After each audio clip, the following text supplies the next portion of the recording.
group of skeptics are meeting in Toronto next month to question the events of 9/11. The meeting comes as thousands are set to gather to remember the lives lost on this, the 10-year anniversary of those attacks. The conspiracy theory meetings are set to take place at Ryerson University, and that's where CTV's Amanda Blitz joins us now. Amanda. Hi, Jacqueline. That's right. Ryerson University, that's where we are. It's supposed to take place from September 8th to September 11th. You might notice the date. Well, that's got some people concerned. I'm here right now with the organizer of the event, Graham McQueen. So, Graham, why are you having this on September 11th, the 10th anniversary? Well, I think the 10th anniversary is the appropriate occasion to sum up all the research that's been done over 10 years, which suggests that the story we've been given about 9/11 is not true. But what do you say to those people who say that it's so insensitive to have it on September 11th, on the 10th year anniversary? I think the people who find it insensitive are probably people who feel that folks like me are nuts and busybodies with nothing better to do. If that's your perspective, you would see it as insensitive. But if you open up your mind to the possibility that we are actually researchers, in my case, university professor for 30 years, doing my best research on this, and we're trying to determine what happened, why it happened, and who did it, those kinds of questions, and we're saying the official story is wrong. I think if you open your mind to the possibility that we're right, it's not insensitive, it's actually crucial. Why would Canadians want to build their foreign policy and their domestic policy on a lie? So have you faced any resistance? Anniversaries are important, and we knew that the 10th anniversary of 9/11 would be important one way or another, whether we did anything or not. And I had some fears about how it would be used. It would be used to promote myth and lie and deception. It might be used to reinvigorate the flagging war on terror. There's always Syria, there's always Iran, and so on left to go. But there's another way that it also could be used that I worried about, and that is to put the whole thing to bed, so to speak, to say, this is now part of history. This is not the present anymore, this is the past. And because it's the past, it'll be in the history books and the kids will read it. That is the official narrative, the lie about 9/11. And I thought, in order to try and prevent that, we've got to have an event on the 10th anniversary which will say, this isn't over, this is just beginning. This is just beginning. We have gathered here at Ryerson University in Toronto for the international hearings on the events of September 11th, 2001. Everything changed after 9/11. That is a cliche, and perhaps a politically motivated one. However, governmental responses to that day's events have reshaped our world in ways I can only summarize here in the briefest manner. The events of 9/11 have served as a cause or pretext for two major wars, producing incalculable suffering in Iraq and Afghanistan, and increasing instability throughout the Middle East. In Canada, let us add, there are parallel grounds for public debate and formal hearings. 24 Canadians were among the direct victims of the 9/11 attacks. 6 times that number of Canadian soldiers have died in Afghanistan in the longest running of the 9/11 wars.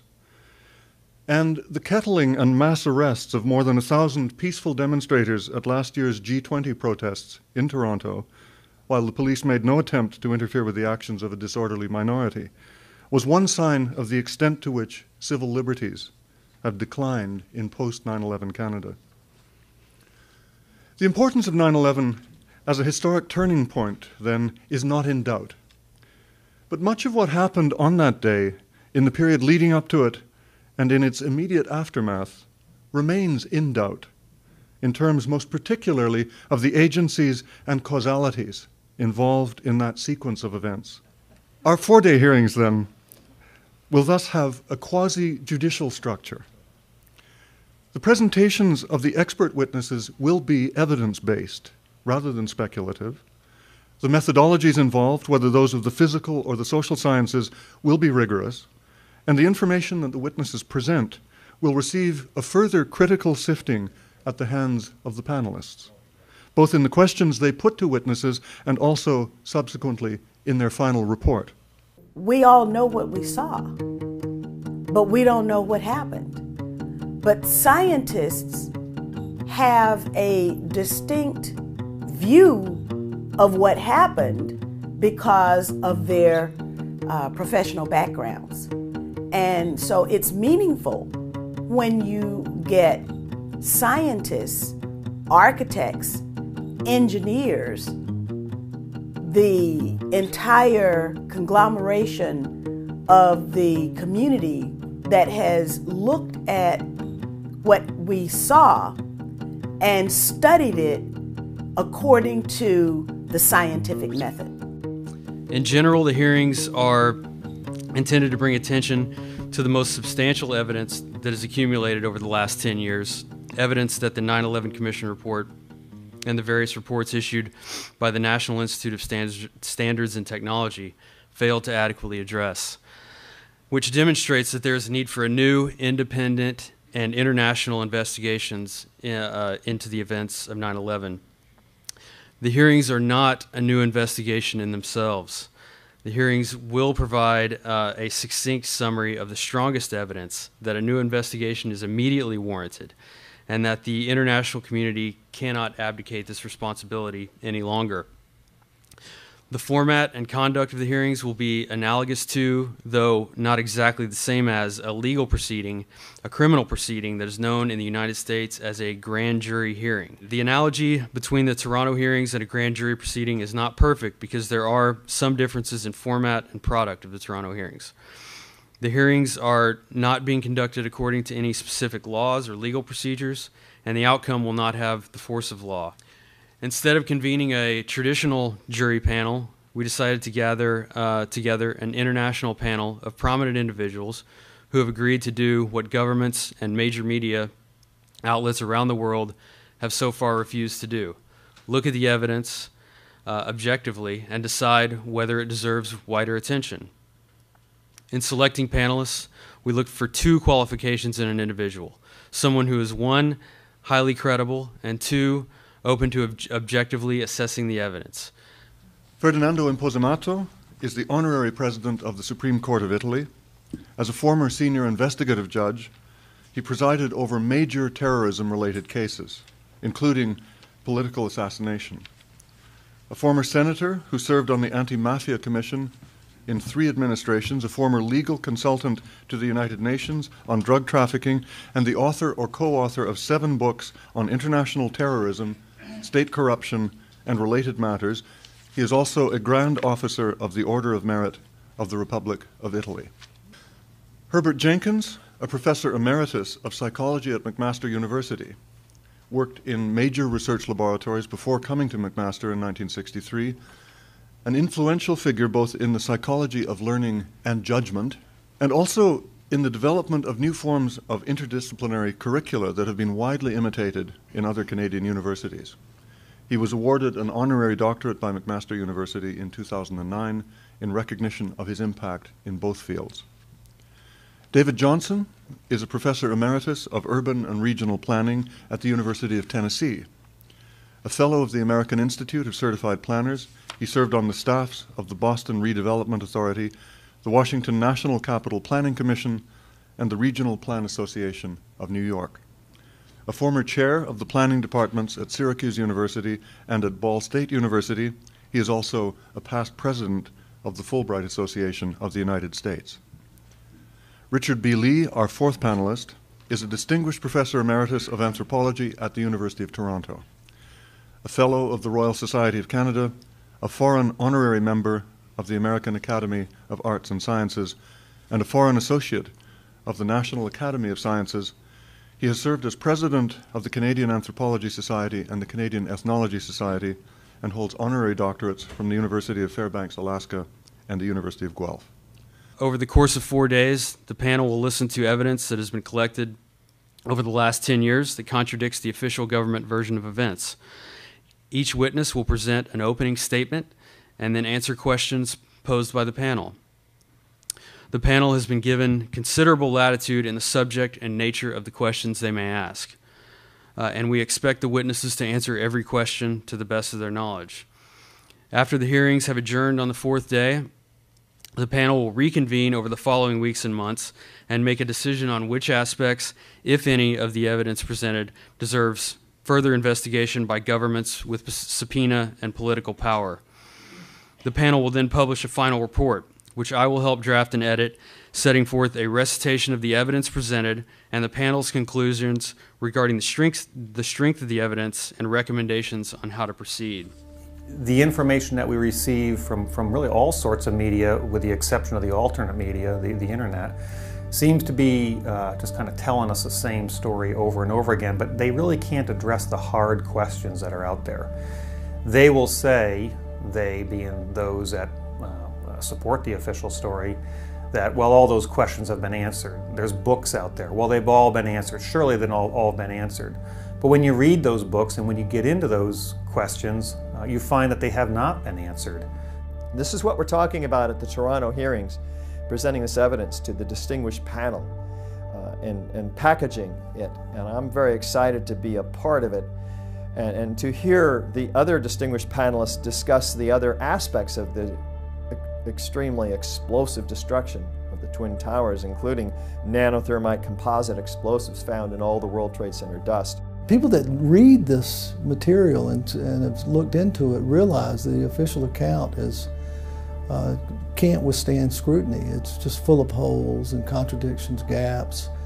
The difficulty is bringing this to the attention of responsible parties. The political class in the United States is basically, you can't talk about it, much less do anything about it. And so I think bringing it to Canada and bringing everybody together and trying to put on the table a collection of evidence that we are confident about can raise the profile of this issue, because that's all we have to do is get people to take a look at it.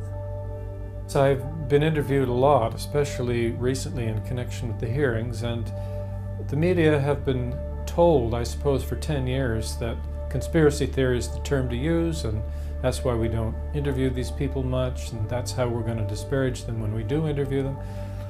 It hasn't worked very well for them recently, because if that's what you've done for 10 years, instead of looking into it, instead of thinking about it, the most you've been able to come up with is the term conspiracy theory, then when you're finally confronted with a whole bunch of articulate, intelligent people together, and they just dismiss that as BS. What do you mean conspiracy theory? Let's talk about it.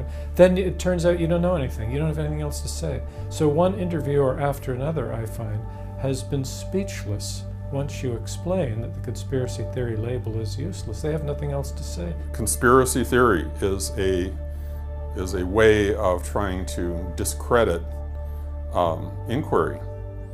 I mean, it's perfectly legitimate to say, here is a very, very serious event that occurred. It killed thousands of people right off the bat. It's killing firefighters still today. It's used to justify war.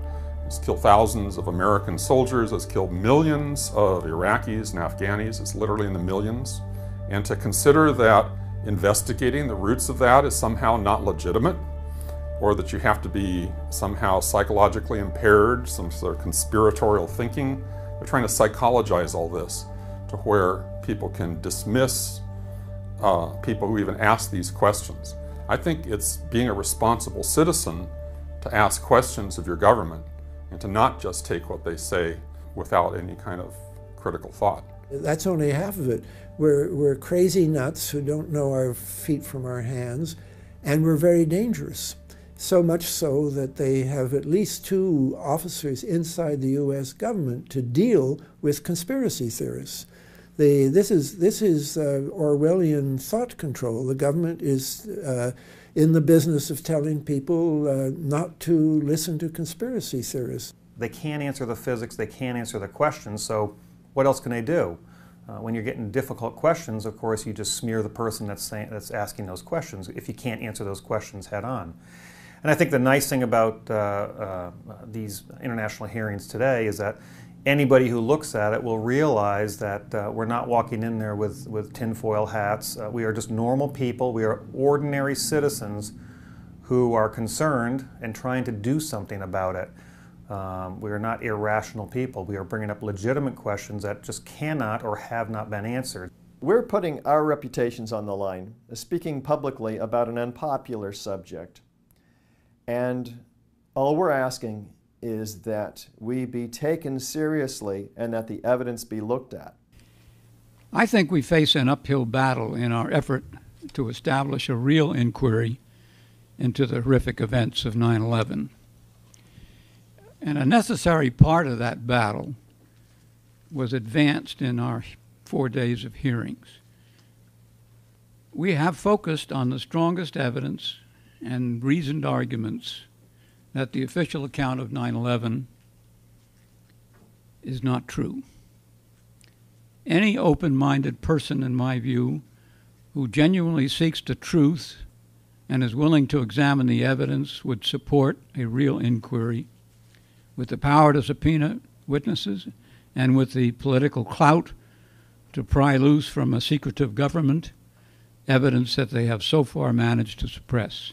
We really want to begin a long process of rebuilding trust in the democratic state in the only way it can be done within the law, by opening the government to the legitimate needs of its citizens to know and to see and to be heard. We should be a movement to rebuild trust through real inquiry. To bring about a rebirth of democracy and trust in the United States, this must be done in and by the people and some part of the state together.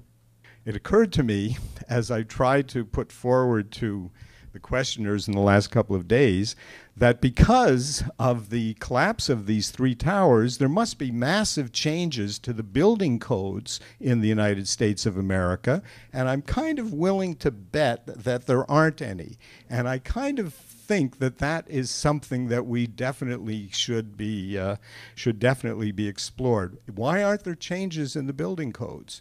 The towers collapsed. According to the recognized authorities, this is how they collapse. So what's happening in the building codes? One of the rhetorical devices used by the official story is to say that we critics are showing disrespect for the dead. And on the contrary, it seems really important to say that by really seeking the true sources of their tragedy, of their deaths, we are showing real respect for them and not crying crocodile tears. The panel decided to present a formal charge to the General Prosecutor of the United States and the Prosecutor of New York City against the unknown responsible of the above indicated action further than crash of airplanes. And to this regard, the Toronto hearing panel asked for further technical and scientific investigation by independent and impartial expert appointed by competent USA magistrate in the respect of the rules of due process of law. This panel trusts the USA United States justice and in United States willingness to accept the truth. Nevertheless, if the inert and careless behavior should continue, we would be obliged to start legal proceedings before the International Criminal Court of Hague, according to Article 7 of the Court Statute. This article establishes the jurisdiction of the International Criminal Court for the crimes against humanity as the 9th event of September. The International Criminal Court has been established in order to watch over the world people against the crimes committed out of the declared wars. It is not a question of interference, but of justice and solidarity. I want to say that I am a proud and patriotic American U.S. citizen. I served in the military. I've been a federal employee. I've represented the United States as a Fulbright scholar in 4 countries. And I think my country has a proud history, not all of it, but much of it, and we've done some wonderful things, and I have not given up on my country. I was at the original hearings when the Twin Towers were proposed in New York as a city planner in 1960, I think it was 67 or 68. And I supported the building of the Twin Towers proposed by David Rockefeller to keep the financial district in the downtown. It was migrating north, and that's why it was built. I supported it because I felt it made good planning sense, and there was I was well aware of the internal structure of this building. Very interesting structure, unique actually.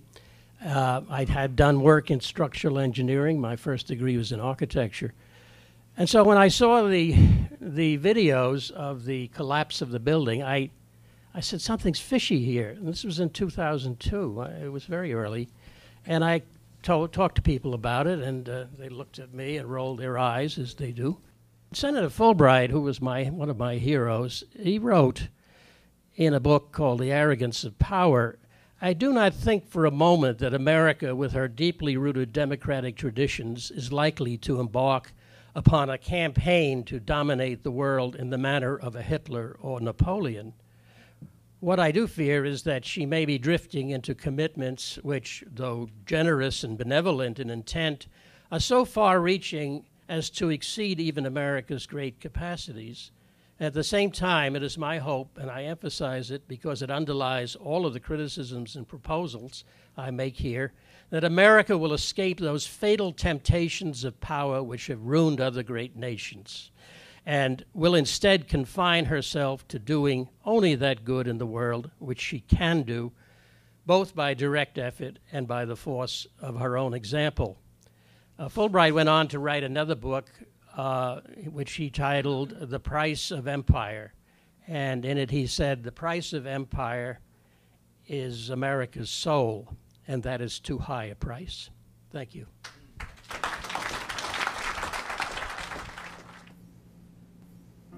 We are gathering together to demand a real investigation that accounts for all of this evidence, that uses the scientific method relative to its examination, that uses immunity to bring forth witnesses, and takes testimony under oath. That'll be a real investigation, and we don't know who is capable of performing that yet. That's beyond our area of expertise. But we hope the Toronto hearings will aid us toward that end. I look forward to the day that there can be a real, legitimate, transparent, independent court review of the information that is being put forward at this tribunal and the work of others who have done the necessary investigations. There's a lot of people that are easily manipulated because all they basically have is a stereotypical value system that's dished out by the media. The average person goes to their newspaper and reads their local magazine and listens to their news. It's very hard to get people to break a habit that's been inbred in them for the last, well, ever since they were born. So it's a difficult task. I think the alternate media, the internet, is an absolute critical part of this whole thing.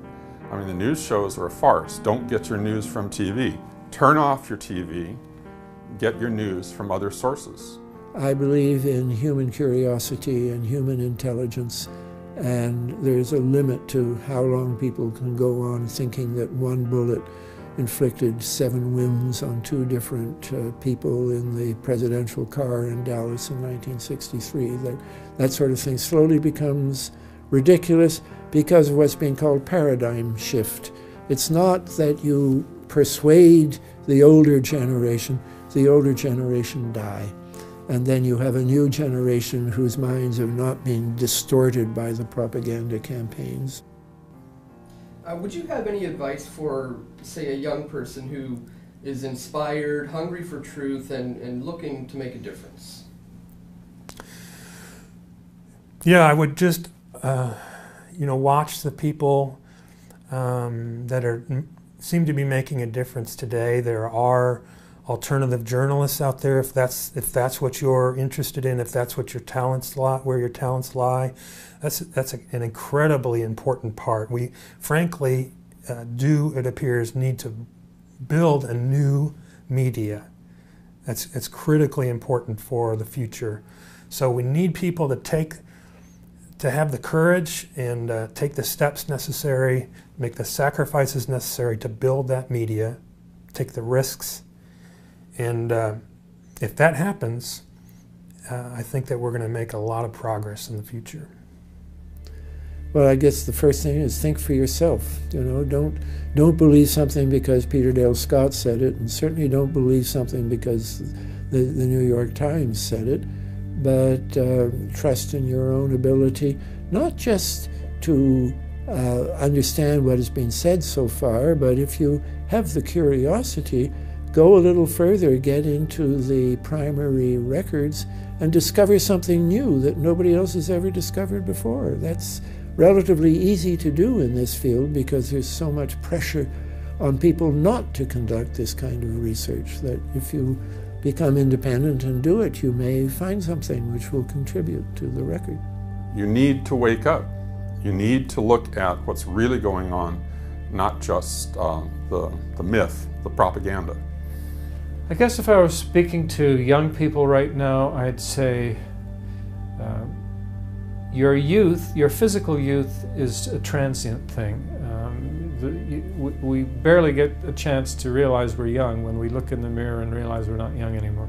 So, you know, enjoy your youth, but that's not gonna do it for you in your life. You've got to come up with something that's more substantial. And please don't buy into all the stuff about your career and that's the biggest thing in life. You know, truth is important, goodness is important, compassion is important. Helping this planet is important.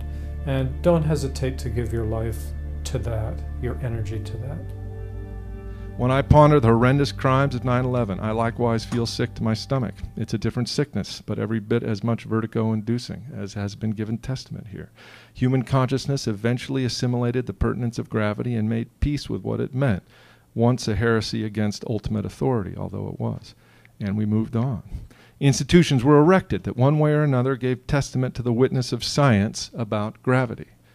And have no mistake about it, we have given witness to science here these last few days. Each of these witnesses, with a score of others doing likewise here, stepped from privileged place into the auger of history. Like Galileo, they glimpsed the redemption that God, him, her, itself, willing, others might someday do likewise, made the mysteries explicable to us all. But when the mass media and every other institution of the land are willing to play along with contempt for laws of the universe, we've got more fundamental problems. In the late Middle Ages, so-called scholastic philosophers confronted with mounting evidence for a world governed some other way than had for so long been accepted, preoccupied themselves with the relevance of angels dancing on pinheads, as if that was the most relevant consideration for them to sort through. I'd like to take solace in some positive headlines in the next few days, glimpse some sort of confirmation that the beautifully shameless testaments made here have made it past the Matrix sentinels for the time being. I know that headlines will never be enough. I think all of us know that. But one thing I know for certain, although so many of them want free people thinking otherwise, we who are free are not lone wolves, not now and not ever. Something other than physical laws binds us together now, us who gave witness to these testaments here, so wonderfully done. We might be exiles from the matrix of received wisdom from a pliant media, but as Morpheus in the film story The Matrix said, we are still here. Here's to hoping soon for a world full of exiles. Thank you.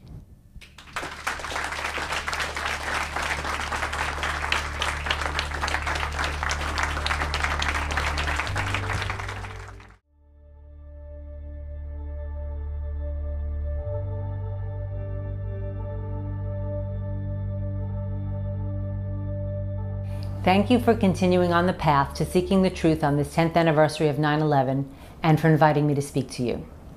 My name is Laurie Van Auken. On September 11, 2001, my husband Kenneth went to work at Cantor Fitzgerald in the North Tower of the World Trade Center. Ken was on the 105th floor of Tower 1 when American Airlines Flight 11 hit his building. He left a message that began with "I love you" and went on to let me know that he had felt the building get hit by something. Ken didn't know if he would get out. Essentially, he was calling to say goodbye. I knew that my husband had survived the initial strike, but that's all I knew. While I sat in utter shock from what I was watching on television, I continued to hope for a glimpse of Ken somewhere in the chaos of people running and jumping from buildings. At some point, President Bush was shown sitting in an elementary school class listening to a story about a pet goat.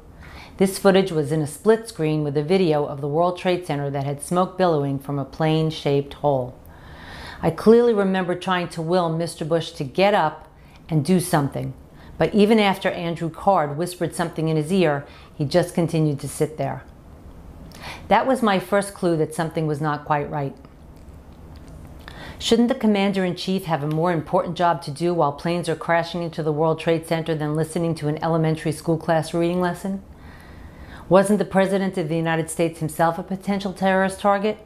I thought of my own kids and worried that the children in that Florida school were in harm's way if President Bush was a target.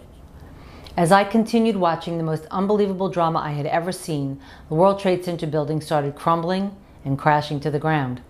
The building that was hit first, my husband's building, remained standing as the South Tower, which was hit second, fell. I thought, how did the South Tower get hit in the top corner of the building without that piece of the building falling away from the rest of the structure as you would expect it to? Suddenly, Ken's building exploded into dust as I watched, and people tried to run away from the gigantic wall of smoke and debris that seemed to follow them down the street. Really? Steel-framed skyscrapers could disintegrate just like that? As the news spread, our friends and family members seemed to appear from nowhere to sit with us while we waited for the news about Ken's whereabouts and condition. That first night, I got almost no sleep and made hundreds of phone calls to New York City and New Jersey hospitals, as well as the Red Cross, hoping to find my husband alive somewhere. We didn't find out how much our lives would change until 2 days later, when Howard Lutnick, the CEO of Cantor Fitzgerald, appeared on TV. That's when we learned that Ken didn't get out, that no one in the building above the impact of the airplane had gotten out alive.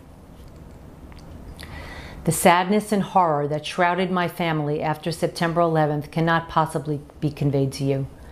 Before long, the gnawing questions started overwhelming me. I wasn't eating or sleeping very much, and instead, I found myself hunched over my computer in my basement, reading and researching every 9/11 related article that I could get my hands on. Mindy Kleinberg and I live in the same town, and our husbands work for the same company, but we had never met prior to September 11th, 2001. Right after the tragedy, a mutual friend introduced us. Mindy and I began attending a support group that the families affected by Pan Am 103 Lockerbie had set up for the 9/11 families. There we met Bob Minetti, who had lost a child in the crash of Pan Am 103. At another meeting for 9/11 victims' family members, we became acquainted with Patty Casaza and Kristen Breitweiser. We began emailing each other about questions we had. Soon we would learn that there would be only a congressional investigation and only into the intelligence failures that led to 9/11. But by then we knew that every governmental agency had failed us on September 11th. NORAD, the FAA, the DOJ, etc., in addition to the FBI, CIA, and NSA. We wanted an investigation into all of the actions and failures that had led to the deaths of our loved ones and so many others on that horrible September day. Many people couldn't, or more likely didn't want, to hear the difficult questions regarding 9/11 that were emerging. But Bob Minetti listened and encouraged us to go to Washington, D.C. to ask for a comprehensive investigation. We learned that there was a stalled bill proposing a 9/11 commission and decided to go and see if we could light a fire under the lawmakers to push forward with the legislation for an inquiry. Asking for an investigation into 9/11 became a full-time job. The four of us planned a rally in Washington, D.C. for June 11, 2001, 9 months after 9/11, to garner support for our cause. When seeking meetings in Washington, you are asked for the name of your organization. Thus, the four of us, Mindy Kleinberg, Patty Casaza, Kristen Breitweiser, and I, became the September 11th advocates. Soon, other victims' family members from other states began referring to us as the Jersey Girls. Before long, the press picked it up as well. Gail Sheehy wrote an article about us called 4 9/11 Moms Battle Bush that told our story and brought public attention to our plight. The group of us that would later become the 12 members of the Family Steering Committee for the 9/11 Commission had now loosely formed. And we learned to split up in order to meet with as many senators and congressmen as we could on a given visit to Washington. As the final language for a bill that would give us the 9/11 Commission was almost agreed upon, we began to notice a lot of foot dragging. Vice President Dick Cheney had clearly been against having an inquiry from the start and was working behind the scenes to keep things from moving forward. Cheney was often seen on TV with some scary reason for why we couldn't have an investigation into 9/11. One time, while we were all together in Representative Porter Goss's office, Goss got a phone call from Cheney telling him to keep negotiating with us. Goss looked flustered by that phone call, and we were beginning to learn how Washington worked. We finally got fed up with the intense runaround that we were getting, with everyone blaming everyone else for the delay. We couldn't take it anymore and asked Senator Lieberman, Democrat of Connecticut, to organize a meeting with all of the involved parties in one room. And to our surprise, he obliged. During that gathering, it became painfully apparent to everyone that it was the Bush-Cheney White House that was causing the stalemate. As the meeting wore on, and it appeared once again that there wouldn't be an agreement to the terms, all of the 9/11 family members that were in attendance stood up in solidarity, saying that we would not leave without an agreement on the legislation. The press was outside waiting to hear about the outcome, and the White House knew it. That was a critical moment and a turning point for us. Finally, the House passed a version of our legislation for an independent investigation. When the Senate voted on their version of the 9/11 Commission bill, we were invited to Washington to witness the event. As the Senate voted on the 9/11 Commission legislation, we were there cheering. Then we learned about conference committees, where the two houses of Congress would mesh the versions of the legislation that each had voted on. We wanted 2 years for the investigation, but got only 18 months. Initially, only $3 million was allotted, compared with $50 million allotted to investigating the Challenger explosion. We wanted subpoena power for each commissioner, but with pressure from the Bush-Cheney White House, there was an agreement made that would allow subpoena power only if the chair and vice chair, or at least 6 commissioners, voted for it. This was a political body split between 5 Democrats and 5 Republicans. Getting 6 commissioners to agree to ask for a subpoena would have meant that one person had to jump over to the other side, which was highly unlikely. The commission legislation also gave guidance as to who would appoint the 9/11 commissioners. As per the legislation, President Bush got to choose who would head the commission. His first choice was Henry Kissinger. This news was getting some very negative press. Since Kissinger was informally known as the king of cover-ups, and we had fought long and hard for the creation of an independent investigation into the events of 9/11, this was unacceptable to most of us. Since Kissinger was tapped to head our commission, the Family Steering Committee asked to meet with him in his New York City office. A lot of research was done in preparation for that meeting, and we had learned that Kissinger and associates had some of the Bin Laden family members as their clients. Henry Kissinger didn't want to publicly reveal his client list, but we knew that all of the commissioners were required to do so. After some polite conversation, I felt compelled to ask him directly if he had any Saudi clients or any clients by the name of Bin Laden. After I asked my questions, he spilled his coffee and nearly fell off the couch. We'll never know exactly why, but the next day Kissinger resigned. President Bush then named Tom Kean, the former governor of New Jersey, as chairman of the 9/11 Commission, which was now taking shape. Various congressional leaders picked the balance of the commissioners. As we did our research, it became clear that all of the members that had been chosen for the commission had some conflict of interest. The first commission hearing was in March of 2003. Unbeknownst to us, our real work was just beginning. As watchdogs of the commission, the next 2 years of our lives were exhausting and exasperating as we battled the White House, Congress, the commission's executive director, Philip Zelikow, and at various times both with and against the 9/11 commissioners themselves on the various issues that arose. We fought along with the commissioners to get more money for the commission, to get an extension of time, to get access to important White House documents, and to get Condoleezza Rice to testify. We battled against the commissioners, trying to get them to subpoena recalcitrant witnesses and agencies, and were outraged when we learned they were using minders in interviews. We tried in vain to get them to fire their conflict-laden executive director, Philip Zelikow, and fought against allowing Bush and Cheney to testify together in a void with no transcript and no press. We let them know when they fell short of asking hard-hitting questions. We went to every open hearing, hoping that the commissioners would ask tough questions. I can recall only a few instances during the 12 public hearings that we were actually pleased with the vigor of questioning. As Executive Staff Director of the Commission, Philip Zelikow really ran the show, deciding what topics would be covered at the hearings and who would be called to testify. After some cursory research, we found out that in 1995, he and Condoleezza Rice had co-authored a book called Germany Unified and Europe Transformed, a study in statecraft. They had worked together in the first Bush White House and had both been members of the second Bush's transition team in 2000-2001. As our intense monitoring of the 9/11 Commission continued, we found that there were even more insidious conflicts surrounding Dr. Zelikow. In his work for President Bush's Foreign Intelligence Advisory Board, the PFIAB, Zelikow helped write the plans for the Iraq War. The Family Steering Committee immediately put out a press release. Quote, "It is apparent that Dr. Zelikow should never have been permitted to be Executive Staff Director of the Commission. As Executive Staff Director, his job has been to steer the direction of the Commission's investigation, an investigation whose mandate includes understanding why the Bush administration failed to prioritize the al-Qaeda threat. It is abundantly clear that Zelikow's conflicts go beyond just the transition period." The press release went on to request Zelikow's resignation. The 9/11 families, or at least some of us, were hoping for a real investigation with scholars and experts in the appropriate fields and evidence to back up the work. We had wanted true independence from politics. We had fought so hard to get this commission and did not want someone who clearly had huge conflicts of interest to be running the investigation.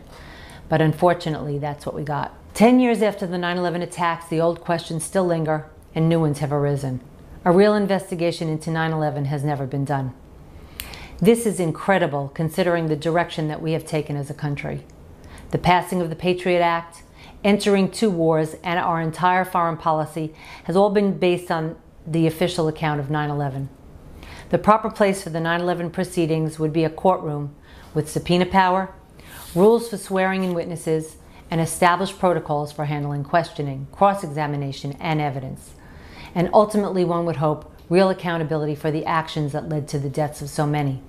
I want to thank you all for taking the time to gather together on this 10th anniversary in order to explore the issues and continue asking the questions that have never been answered regarding the events of September 11, 2001.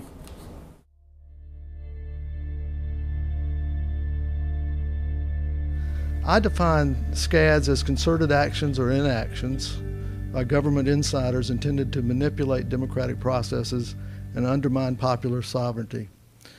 All I did was looked at Iran-Contra, Watergate, Flamegate, the manipulation of intelligence to get us into the Iraq War, and I said, what would we call this? What should be the name of this phenomenon? And that's how I came up with this concept, state crimes against democracy. It tells us a lot that we didn't have a name for it. These used to be called high crimes or treason, but those terms have lost currency. I want to say SCAD's not another name for conspiracy theory. Conspiracy theories are allegations, suspicions. They're suspicions that public officials themselves do not endorse. And basically they're saying unless this is investigated and confirmed by an official study, then it's a conspiracy theory. The SCAD concept is a type of crime. The conspiracy theory is trying to get us not to talk about that type of crime, and that's what it amounts to. So by naming it, it's an important thing to name it in the sense that it gives us something to be specific about and talk about without being spurned and turned away by the conspiracy theory pejorative label. JFK, John Kennedy, and Robert Kennedy, both assassinated in the 60s. Both brothers. Both assassinated while campaigning. Both shot in the head. But nobody looked at that as a serial crime. Nobody said, in fact, we don't say Kennedy assassinations. We say the Kennedy assassination, and what that means is the President Kennedy. 9/11, we're looking at the events of 9/11, but we tend to not think of 9/11 as connected to the anthrax letter attacks. I call this incident-specific myopia. So it's a nearsightedness. I think of it as driven, we're like victims, we're like abuse victims. These shocking events are so overwhelming, they loom large in our minds, in our perceptions, and we can't see them as if we were above and looking at a bunch of them. We can only just see the one and then see the other. But it is the opposite of the way we think about most crimes. If there was a man who married a wealthy woman and the woman died of a freak accident, and then he married another wealthy woman and she died of a freak accident, we would say, this guy's killing his wives. We would certainly suspect that. We would interrogate him. We want to know, where were you when she died from the freak accident? It would be our automatic response. The TV shows on crime use this constantly. They will look for patterns in crimes to identify the suspect. It's just a normal thing. It's criminology 101. And yet when we look at elite political crimes, we see them one at a time. Even when there are obvious connections, like the Kennedy assassinations or the 2000 and 2004 elections. Why do we do that? Well, I mentioned part of it is the abuse syndrome. Part of it, there's just powerful norms that prevent us from suspecting it. The fact is the political class ostracizes anybody who says these things.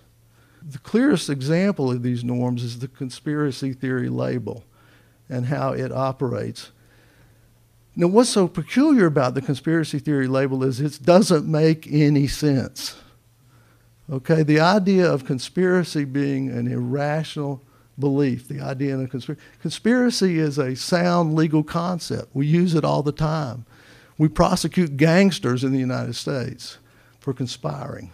Conspiracies happen. We know that. Iran-Contra, Watergate. So how can you have a concept that dismisses all conspiracies as improbable or impossible? It also doesn't make any sense. It's an unsubstantiated theory of its own. When people dismiss conspiracy theories, what they're doing is embracing a coincidence theory.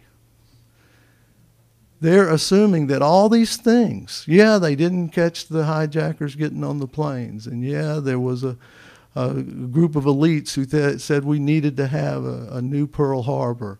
And yeah, there were all these war games going on at the time. And yeah, the buildings fell. All coincidental. All coincidences. So what's going on is you have an unsubstantiated theory that's being smuggled in with this pejorative term. And finally, it's based on a false premise, this idea that someone would talk. Hey, Americans know you can keep secrets. We kept the Manhattan Project secret. That had 100,000 people working on it. They built 3 cities from scratch. One was the 5th largest city in Tennessee. This word never got out. Get this, when Truman became president, he was not told about the Manhattan Project until he had been in office for over a week. So we can keep secrets. We kept secret our decoding of the Japanese and German secret codes. That was kept secret all through the war. The idea that you can't keep secrets among large groups of people is just mistaken. All right, let's look at SCADs. I've got a list of 19 SCADs. These are political crimes and tragedies. Most are well documented. There are only a few that have been officially corroborated. Watergate, Iran-Contra, Flamegate. These SCADs, they're industrial level operations. If you look at Watergate, for example, this wasn't a couple of burglars. They had 2 people in the hotel across the street watching. They had 1 person to pick the locks. They had 1 person to photograph the documents. They had 1 person to wiretap the phones. They had a whole crew of people. And it was a highly organized operation. So the difficulty in convicting people on this is often they don't know what their role is. They know what they did, but they don't know where it fits in the larger scheme of things. If you look at these skills and tactics, they're skills and tactics of military and intelligence professionals. And actually, some other work I've done, if you look at the development of them, you'll see that they tend to correspond with what we're doing in the international sphere. So we have a series of assassinations in the 60s. Well, at the same time, we were assassinating leaders internationally.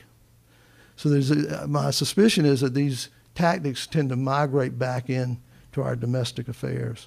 If you look at Watergate, Iran-Contra, and Iraq-Gate, and just look at the trajectory of criminality, Watergate was basically a maniac, Nixon, wanting to get reelected. And he did implicate some other people and get them to go along with him, but they did reluctantly participated in that. He hired the plumbers because the FBI would not wiretap the news media. So you have people saying they won't go along. When you get to Iran-Contra, now you've got a part of the military and a big chunk of the CIA implicated. When you get to Iraq-Gate, now we're talking the Justice Department with the torture memos and the preemptive war memos. You're talking a big chunk of the military with its preemptive war, and the CIA, of course. So it's becoming much more pervasive. I think it's a frightening trend. Last thing I want to mention, some things about 9/11. It fits the SCAD pattern. I'm just listing some SCAD characteristics. Intersection of presidential politics and foreign policy.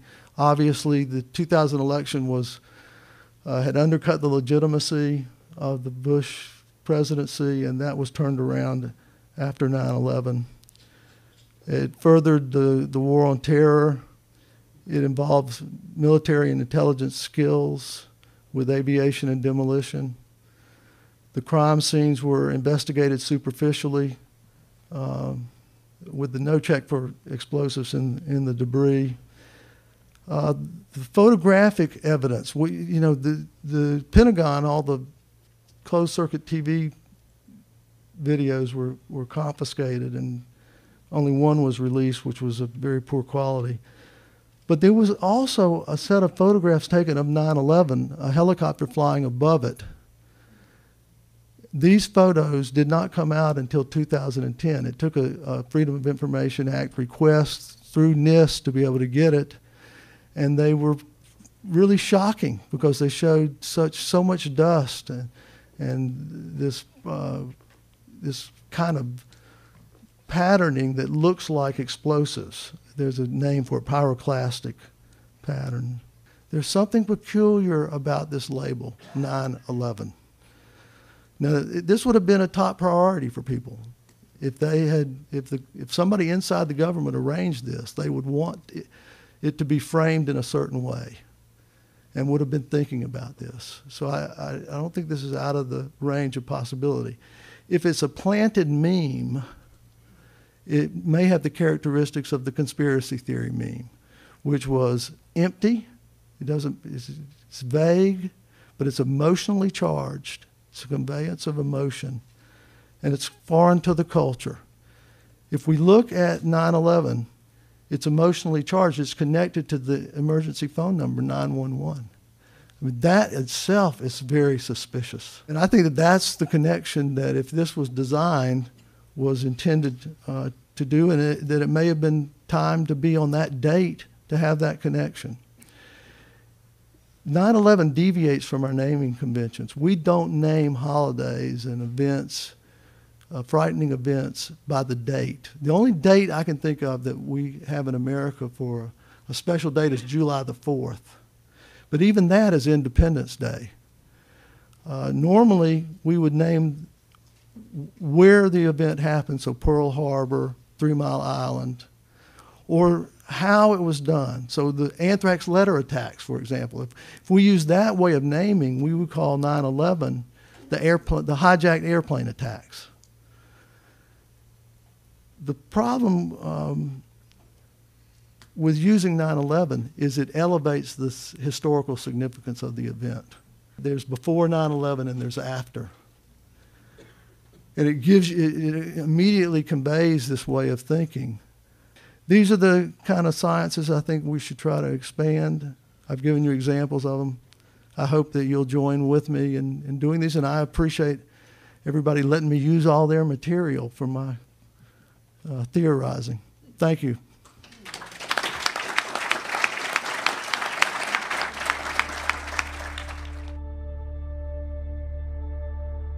In this presentation, I will speak of anomalies in the 9/11 Commission report. By anomalies, I mean features about and in this report that would not be expected on the assumption that the official account of 9/11 is true and the Commission was a truth-seeking body. After the 9/11 attacks, one might have expected the U.S. Senate to have had an investigation or hearings analogous to the Senate's Watergate hearings to determine who was responsible for the attacks. But the Senate Majority Leader, Tom Daschle, acquiesced to an appeal by President Bush and Vice President Cheney that only the House and Senate Intelligence Committees look into the potential breakdowns among federal agencies that could have allowed the terrorist attacks to occur, rather than a broader inquiry that some leaders have proposed. Bush and Cheney made this request, they said, because a broader inquiry would take sources and personnel away from the war on terror. So the resulting joint inquiry, authorized in February 2002, did not inquire as to who was responsible for the attacks, but simply presupposed the truth of the claims made by the Bush-Cheney administration. There were continuing signs that the Bush administration did not want the truth about 9/11 to be discussed.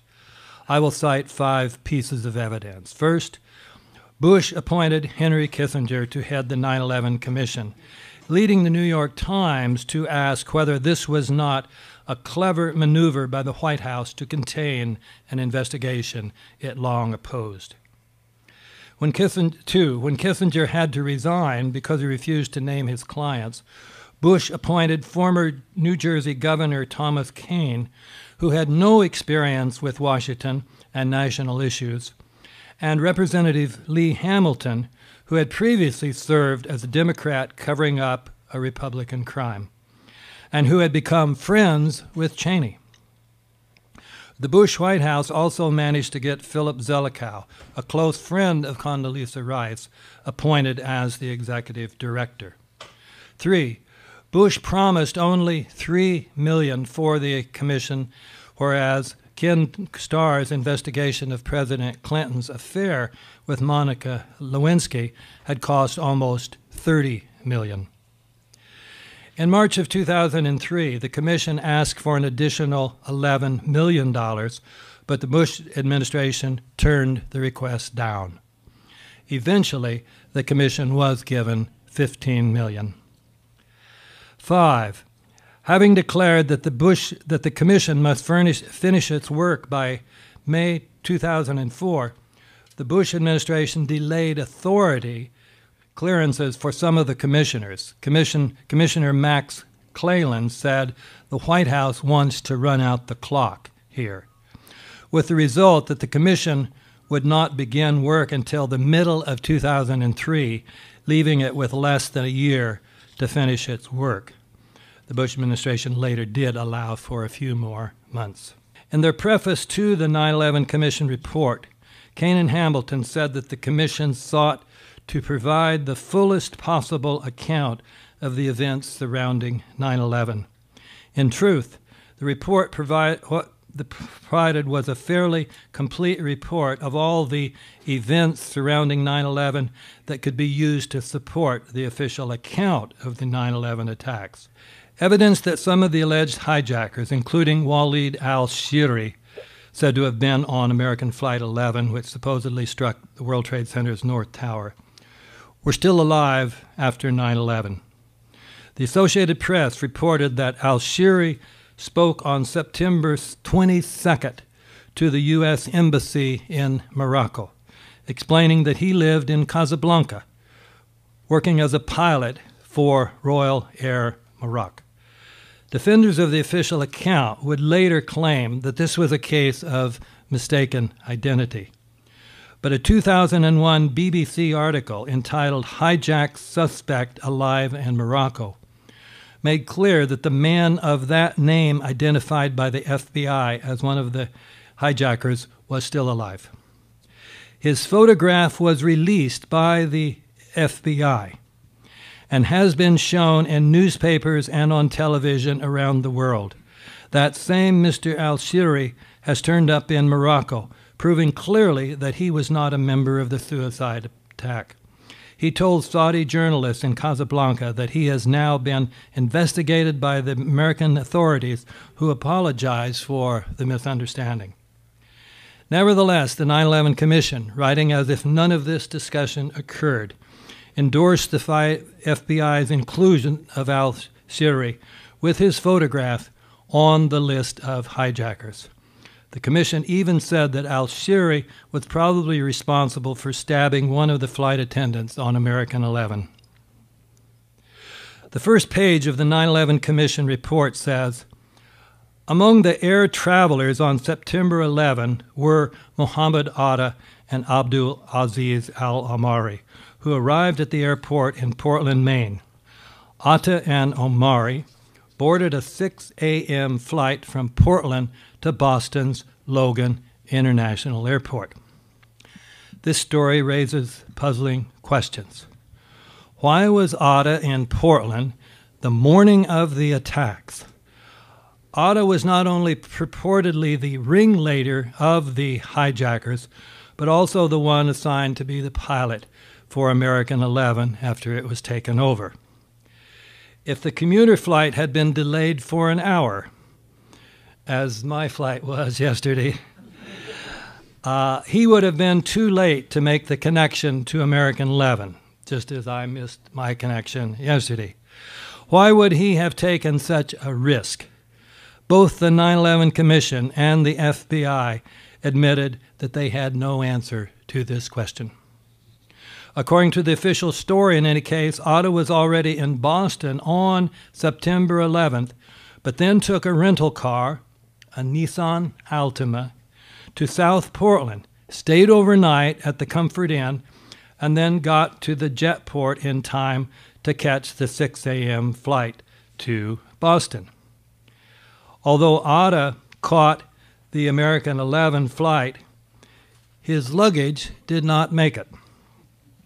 And after the attack on the North Tower, his luggage at the Boston airport was opened, which contained much evidence, including Atta's will, that seemed to prove that the attacks had been carried out by al-Qaeda, at least if one did not ask why Atta would have taken his will on a plane that he planned to crash into the World Trade Center.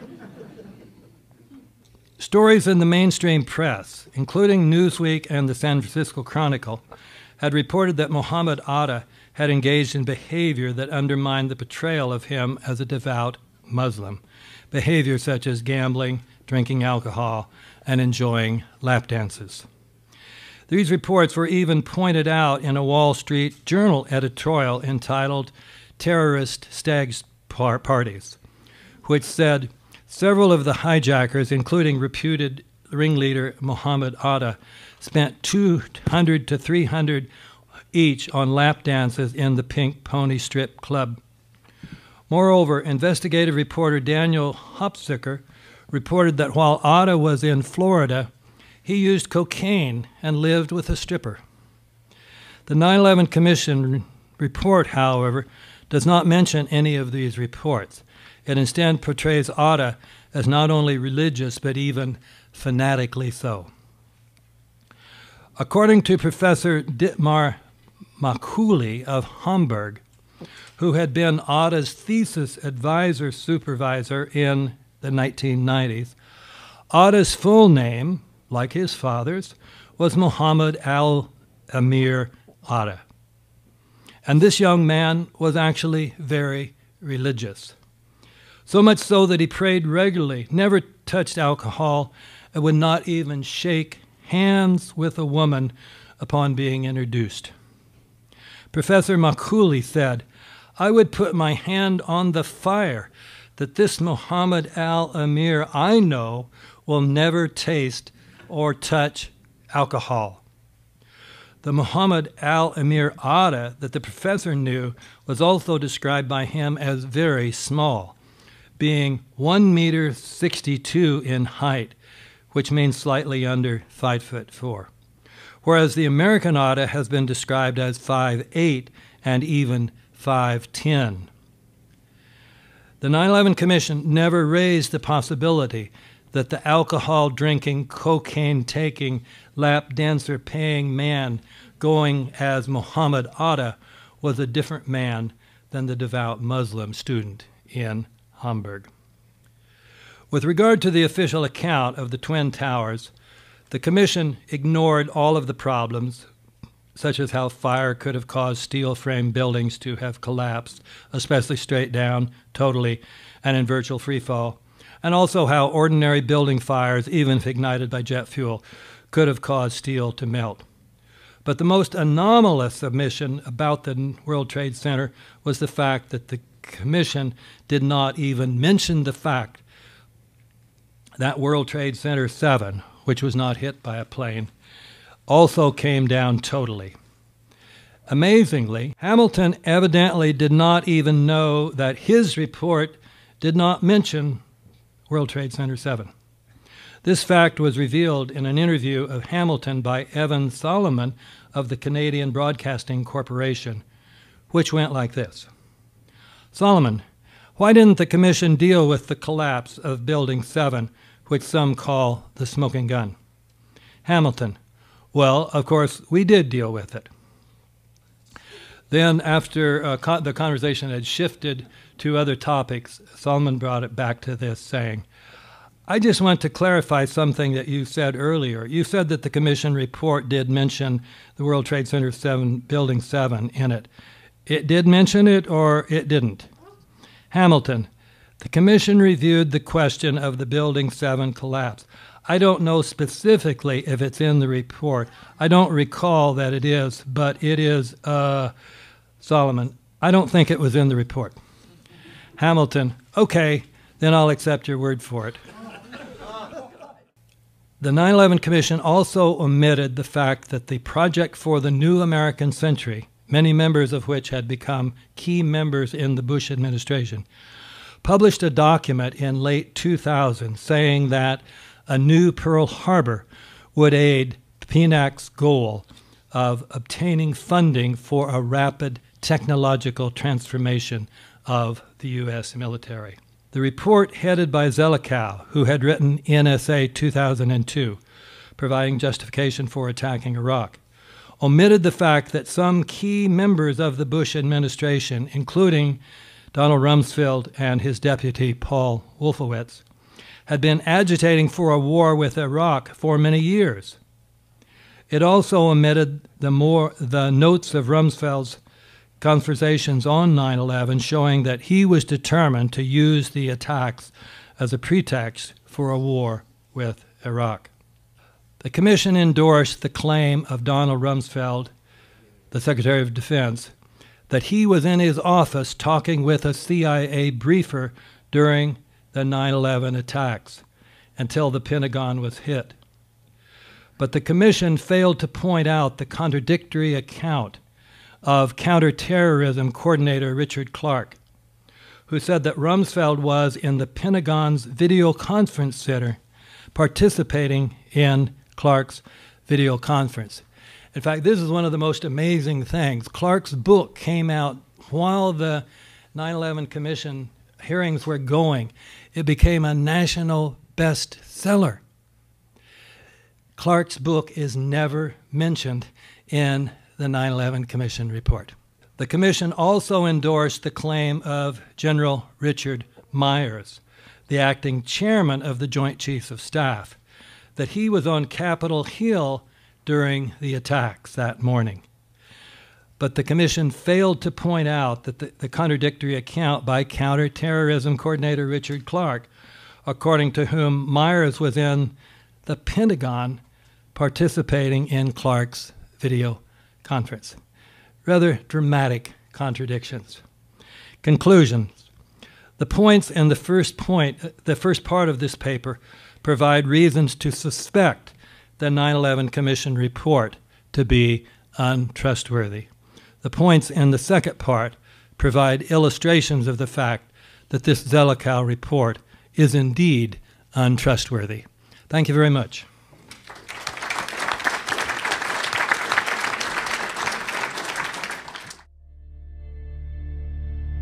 Today I will discuss evidence related to the official investigations conducted by the National Institute of Standards and Technology, or NIST, whose reports comprise the final official explanation for what happened at the World Trade Center on September 11, 2001.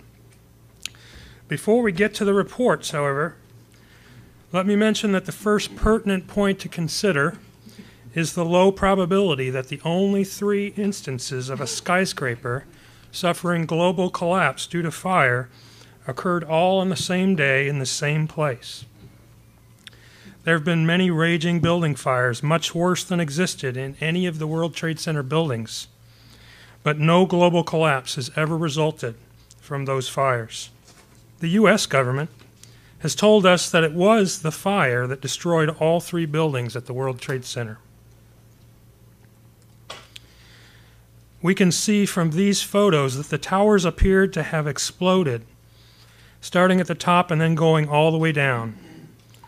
Also, high-velocity bursts of debris shot out from 10 to 30 floors below the collapsed front. At the top of each tower, the debris appeared to shoot upward and outward as much of the solid structure turned to dust. This is counterintuitive to the idea that the building was being crushed downward. Some large steel column assemblies were shot outward for hundreds of feet. Many of us have asked ourselves, is this what it looks like when a building is softened or weakened from fire? NIST made the point that in no instance did they report that steel in the World Trade Center towers melted due to the fires. The melting point of steel is about 1,500 degrees Celsius. Normal building fires and hydrocarbon fires generate temperatures much lower than that. NIST reported maximum upper layer air temperatures, that's air temperatures, of only about 1,000 degrees Celsius. In other words, diffuse hydrocarbon fires such as these cannot produce temperatures high enough to melt steel. Unfortunately, many prominent media and political figures have suggested that very thing and continue to do so. The fire resistance of tall buildings like those at the World Trade Center is ensured through testing of samples prior to construction. My former employer, Underwriters Laboratories, tested and certified the fireproofing used in the World Trade Center towers, as seen in this quote from the company that manufactured the fireproofing. UL tested the steel components used in the World Trade Center towers to meet the 1968 New York City Fire Code. That meant that the column assemblies had to withstand 3 hours of intense fire, and the floor assemblies had to withstand 2 hours of intense fire in a test furnace. And of course, the biggest problem with this is that one of the towers failed in 56 minutes. Here's the fellow that told me about this testing, Loring Knobloch, who was the CEO when I worked there. He later wrote to me and a few others saying, "We tested the steel with all the required fireproofing on it, and it did beautifully. As we do not do follow-up service on this kind of product, we can give only an opinion on the test sample, which was indeed properly coated, and we tested the code requirements, and the steel clearly met those requirements and exceeded them." And as I said, UL later participated in the NIST World Trade Center investigation, which was a clear conflict of interest. A question NIST tried to answer was, how could the World Trade Center towers collapse in only 11 seconds and 9 seconds, speeds that approximate that of a ball dropped from a similar height in a vacuum? And we independent investigators agree that the buildings came down essentially in free fall, and this is an important starting point. This violates two fundamental laws of physics, one being the law of conservation of momentum and another being the law of conservation of energy. The first law means that hundreds of thousands of tons of material in the cold lower section should have slowed the upper part of the building simply due to the mass of the lower section. The second law requires that deformation of the lower section would consume energy, slowing the fall even more. Another point of agreement among all parties is that the theory that was claimed to be the most probable root cause for many years, called the pancake theory, in which the floors pancake down upon each other, is no longer supported by NIST. It's really no longer supported by anyone. And since 2004, when my former company did test models of the floor assemblies, the pancake theory has no longer been viable. The NIST World Trade Center report is over 10,000 pages. It was originally published only for the towers in 2005, and like previous reports on the subject, it was focused only on the fire-induced collapse hypothesis. NIST made no real effort to examine the explosive demolition hypothesis. NIST's stated goals were to explain why and how World Trade Center buildings 1 and 2 collapsed after the initial impact of the aircraft, and why and how World Trade Center Building 7 collapsed. The scientific tests that NIST performed to reach its conclusions included tests to determine gas temperatures, tests to determine steel temperatures, tests to determine the possibility of floor failure, tests to determine the possibility of fireproofing loss. Unfortunately for NIST, none of the tests it performed supported its conclusions, as we will see. NIST therefore based its entire explanation on computer models. A summary of what NIST found was as follows. The aircraft severed columns, loads were redistributed, fireproofing was widely dislodged, high temperatures weakened columns and floors, floors began to sag, sagging floors pulled exterior columns inward, causing them to buckle. Instability spread around the entire building, and then they simply said global collapse ensued. We'll examine each of these steps. The first step in this sequence was that columns were severed. Again, it's agreed that the core columns were massive and over-designed, and the perimeter columns were made of super strong steel. But NIST now admits that 14 to 15% of the columns were severed in the World Trade Center towers. This is compared to original design claims published in the Engineering News Record when the buildings were first announced. They said that one could cut away all the first-story columns on one side of the building and part way from the corners of the perpendicular sides, and the building could still withstand design live loads and a 100-mile-per-hour wind from any direction. What that means, in essence, is that the towers could lose 25% of their columns, and they'd only lost 14 to 15%. The second step in this sequence was that the gravitational load was redistributed among the remaining columns. NIST said that loads on some columns were decreased, and on other columns they were increased up to 25%. Again, original design claims said that live loads on these perimeter columns can be increased more than 2,000% before failure occurs. The third very critical step in this sequence was that fireproofing was, quote, widely dislodged. NIST said the towers would not have collapsed under the combined effects of aircraft impact and the subsequent multi-floor fires if the insulation had not been widely dislodged or had been only minimally dislodged by airliner impact. As said before, the steel structure was covered with a spray-applied fireproofing material. There were requirements for the fireproofing to have a certain bond strength, and those requirements were met. In the center and right photo below, you can see how the fireproofing was applied to the columns and underneath the floor assemblies. The test that NIST performed to establish the critical fireproofing loss involved a total of 15 rounds from a shotgun at steel plates and bars. Here you can see photos from the NIST report of the results of these tests. But NIST did not explain how a Boeing 757 airliner could be converted into many thousands of shotgun blasts, which would need to be pointed in all directions to shear off the fireproofing. A real serious problem with this is NIST provided to us the energy requirements, and too much energy is required for this. Previous calculations by engineers at MIT had shown that all the kinetic energy available from the aircraft impact was consumed in breaking the columns, crushing the floors, destroying the aircraft. And NIST had tests that showed that 1 megajoule was required for every square meter of surface to shear off the fireproofing via this shotgun blast effect. That's more than 6,000 square meters of column, floor deck, and floor joist surface, according to the NIST report. That would be several times more than the entire kinetic energy available from the aircraft impact. The plane hit the building, fires rose up. NIST says the fires died down. Explosions do that. They consume the oxygen. And then over time, the fires rose up again and began migrating around the core of the building. It took a whole hour for that to happen, leaving 45 minutes of fire time at the south wall. Now, NIST claimed that the south wall then bowed inward from the fires there, but we might ask why the east and west walls, which had seen as much fire time, why they didn't show any bowing. My former company, UL, participated in the NIST investigation by conducting tests on models of World Trade Center floor assemblies to examine the floor response to fire.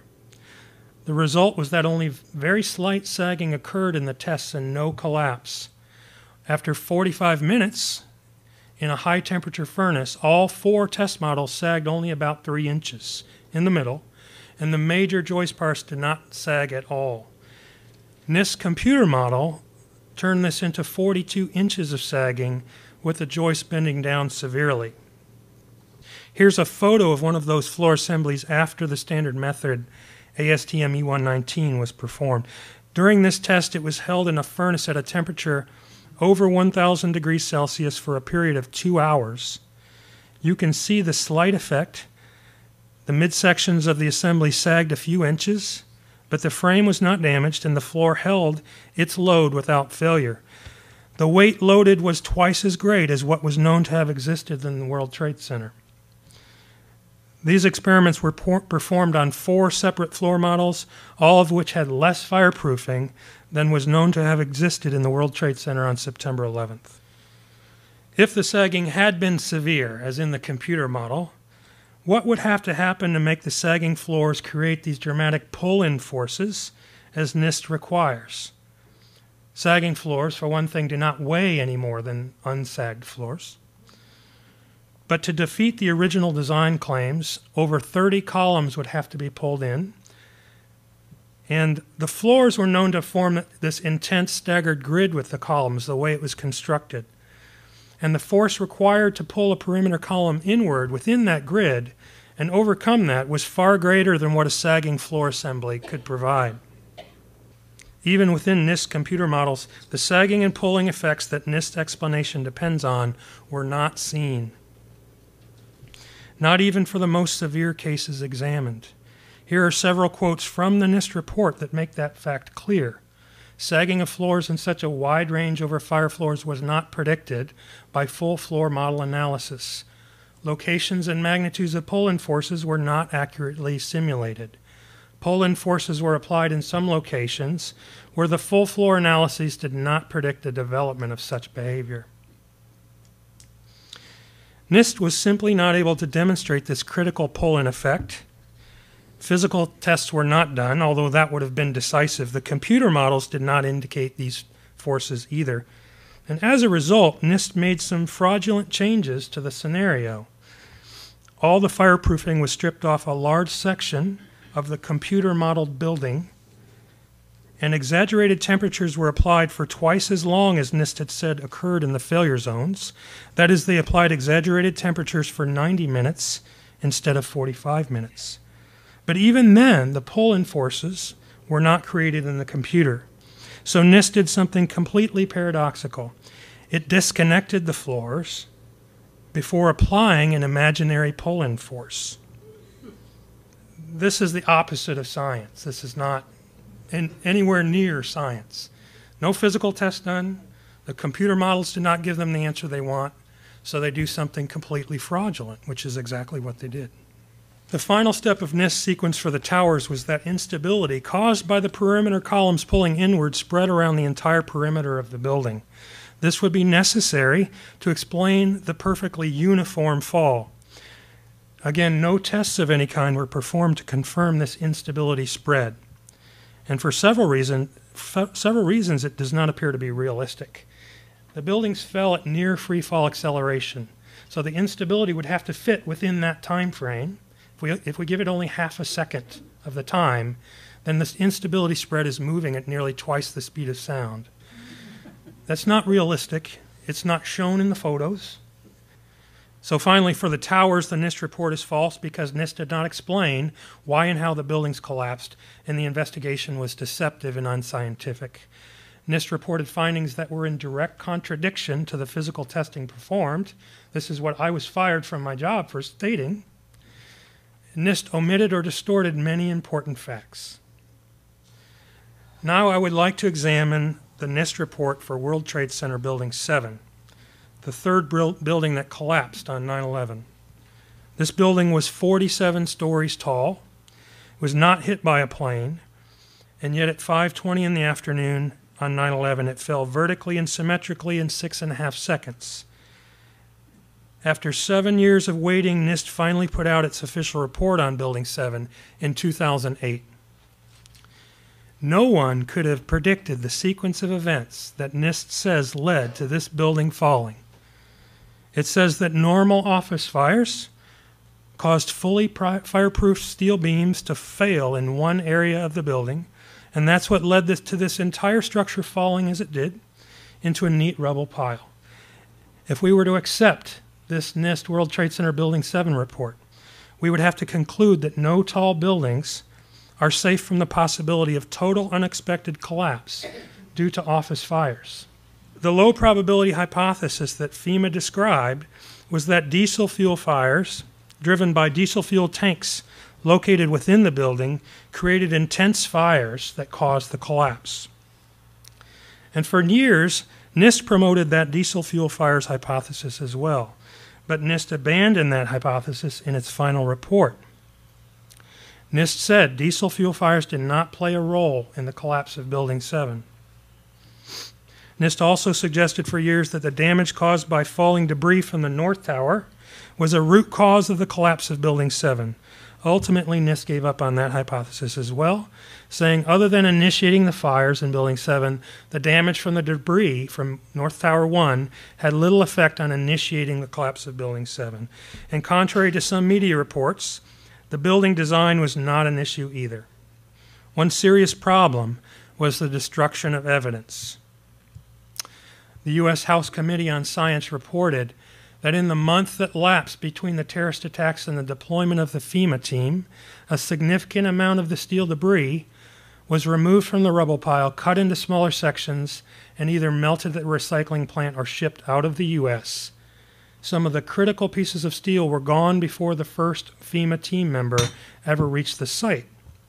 This is in violation to our national standard in the United States, at least, for fire investigations, which says that it is essential to prevent the destruction or removal of evidence. Another serious problem is that NIST was stumped for years. Now, they told us in 2006 that their lead investigator, Shyam Sunder, told New York Magazine that he didn't know. He's had trouble getting a handle on Building 7. There's a problem here because the new Building 7, which is taller, built in the same site, was completed in 2006. You would think they would want to know what happened to the first one. And 2 years later, they said they did know. They said it's no longer a mystery. The same man, Shyam Sunder, the lead investigator, it's all about science and the obvious stares you in the face. So we'll take a look at NIST's final theory now and discover for ourselves whether or not it's obvious. But we should remember that it's entirely computer-based. NIST did no physical testing at all to support its Building 7 report. Here are the basics of the NIST explanation for what happened to Building 7. The fact is they're saying that fire-induced thermal expansion of the floor system surrounding column 79 led to the collapse of floor 13, which triggered a cascade of floor failures. In this case, the floor beams on the east side of the building expanded enough so that they pushed a girder spanning between two columns, and this caused the girder to walk off its seat. You'll see more in detail. But basically this, here in the lower left, you see a diagram of a beam from the NIST report pushing a girder off its seat. That caused the whole building essentially to collapse. An important point here, when we're talking about floors and the beams below them, is something called shear studs. The NIST interim report from 2004 said that most of the beams and the girders were made composite, or one piece, the floor and the beam, one piece with these studs. In a deceptive turnabout, in their final report, they said that no shear studs were installed on any of the girders. Unfortunately for NIST, it's not just its own 2004 interim report that contradicted this vital aspect of the final theory.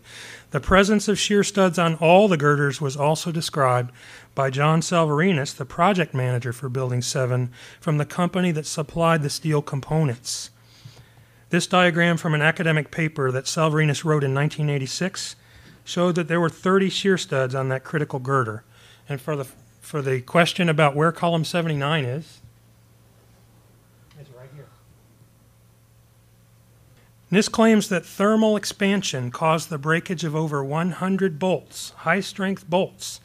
The mechanism that NIST claims caused all this damage is called differential thermal expansion. This is when the expansion of the beam below is much greater than the expansion of the concrete's floor slab above it when they're both heated in a fire. Thermal expansion is not a new phenomenon, as NIST suggests, but has been a consideration throughout the history of structural design. You can see that point made here by two building professionals from Australia who wrote a response to NIST on its Building 7 report.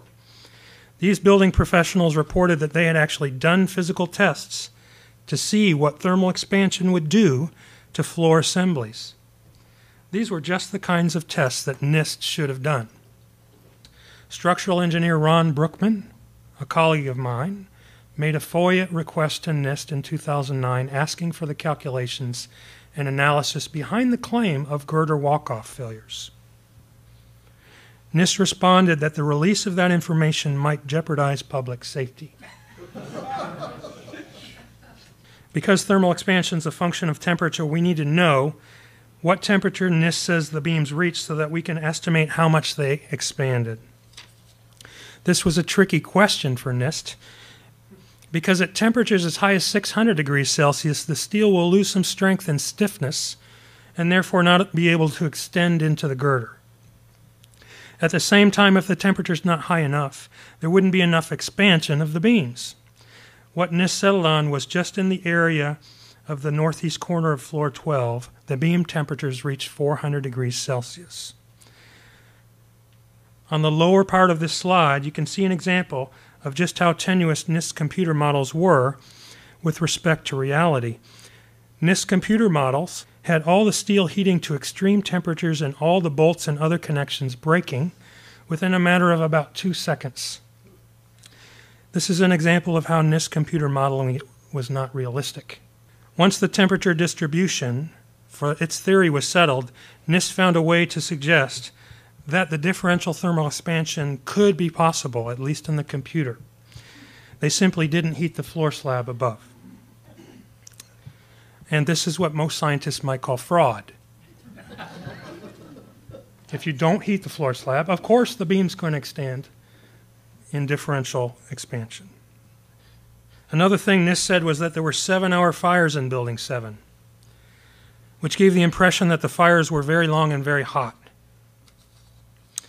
But early photographs did not show fires on floors 11 through 13, where NIST says the first failures occurred, until after 2 p.m. and the building fell less than 3.5 hours later. So there could not have been 7-hour fires in those areas. Underwriters Laboratories provided the fire resistance information for Building 7 as well. There were requirements for fire resistance of the columns and floor steel in Building 7, just as there is for any skyscraper. The requirements were that these steel components had to withstand 2 to 3 hours of intense fire in standard tests.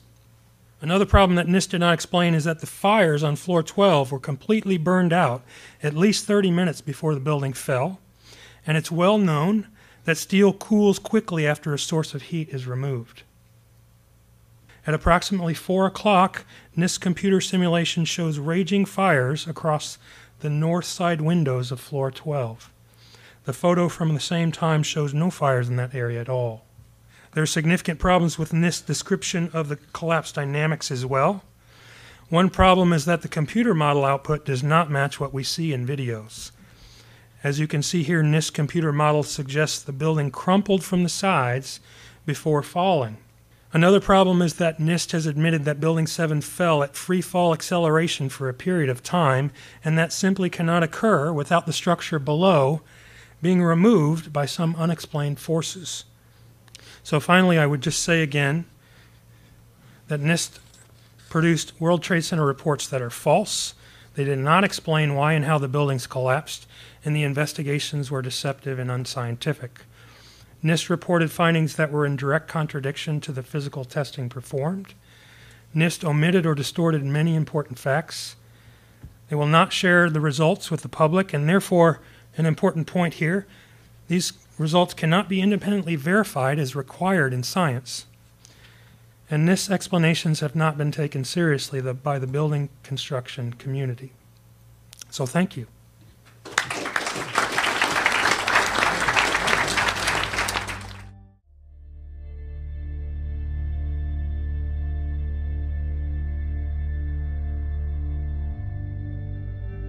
The 9/11 Commission report did deal briefly with the issue of insider trading, so they have an answer to the allegations made that there was substantial insider trading before 9/11.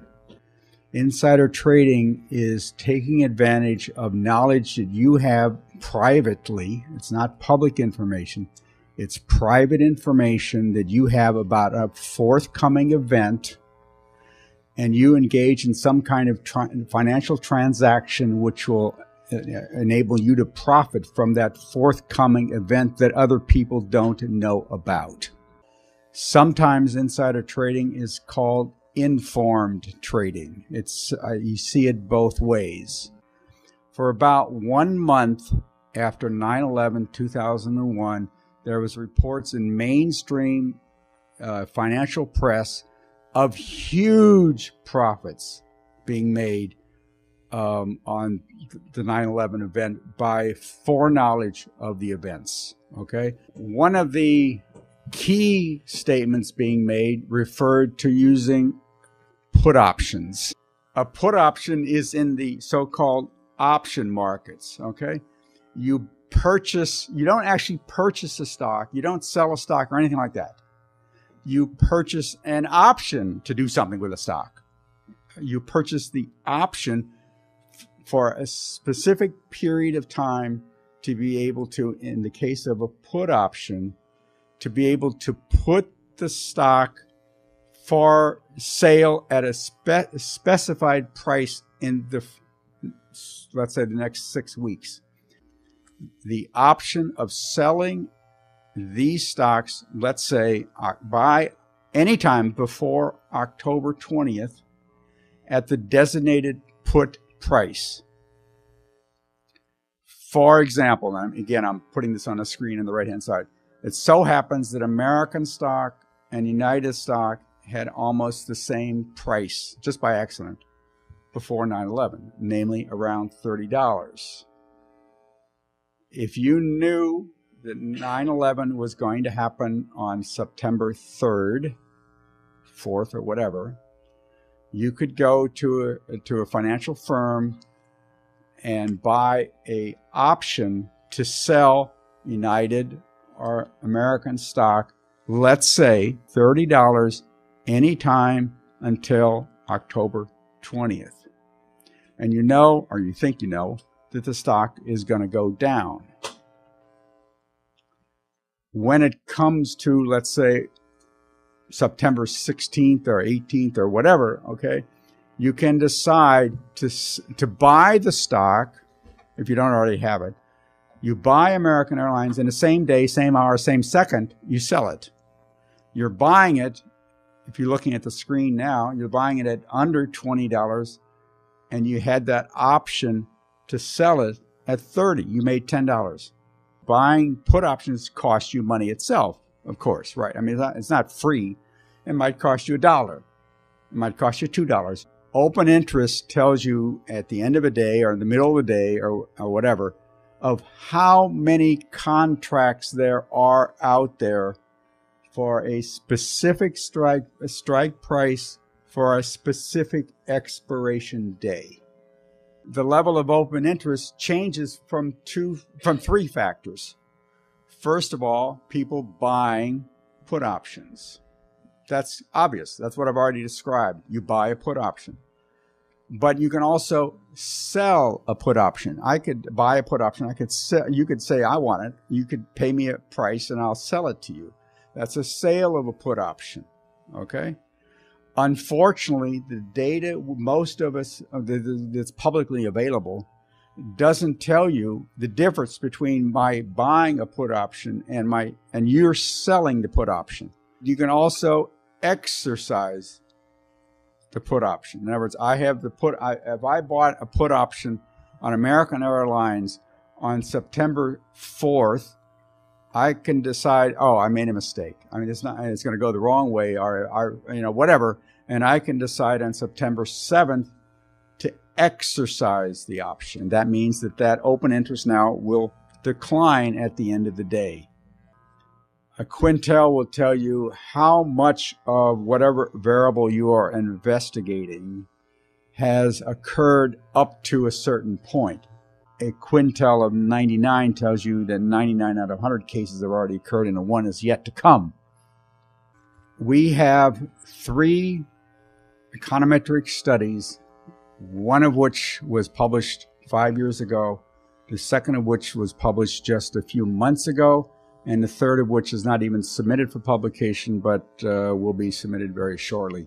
These are done by econometricians addressing the issue about whether there could be insider trading or informed trading before 9/11. First of all, he looks at the change in the open interest, and I'm going to focus on American and United stocks. He looks at the change in open interest on American and United stocks for a very short period, September 5th to December 10th.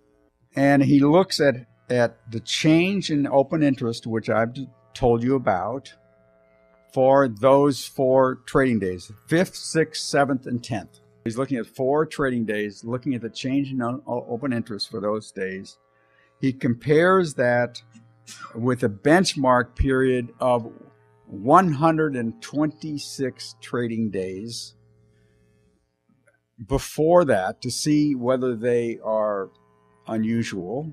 For that stock, he compares it to 1,000 pieces of data on the 1,000 largest corporations between January 2nd, 1990 to September 4th, 2001 to get this frequency distribution I was referring to, and therefore to be able to get this idea of where the quintils are for the transactions that are occurring in put options for American and United Airlines.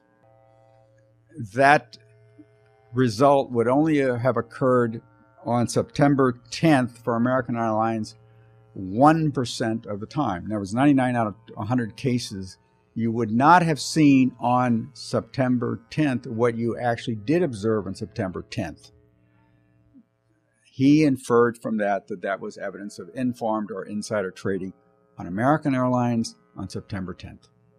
He looks at spikes in put option trading on 14 companies over a 10-year period And after all the statistical stuff that's summarized here, they find that there are only 37 in all of that 10-year period for 14 stocks. There's only 37 events to be identified as possibly informed or insider trading, whatever word you prefer to use. Only 37.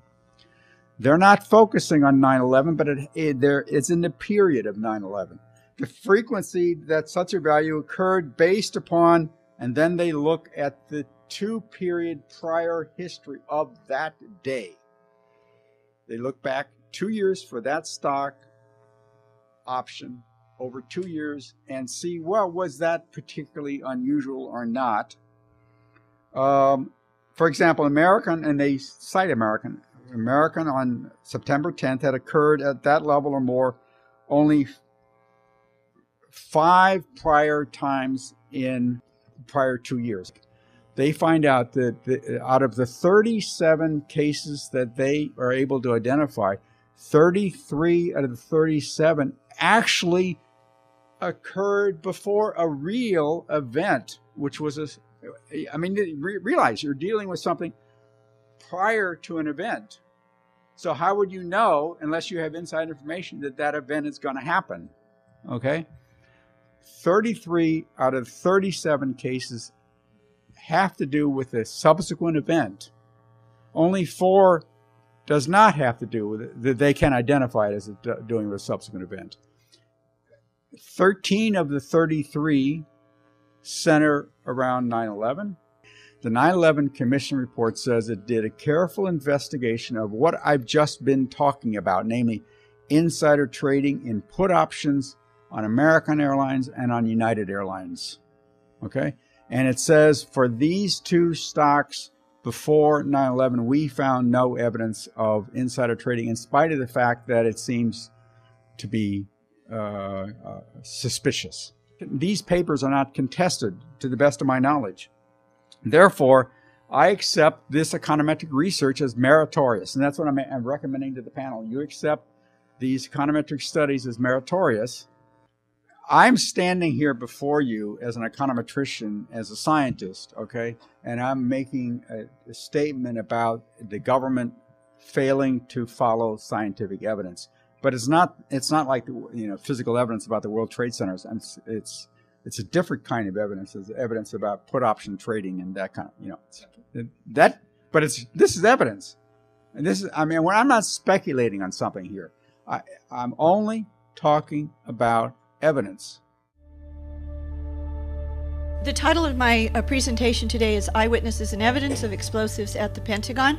The official story, as represented in the 9/11 Commission report, is that it was a surprise Pearl Harbor-like attack, which was claimed to be a kamikaze plane attack, on the west outer wall of the Pentagon by Arab Muslim terrorists, who, it is alleged, were in control of Flight 77, a large commercial 757 airliner, and the claim is at exactly 9:37 and 46 seconds, it diagonally penetrated through 3 of 5 rings to the inside of the middle ring only, causing a single exit hole on the inside of the middle C ring. The west side of the Pentagon, the official story claims that Flight 77 came in at an oblique angle and did not hit the building straight on, but came in at an oblique angle. And parts of the plane, at least, it is claimed, went all the way through 310 feet. And according to Donald Rumsfeld, he made the claim that the nose of the plane poked itself out of the inside of the middle or C ring. The first claim is that it was a surprise Pearl Harbor-like attack. But the Pentagon, I now know from interviewing eyewitnesses, expected a terrorist attack on the building that morning, but with explosives of some kind. Bomb-sniffing dog teams were at the Pentagon Metro stop at least as early as 7:30 a.m. I've personally interviewed a Fort Monmouth TDY auditor named Michael Nielsen, as well as the very famous Army area survivor April Gallup, for 2 hours with under oath testimony on videotape. And they both stated that there were bomb-sniffing dog teams in the Metro stop at approximately 7:30 that morning, and then they left the Metro stop and presumably they were still there. So the Pentagon expected some kind of an attack apparently with explosives that the dog teams were sniffing for that moment. We have pretty good idea from one of the 9/11 Commission staff reports, the Team 8 report, which was the one that investigated the response, or I would say non-response, of NORAD on the morning of 9/11 and anything connected with the Pentagon.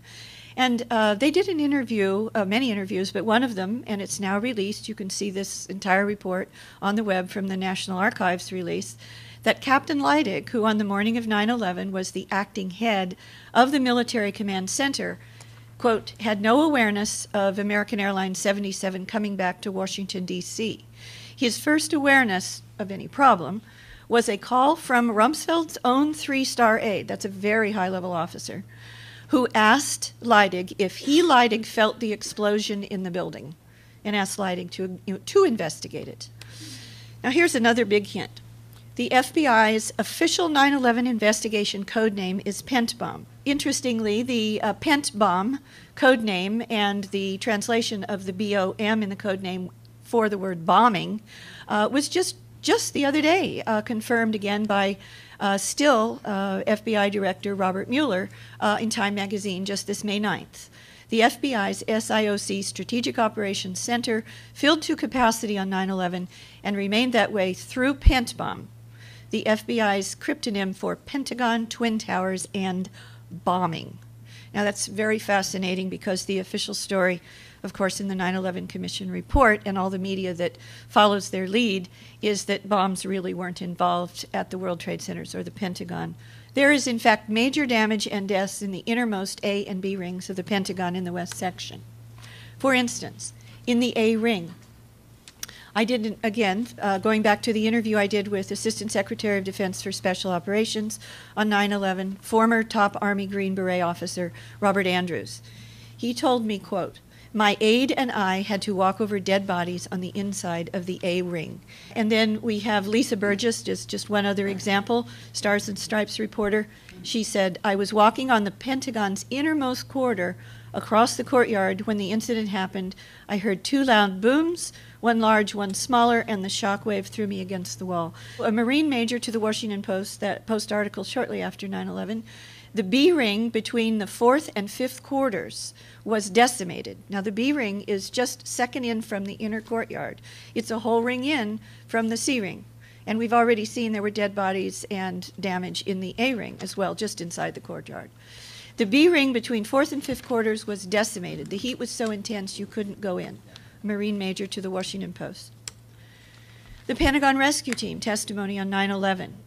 Quote, when we got into the building, we started to feel the heat right away, and as we walked deeper down the hallways, deeper means, and I've confirmed this with many people who work in the Pentagon, deeper means deeper towards the center, towards the courtyard, away from the alleged impact point. Further towards the center, it was just fire everywhere. Not so much smoke there, but fire all around us. You couldn't see the plane, just debris wherever you looked. Now the C ring is where the official story says the nose or some heavy part of the plane popped, just barely popped through the inside of the middle or C ring. But there is good evidence that that inner C ring famous exit hole was also made by some kind of explosives, probably shaped charge explosives that were put on the wall. This is one of many photographs that were originally from the Department of Defense that are available on the web.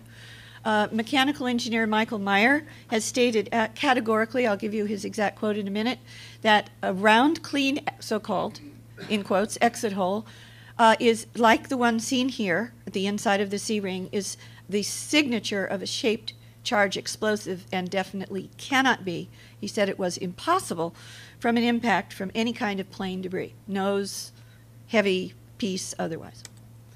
Meyer spent years in aerospace, structural design, and the design and use of shaped charge explosives. He, quote, it is physically impossible for the C-ring wall, the so-called exit hole, to have failed due to the impact of plane debris of any kind in a clean, neat circle like that. There was an oblique or diagonal impact on the outside of the outer wall of the west side, and that diagonally impacting plane and or parts of it after the first part of the penetration, this is the official story, penetrated through only 3 of the 5 rings. If a plane or any object, any impactor, would come in at an oblique angle, which the official story says, and goes diagonally through 3 rings, that you're not going to have a perfectly round exit hole. If it's the front of a fuselage or even a round engine, it would have to impact coming perpendicular to the wall. The official story, of course, says that there is a single exit hole on the inside of the C ring, caused by whatever. Well, in fact, this is a graphic taken from the Washington Post immediately after 9/11 from Pentagon sources, DoD sources itself. And when you come up afterwards, you can see the key, if you can't see it there. But there are 3 exit holes listed from the Pentagon's own immediate sources to the Washington Post after 9/11, not just one. This is an aerial photograph that the Pentagon provided to all the media right after 9/11. You can see it on the web. This is the so-called official exit hole right here. But there are 2 others that, in turn, perfectly match these 3 so-called exit holes from the Pentagon's own release data, and here it says exit holes, plural. April Gallup, a very famous witness. I have done a 2-hour under oath videotaped interview of April Gallup. In that under oath 2-hour sworn statement to me, she states, and I'm summarizing, of course, there were huge explosions the second that she, April Gallup, hit the on button on her computer in the E-ring. She said, I thought it was a bomb. There were 2 explosions. She walked out of the alleged entrance hole, according to the official story, and yet saw no plane parts, no seats, no passenger, no luggage, no smell of jet fuel, no jet fuel fire, no burns on her body. The only fires she saw were seen coming out of the computers in a large ring around her large Army work area. April Gallup walked out of the alleged entrance hole, according to the official story, with only 1 shoe, 1 bare foot, and the floors were not hot, she said, and her soles, as you will see now, are completely unburned. April Gallup resting on the Pentagon lawn after walking out of the alleged impact hole with 1 bare foot and her soles completely unburned. Lieutenant Kevin Schaefer, the entire command center, he's referring to the Naval Command Center. The entire Naval Command Center, which was in the West Wedge first floor, exploded in a gigantic orange fireball. I felt myself being slammed to the deck by a massive and thunderous shock wave. Additional witnesses and evidence to inside explosives. Army Fort Monmouth Auditor Michael Nielsen, I've mentioned him before. Hundreds raced down the hall past me and out the south side exit shouting, it's a bomb, bomb, it's a bomb. And multiple witnesses smelled cordite, which is definitely not jet fuel, doesn't smell anything like it. Inside explosives would explain why there was no advanced siren or evacuation, which was one of the complaints in April Gallup's lawsuit against Rumsfeld, Cheney, and Myers. The Naval Command Center was almost certainly targeted. The Washington Post said so immediately after 9/11. We know the part that was targeted. It was the intelligence center in this upper corner, which is, this is taken from here. That's that corner right there, and that's that corner, the intelligence cell. Outside terrorists would have targeted the Pentagon roof, obviously, and easier to hit command areas, for instance, where Rumsfeld and Myers worked. Not the National Command Center, or the Naval Command Center, not the CNO Intel plot, which is another apparently targeted offices, or even the sparsely populated entire West Wedge, where the official story says that a plane impacted at almost ground level, because that's precisely the one side of the 5 sides of the building, the approaches to the building, that had the most physical obstacles in the way. A hill, an antenna, light poles, cyclone fence, and large cable spools that are in advance. The government lied about inside explosions. Do you think it's telling the truth about the one and most famous outside explosion in the 5 famous frames from the 2 videotapes of the security cameras in the parking lot of the Pentagon that the videotapes were released in the Moussaoui trial in August of 2006? Probably not, and in fact, we know not. And how do we know not?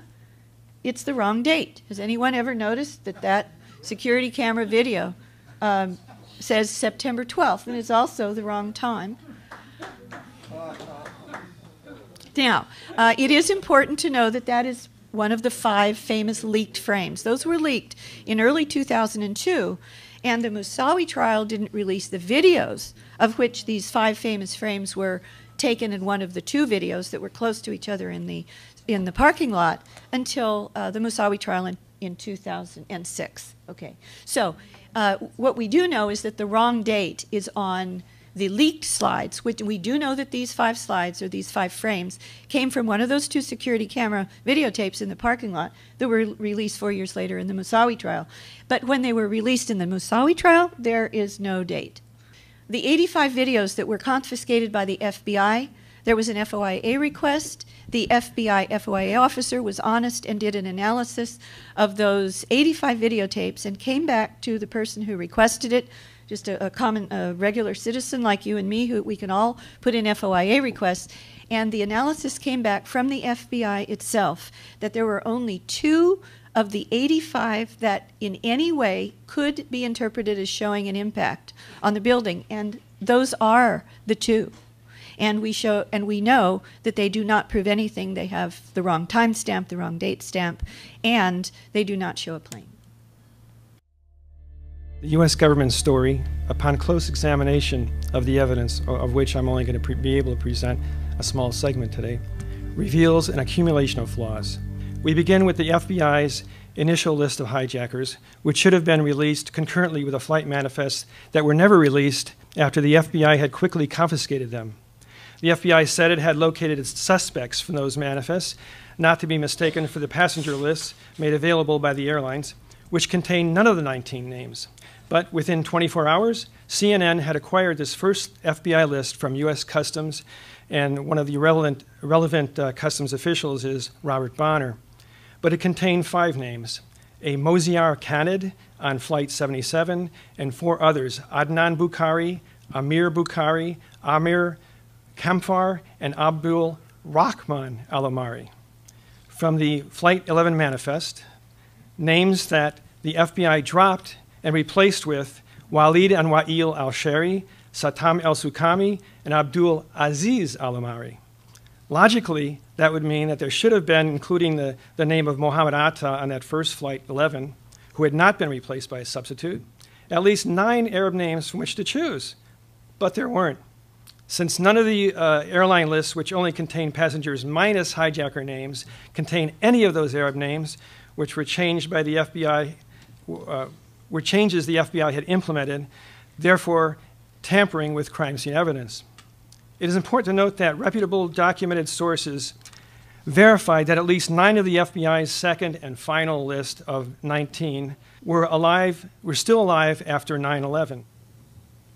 The U.S. government's best evidence, which you will see is actually the worst evidence of hijackers, the Dulles Airport video. Compare that, the Dulles video still to a Portland Jetport video still on the left. The only other video we have of the alleged boarding planes on 9/11 was the one from the Portland Jetport, where in the frame on the left, Atta and Aziz al-Amari proceeded to board a connecting flight, not the Flight 11 that crashed. While this disqualifies it as evidence of a flight that crashed, it does show the verifiable airport security data, which continues throughout the video's duration: the date, digital ongoing time of day, excuse me, and the closed-circuit TV identification number, which reveals that camera's location. Such data on the still from the Dulles Airport video, on the other hand, which is on the right, is the first of 6 major problems we have with it. Unlike the Portland video, and unlike every other airport surveillance video we've seen, it lacks verifiable authenticity, excuse me, which can only come from imprinted security data: the date, the digital ongoing clock, and camera number. Thus, lacking imprinted security data on the entire tape, standard for all airport videos, and without evidence to indicate erasure, there is no possibility that the Dulles video is authentic. Hence the probability that is a forgery. Devoid of such security data, both as a security video and as evidence of an event to be used in a court of law, what possible use could this video have? Located at an airport security checkpoint, a security camera that records without imprinting security data is completely suspect. The presence of Salam al-Hazmi and Khalid al-Midhar, allegedly preparing to board Flight 77, introduces the second problem. Both he and al-Midhar turned up still alive after 9/11. In al-Midhar's case, one report comes from the FBI itself, which warned all banks to watch for him after 9/11. It took 3 years for the original release of the Dulles Airport video in 2004.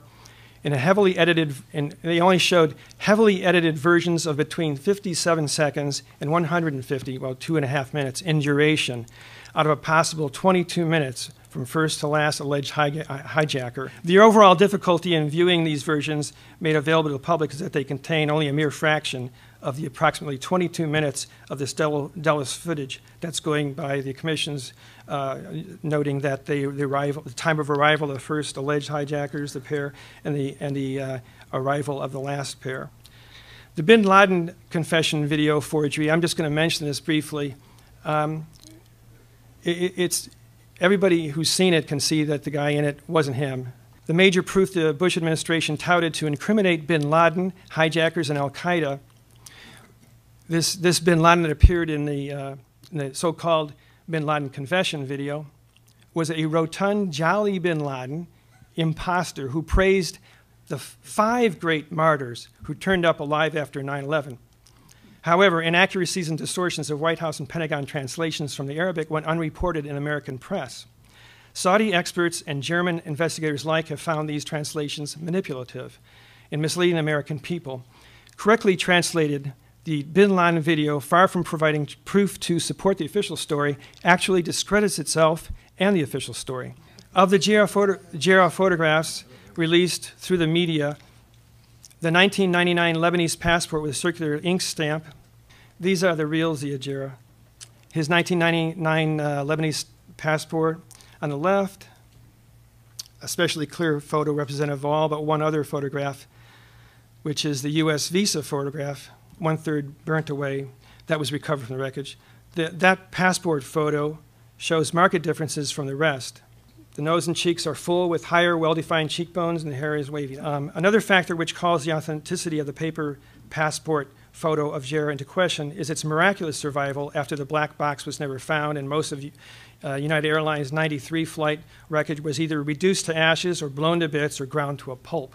He was born Sunni, but educated in Christian schools. He grew up in a well-to-do secular environment. He had dozens of friends, classmates, instructors, family, and landlords. They were all interviewed, and they all testified he was apolitical, non-religious, more a jet-setter than a jet pilot. Well-liked, outgoing, friendly, and loved to party. A friend who once led him to mosque, Abdul Rahman al-Makadi, called Jarrah a, quote, weak Muslim, unquote. Finally, all his Florida flight school classmates avoided flying with Jarrah when the word got out that he was a lousy pilot, student pilot. The U.S. government has never provided a flight manifest or any other evidence to show Jarrah ever boarded. Replete with innuendo, hearsay, forged documents, and fabrications, the official legend of Jarrah's U.S. stay deviates significantly from the facts and eyewitness accounts and uses media complicity to distort his character.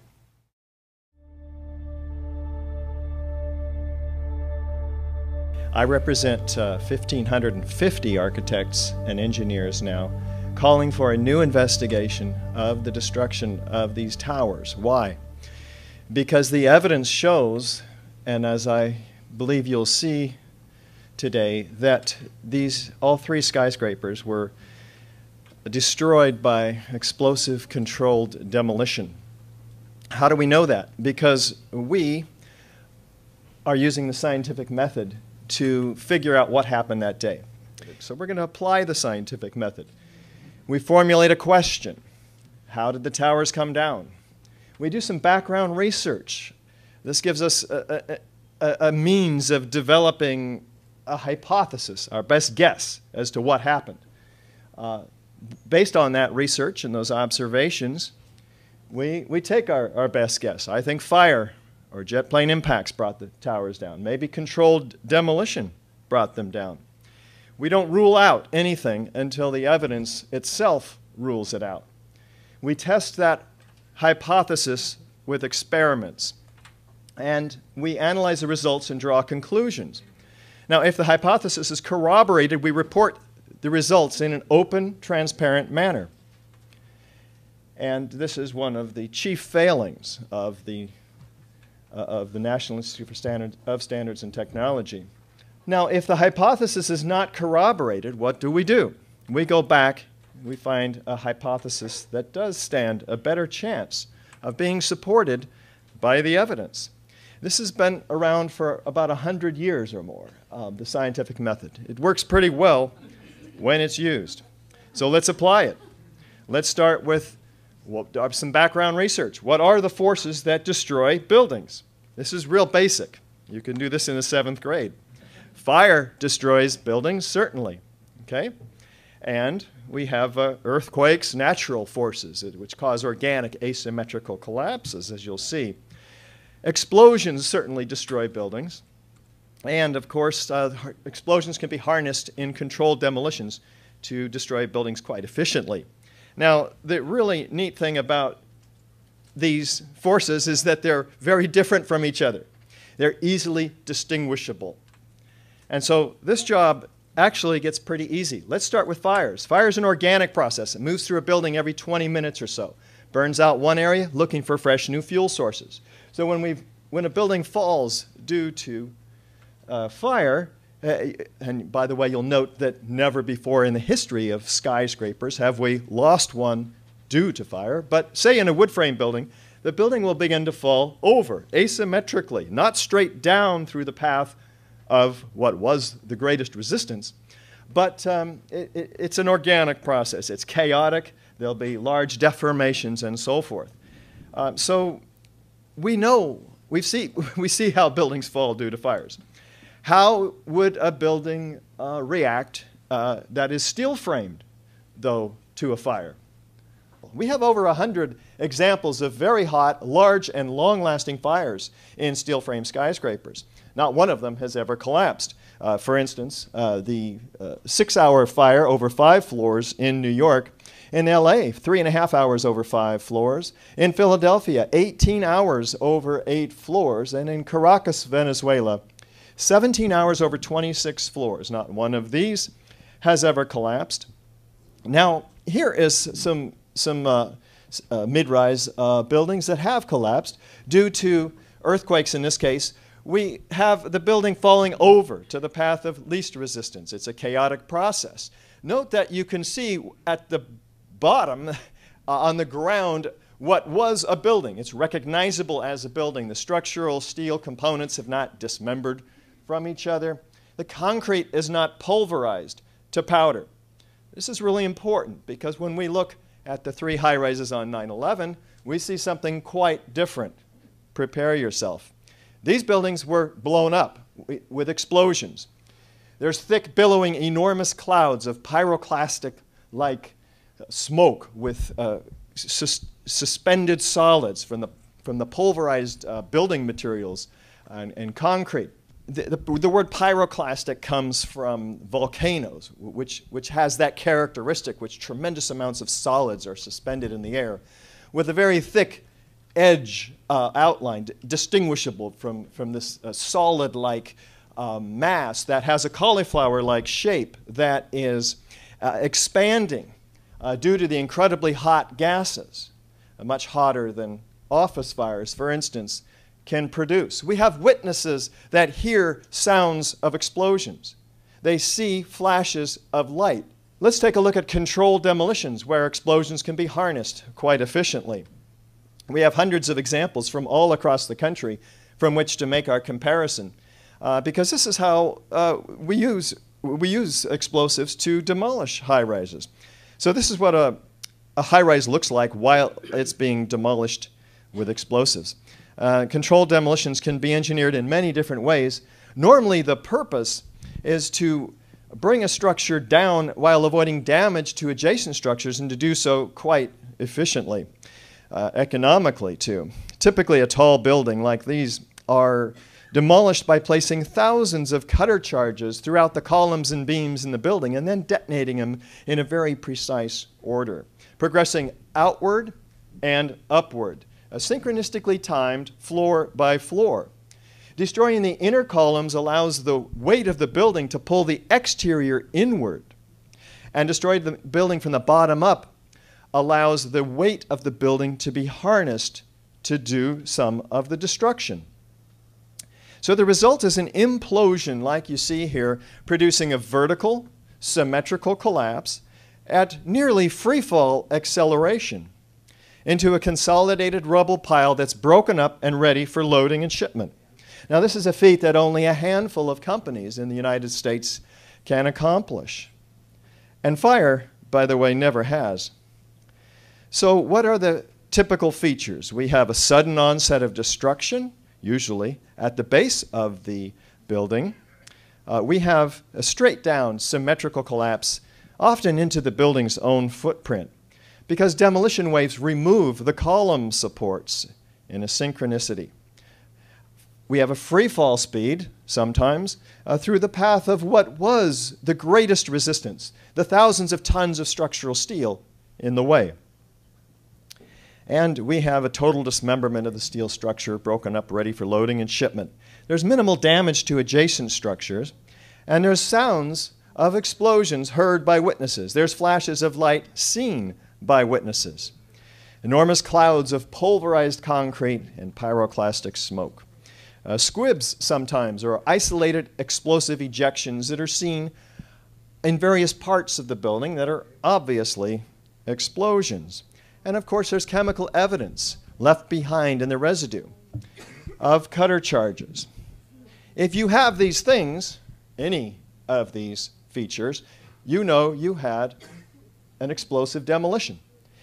If you had all of them, you are really, really, really sure. There's no question. This is direct evidence of explosive destruction, and guess what?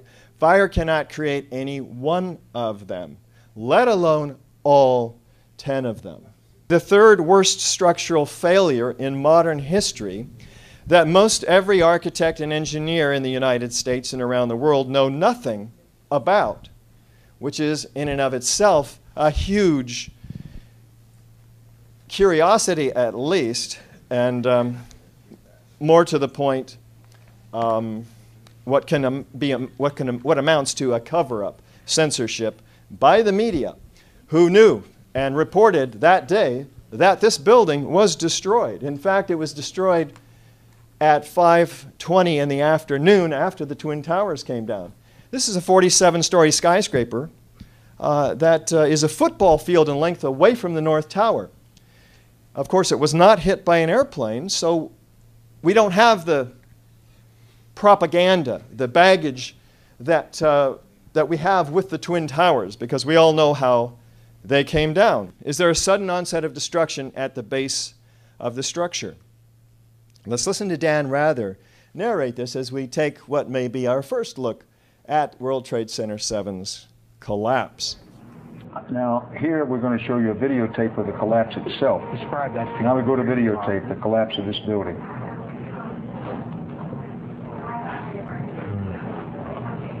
It's amazing. Amazing, incredible, pick your word.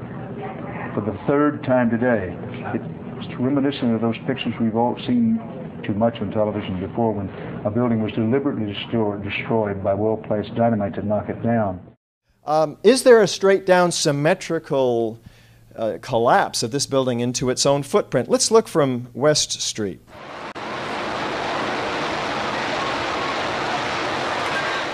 I'm not quite convinced yet, though. Let's look at side-by-side comparison here. On the left is World Trade Center 7. On the right is a known controlled demolition. Is there any similarity? Is there enough similarity to warrant an investigation into the possible use of explosives, particularly given that every high-rise that has come down with explosives, and that no high-rise has ever come down due to fires? This is NIST's computer model. Compare it to reality. What do you see? I'll point out about 6 things that I see. First of all, it stops 2 seconds into the overall collapse. Why? Well, as you can see, it begins to tip over. Had they gone, they can't even get their own computer models to reflect the straight-down symmetrical collapse of an engineered, patterned set of explosives. And you can see massive bulging and indentation at the bottom, which is not reflected at all in the perimeter steel frame skeleton of the building. What else do you see? We have a massive set of failures of connections of structural steel framing that amounts to a rate of about 400 per second failing, beginning here, and look, almost instantly all the way up the building. Structural engineers will tell you that an isolated failure in a structural steel system cannot cause an instantaneous set of failures vertically throughout the building. And then NIST claims, well, then that travels laterally. But they don't even show us that. But forget that. Just the fact that we have massive failures in the structural system throughout the height of this building in the first few seconds before the overall collapse, wouldn't you expect to be seeing that reflected all the way up to the top and breaking massive numbers of windows on the side? How many windows do you see breaking here? A couple. They should all be tearing apart, massively warping. If we don't take out all 24 core columns and all of the 50 or so perimeter columns at once, virtually simultaneously, what's going to happen? That building is going to fall to the path of least resistance. Asymmetrically, it'll fall over. Look at the geometry of the building's collapse. It's coming down faster and faster. Each second, there's more speed, indicating gravity is in full control here. It's falling as fast as a bowling ball dropping off the side of the building. Do we have enormous clouds of pyroclastic-like smoke and dust? Look at this incredible level of expanding gaseous clouds racing 35 miles an hour in every direction away from the destruction of Building 7. And with a thick edge and complete set of pulverized solids filling this cloud of smoke. Much hotter than a few small office fires that you saw fueling that cauliflower-like expansion of that cloud. Mid-rise, high-rise office buildings do not collapse due to fire. There's 40,000 tons of steel in World Trade Center Building 7. That steel, fireproofed or not, will draw that heat away from its source and distribute it out through that incredible heat sink. Let's take a look in Beijing, where we had a massive fire fully engulfing a 44-story skyscraper. And surely this one is going to collapse. Did it? No. Before, on the left, after, on the right, the building is still standing. And yet, these small office fires brought this building down after burning about 4 hours. FEMA came out in 2002 with their report, assisted by the American Society of Civil Engineers.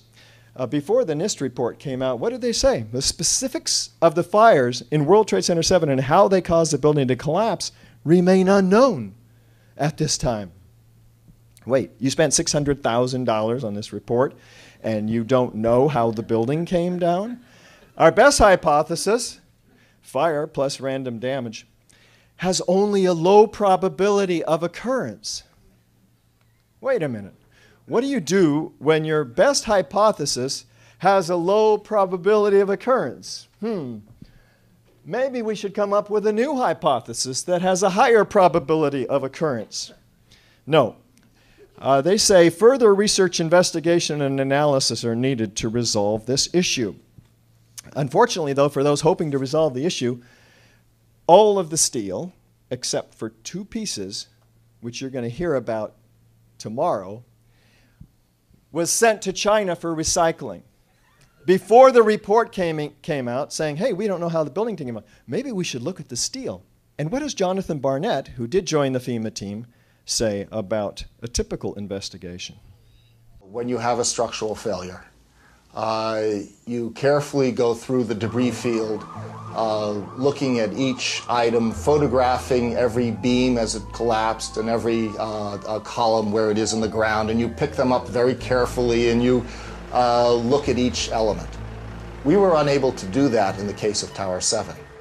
After we look at Building 7 and gain the respect of people who didn't know about it, much less its controlled demolition, they're much more open to looking at the evidence with the World Trade Center Twin Towers, which is actually even more clearly a controlled demolition, albeit a very different one than we've seen. Let's start with the structure.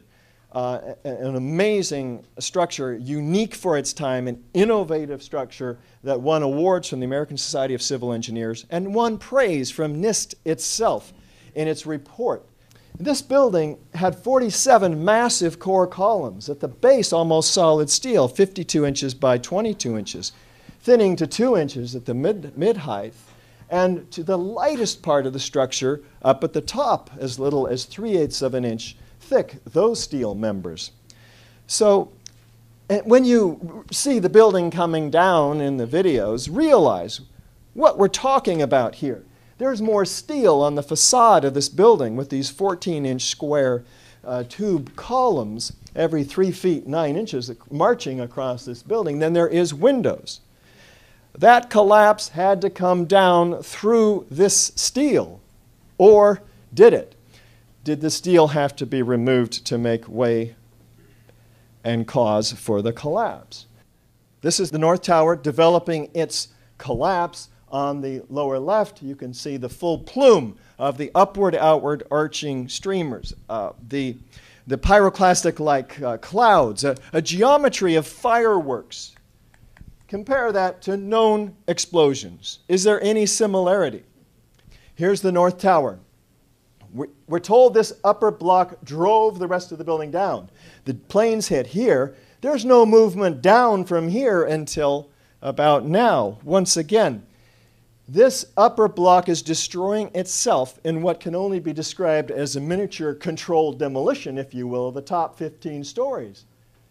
There's nothing left to drive the rest of the building down at any speed.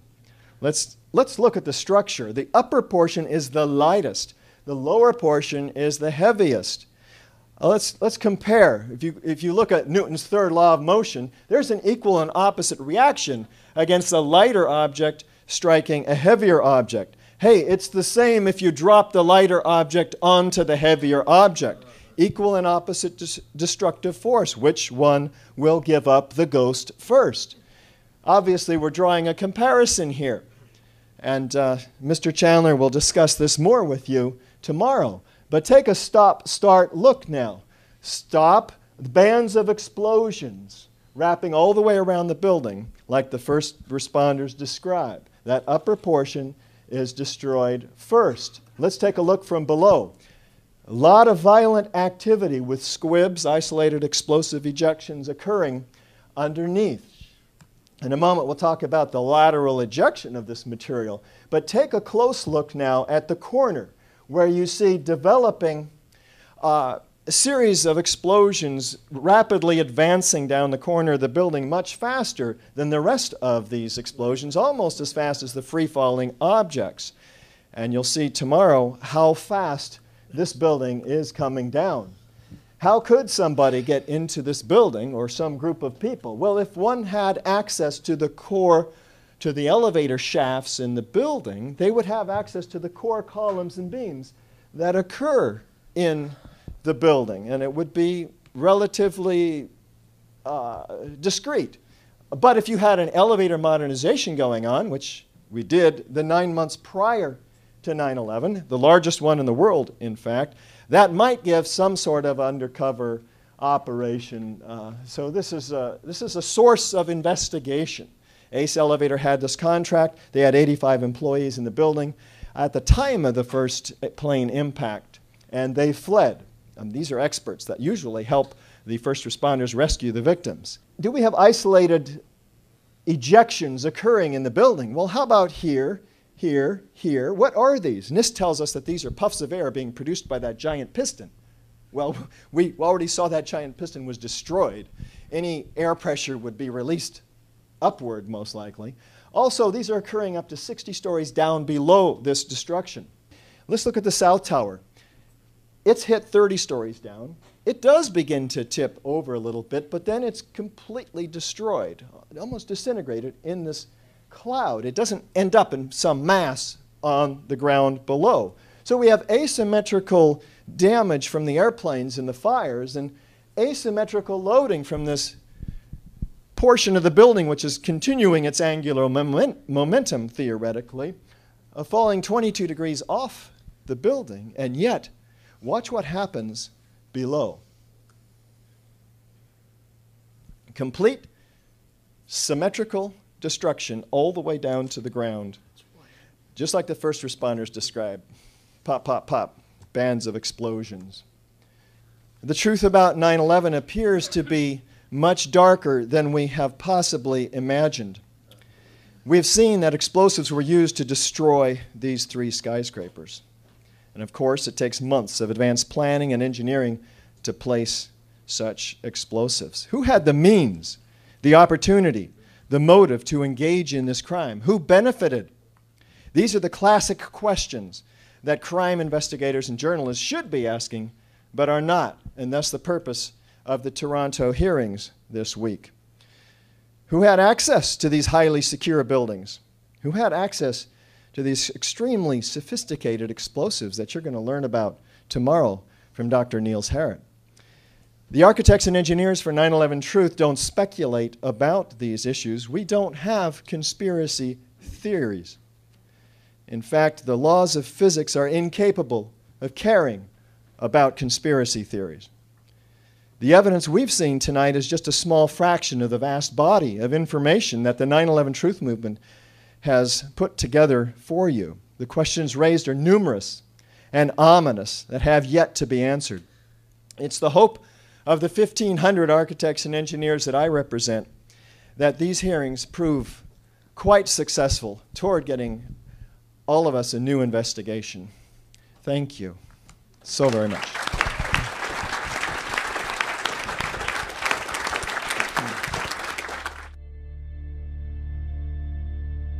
What I'd like to address in my presentation are the broad consequences of 9/11 with regard to US military doctrine, but more broadly, the pretext and justification which the lies surrounding 9/11 have given to waging a war of conquest under the banner of what we call the war on terrorism, or the global war on terrorism. The global war on terrorism was launched late at night by the War Cabinet, which was formed in the afternoon of 9/11. And a decision was taken to declare war on Afghanistan as a state sponsor of the 9/11 attacks. In other words, a sovereign country somewhere in Central Asia, on the grounds that Al-Qaeda and mastermind Osama bin Laden was behind these attacks, and consequently, Afghanistan as hosting Al-Qaeda was responsible for a military attack on the United States of America. And what is more important is that the following morning, without any evidence, nobody knew who had done it on the same day. But the following morning, Eastern European time in Brussels, the Atlantic Alliance met and invoked Article 5 of the Treaty of Washington, which essentially states that an attack on one of its members constitutes an attack on all of its members under the concept of collective defense. Now, immediately we see unfolding this notion of preemptive war, that this was an act of defense, and as a result, NATO didn't actually declare war on the 12th. It waited until barely 2 or 3 days before, based on some State Department document which was composed and never verified, and then they said, yes, we now rubber stamp the decision that we took tentatively on September the 12th. But needless to say, this tragic event of 9/11 was used as a pretext and justification to wage war on an impoverished country in Central Asia. There were diplomatic exchanges between Afghanistan and the United States. People say the Taliban, but this was the government of Afghanistan, whether we like them or not. And they sent, I think, on 2 occasions, if there's evidence that bin Laden is behind these attacks, we'd be happy to hand him over to American justice. And George W. Bush said, we don't negotiate with terrorists. That was his response. So that avenue was not taken. And anybody who has a minimal understanding of military planning will know that you don't plan a large-scale theater war in a matter of 4 weeks. This conference took several months to prepare. And imagine anybody who has looked at military documents knows that it takes several months and sometimes years to prepare a war of that size. So that the war on Afghanistan was in the pipeline well before 9/11. Al-Qaeda and his leader Osama bin Laden constitute the outside enemy in the eyes of public opinion. And we saw that in the wake of these tragic events, immediately there was a mass mobilization of public opinion. And I don't think even sectors in Canada, I think everybody joined the bandwagon, virtually everybody, even trade unions, progressive organizations, and a few dissenting voices. If Al-Qaeda is behind these attacks, who is behind Al-Qaeda? And I knew from the research I'd conducted on Yugoslavia in particular, but going back to the Soviet-Afghan war, that Al-Qaeda was an intelligence asset of the CIA, and this was amply recognized in numerous documents. And the response of the U.S. intelligence community was, yeah, we supported him, but he went against us. Okay, you can read that. I'm quoting literally from press reports, from intelligence reports. It's when an intelligence asset goes against his sponsor. Now, we were the sponsors of Al-Qaeda. It was for a good cause. It was to fight the communists in the Soviet-Afghan war, and we sent in the Mujahideen. We trained them in these CIA camps in Afghanistan and Pakistan. We set up the religious schools, the madrasas. We then contracted with our friends in Saudi Arabia to send in Wahhabi missions into Afghanistan to train these people. The understanding of the intelligence community is he turned against us. In the wake of the Cold War, the jihad then started to target the Western world, and that 9/11 was an attack by Muslim terrorists. Now, the blowback, I can tell you that the blowback is a fabrication. Bin Laden's whereabouts have always been known. Why? Because Al-Qaeda is a CIA intelligence asset and has always been an intelligence asset and continues to be an intelligence asset. So there is no blowback. And I will argue that there's a blow forward. We see Al-Qaeda in Iraq, then we see Al-Qaeda in Yemen, Al-Qaeda in Africa. We had subsidiaries of Al-Qaeda virtually everywhere, you know.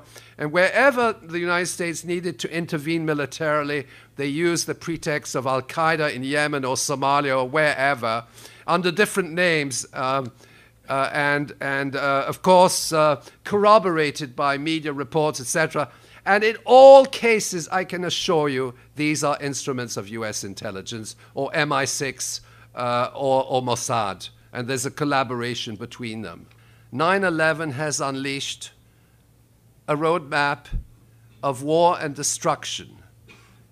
We are at the crossroads of the most serious crisis in modern history. I think that's not an understatement. And the war on terrorism is part of that process because it gives a justification to wage war on humanitarian grounds, so that you wage the war not against countries, but against what they called non-state entities, which came again into the jargon. All this has permeated the consciousness of millions of people. It's created an atmosphere of fear and intimidation, which was then coupled with the coded alert, the color-coded alerts, and Homeland Security, and so on. And it was a pretext to wage a war without borders, which in essence is a war of conquest, and it was also a pretext to implement far-reaching changes at home through the Patriot legislation, through national security, protection of borders, and so on and so forth. Ultimately, if the war on terrorism is no longer accepted and doesn't have its legitimacy, the whole construct of military doctrine collapses like a deck of cards. And that's why 9/11 truth is so important. What happened on September 11th from the standpoint of somebody who was in Washington, D.C.? Probably the thing that struck me the most was after September 11th, there were slick brochures, magazines with photographs that appeared on the newsstands immediately after September 11th. And I asked myself, how did they get those pictures? Kind of like all of those red, black, and green flags that showed up overnight in Libya. We also, as members of Congress, were given talking points, and you all have seen my interviews that I've done talking about these talking points.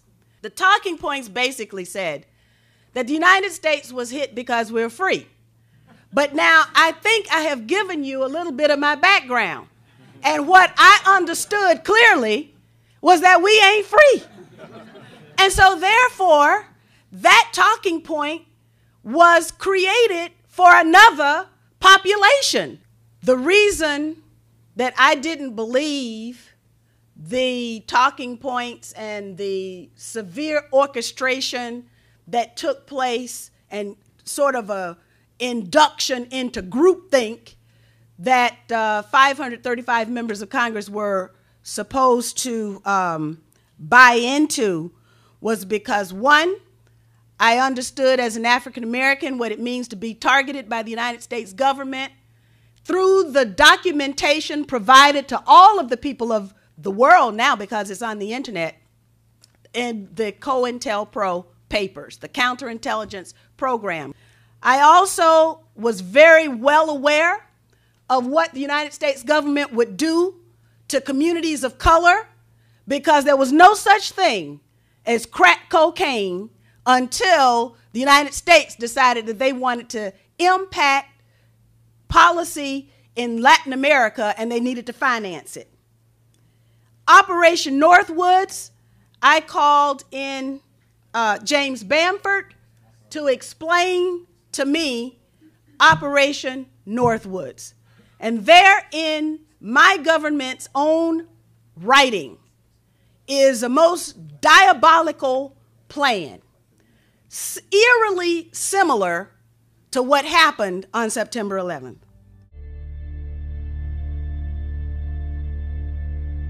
As you know, some of us think that the 3 buildings at the World Trade Center, buildings 1, 2, and 3, were brought down through a process of controlled demolition. So the question naturally arises, if that's the case, that seemingly outlandish thing, if that's the case, surely somebody on the scene would have noticed something, especially if this is, in any sense, a standard controlled demolition which uses explosives. Surely somebody would have heard them, or seen them, or felt them. And the answer, of course, is they did. And my job today is to give a brief overview of some of the eyewitness statements. I say some because my collection is far from comprehensive, but it should give you a pretty good taste of what this literature, as well as some of the video footage, looks like. 3 points I want to make today. First, the conviction that the towers came down because of explosions, as opposed to structural failure, was common on 9/11. Secondly, there is substantial eyewitness evidence supporting this conviction. And third, this eyewitness evidence has been ignored or suppressed by the 9/11 Commission and the National Institute of Standards and Technology. We begin then with the conviction that the towers came down because of explosions was common. Now, why is this even important? It took me a few years to realize how important this simple point really is. And I'll try and explain to you. It seems to me there's a very common presupposition, occasionally voiced but often unvoiced, and it is this, that on 9/11 everybody, especially those on the scene, knew that the towers came down because they were hit by airplanes. And the airplanes obviously damaged them, and the fires subsequently damaged them. And through some kind of structural failure, which usually people don't want to get into in detail, they came down and it was obvious. And that was the story, and that was the perception, and that was the belief. And that people who suggest controlled demolition brought them down are latecomers. They're revisionists. They're people who came along later with their cockeyed theory. And they perhaps have some special conspiratorial way of thinking, which leads them to unnecessarily complicate a simple situation. The idea that these buildings came down because of explosions, and even more specifically, because of explosives planted in the building, was an idea found all over the place on 9/11. On the scene by eyewitnesses, even on television, on the radio, in the paper. Very common. And it's important that we know that. It changes our perspective on this. So here's my first video. The reporter here is N.J. Burkett, and he's working for ABC News 7. And he's standing very near the towers. Take 2. Take 2 and 2, 1. This is as close as we can get to the base of the World Trade Center. You can see the firemen assembled here, the police officers, FBI agents. The towers, a huge explosion now raining debris on all of us. So this man had to pick up, he and his companion had to pick up the camera and run for their lives.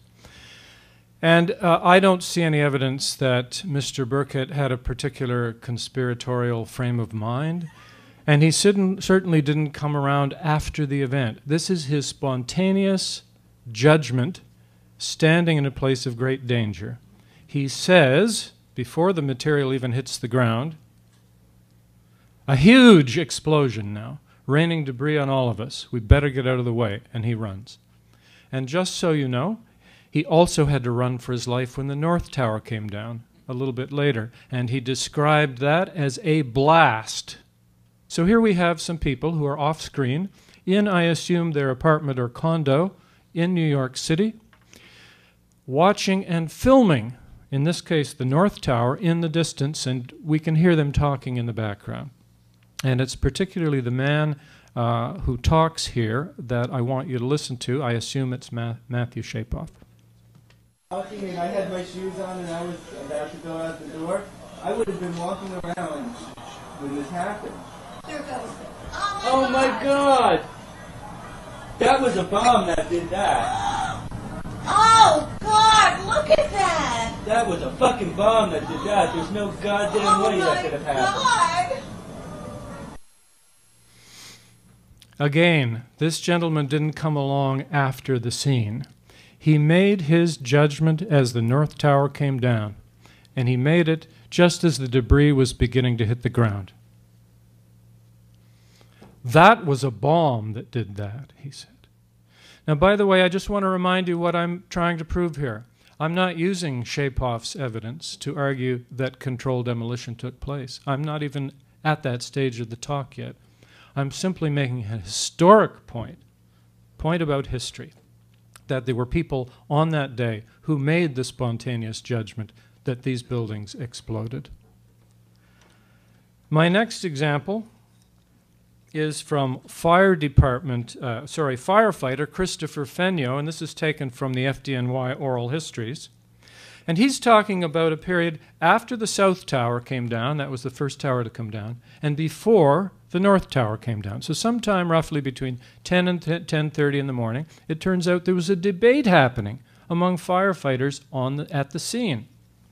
Quote, "At that point, a debate began to rage because the perception was that the building looked like it had been taken out with charges." In other words, not merely that it came down because of explosions in some general sense, but that the building had been rigged for demolition. They were debating that before 10:30 in the morning on 9/11. And that's the debate that is still raging 10 years later. The debate between some kind of structural collapse hypothesis and the explosion hypothesis. Pent bomb, as Barbara Honegger pointed out, is the FBI acronym for their investigation of 9/11, and it stands for Pentagon Twin Towers Bombing Investigation. When I first heard that years ago, I thought, what a strange title, because the official narrative has no room for bombs at any of the locations. Is it possible that some members of the FBI actually thought that it was a bombing originally? And that's when we go to Jack Kelly's very interesting statement, which you heard yesterday, but I'll give it again.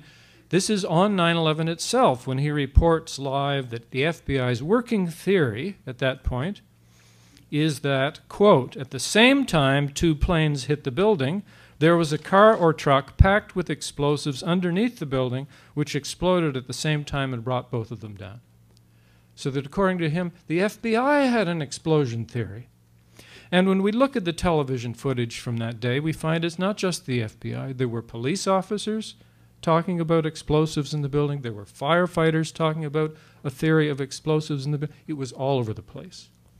We begin with the famous clip from the Naudet brothers film, the two French filmmakers who were there on 9/11 and who interviewed people and so on. So this is from the day. The gentleman, the firefighter on the right is Dennis Tardio, and on the left is Pat Zoda. And let's listen to their description of what the North Tower, because we have to be specific here, what the North Tower looked like as it came down. Nobody there. Where the fuck? What did we do? We made it outside. We made it about a block. We made it at least two blocks, and we started running. Floor by floor, it started popping out. It was like, it was if they had detonated. Yeah, if they were planned to take down a building. Boom, boom, boom, boom, boom, boom, boom, boom. All the way down. I was watching it and running. Just ran up west. And then you just sort of this cloud of shit chasing you down. Okay. Now, you know, it's worth pausing to think about what these guys are saying, because I have had so many people dismiss this kind of evidence that I'm dealing with, usually with a wave of the hand, an impatient gesture.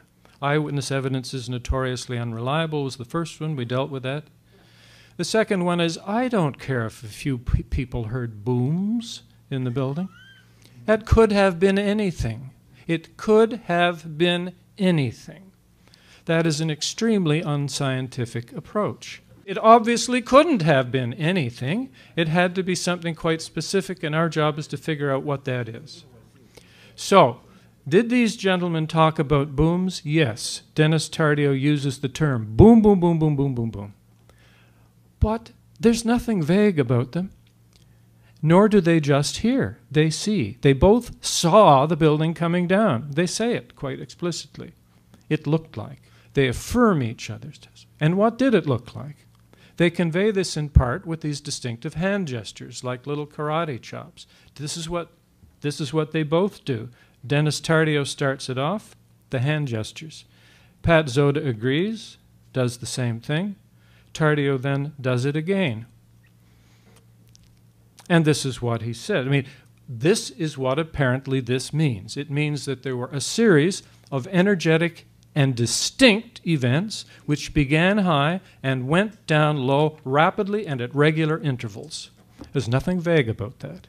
That is extremely distinctive. And this is what they say. Zoda, floor by floor, it started popping out. Tardio, it was as if they had detonated, you know, as if they were planted to take down a building. Boom, boom, boom, boom, boom, boom, boom, boom, boom.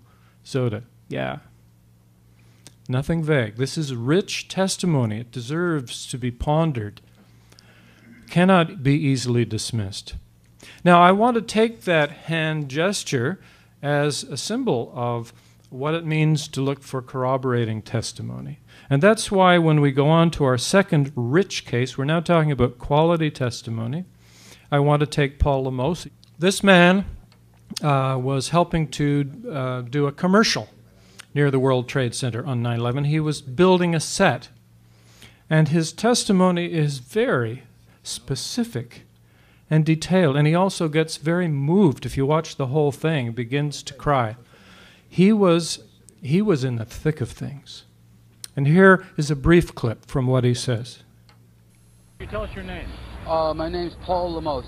All of a sudden I looked up and about 20 stories below, at least that's what it looked like to me, about 75 flights up below the fire, I saw from the corner, boom, boom, boom, boom, boom, boom, boom, boom, boom.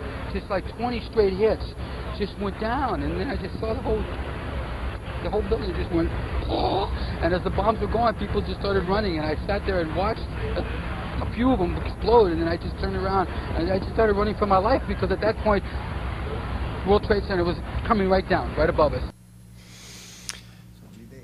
This is very good eyewitness testimony. This, as far as I can tell, this footage is entirely independent from the Nade brothers film. That means this gentleman, Paul Lemos, did not see the firefighters, and they did not see him. And here they are independently on the day itself, and we know it's the day itself. We can see Building 7 in the background during Paul Lemos' testimony. The same gesture. Boom, boom, boom, boom, boom. Here's what he says. And by the way, this man doesn't guard himself. The firefighters don't go so far as to say they were explosions. They just say they looked like them. He doesn't guard himself. Here's his gestures. Here's his words. All of a sudden, I looked up, and about 20 stories below the fire, I saw from the corner, he's talking about the North Tower, the same building that the two firefighters were talking about. I saw from the corner, boom, boom, boom, boom, boom, boom, boom, boom, boom, just like 20 straight hits, just went down. And then I just saw the whole building just went, and as the bombs were going, people just started running, and I sat there and watched a few of them explode. And then I just turned around and I just started running for my life, because at that point the World Trade Center was coming right down. Very rich testimony. And I'm going to pause for a moment to say something else about it. If you watch the whole interview, he says at one point, he makes a remarkable statement at one point, that while he was there, after he watched the building come down, they, meaning the authorities presumably, pulled in an architect who came up to Mr. Lemos and told him that he had not perceived explosions. He had not perceived explosions. Yeah. They told me they weren't explosions, he said. And then he talks about his interaction with the architect. The architect asks him, what did you see? And that's when he goes through the whole thing all over again. And the architect says to him, how fast were they? And he says, like firecrackers. Now, there's no evidence that Paul Lemos was ready to give up what he believed he thought he saw. But already on 9/11, on the scene, he's being told what he didn't perceive. Now, I'm not going to suggest that the architect was there for a sinister purpose. although I suspect he was. But this much at least we can say. There is no way at that point that anyone could have claimed to know scientifically that this man had not perceived explosions. Hadn't studied the rubble, the physical residue, hadn't done a comprehensive study of video or still footage, hadn't done a comprehensive investigation of eyewitnesses. How on earth could he make that judgment? But there's more. He's interfering with a criminal investigation. I don't care whether you look at this as a homicide investigation or a fire investigation or a bombing investigation. In all three cases, it's clear that eyewitness testimony is important and that you go to the scene and you gather it. You don't tell eyewitnesses what they did and didn't perceive. He's interfering with the investigation. And one of the reasons this is so important is because as I read through the firefighters' oral histories, I could see that in the months, they were collected mainly from about October 2001 to January 2002, and that over those months, some of them are beginning to retreat from their statements. Well, maybe I didn't see that. And during that whole period, they are being bombarded, largely through the mass media, with the structural failure hypothesis. And more specifically, the so-called pancake theory, according to which the towers came down because of pancaking floors. Now, that theory was ultimately given up by NIST. So it's sad when you see these people doubting their own senses in favor of a hypothesis which is thoroughly discredited now. My witness list is not comprehensive, but I will be submitting to the Toronto hearings statements from 156 eyewitnesses. So this will be an appendix to my presentation. It's 35 pages long because it includes the actual words of each of these people. This eyewitness evidence has been ignored or suppressed by the 9/11 Commission and the National Institute of Standards and Technology.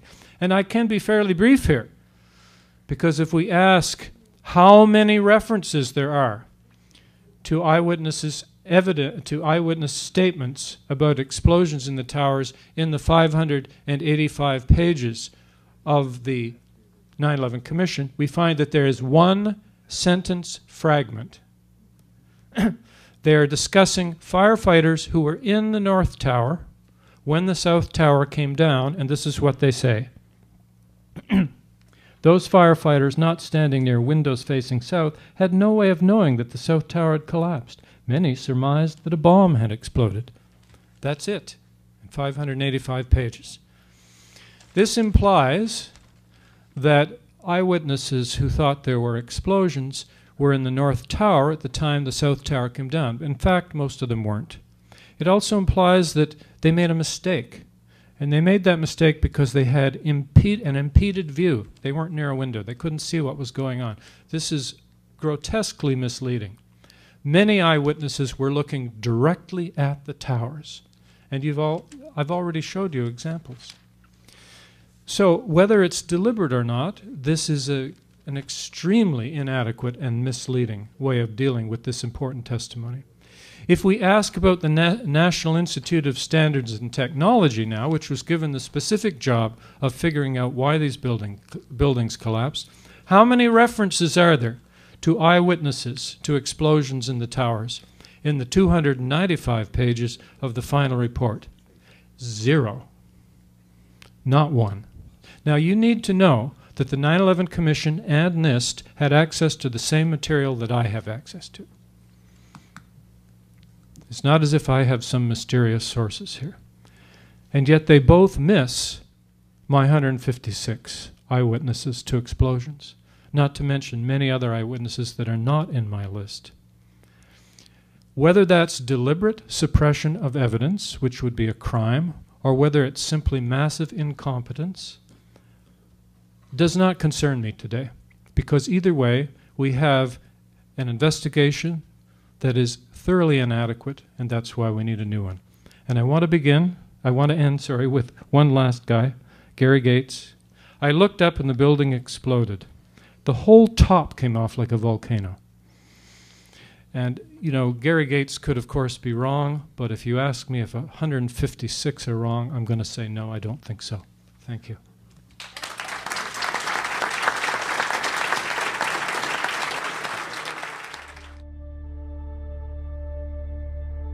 12th century Indian mathematician named Bhaskara put forward what has to be history's most concise proof of the Pythagorean theorem. He drew this diagram. It's a common tiling pattern. In this pattern, he could see a square built on the hypotenuse of a right triangle. But he could also see the same area in two squares built on the legs of the same right triangle.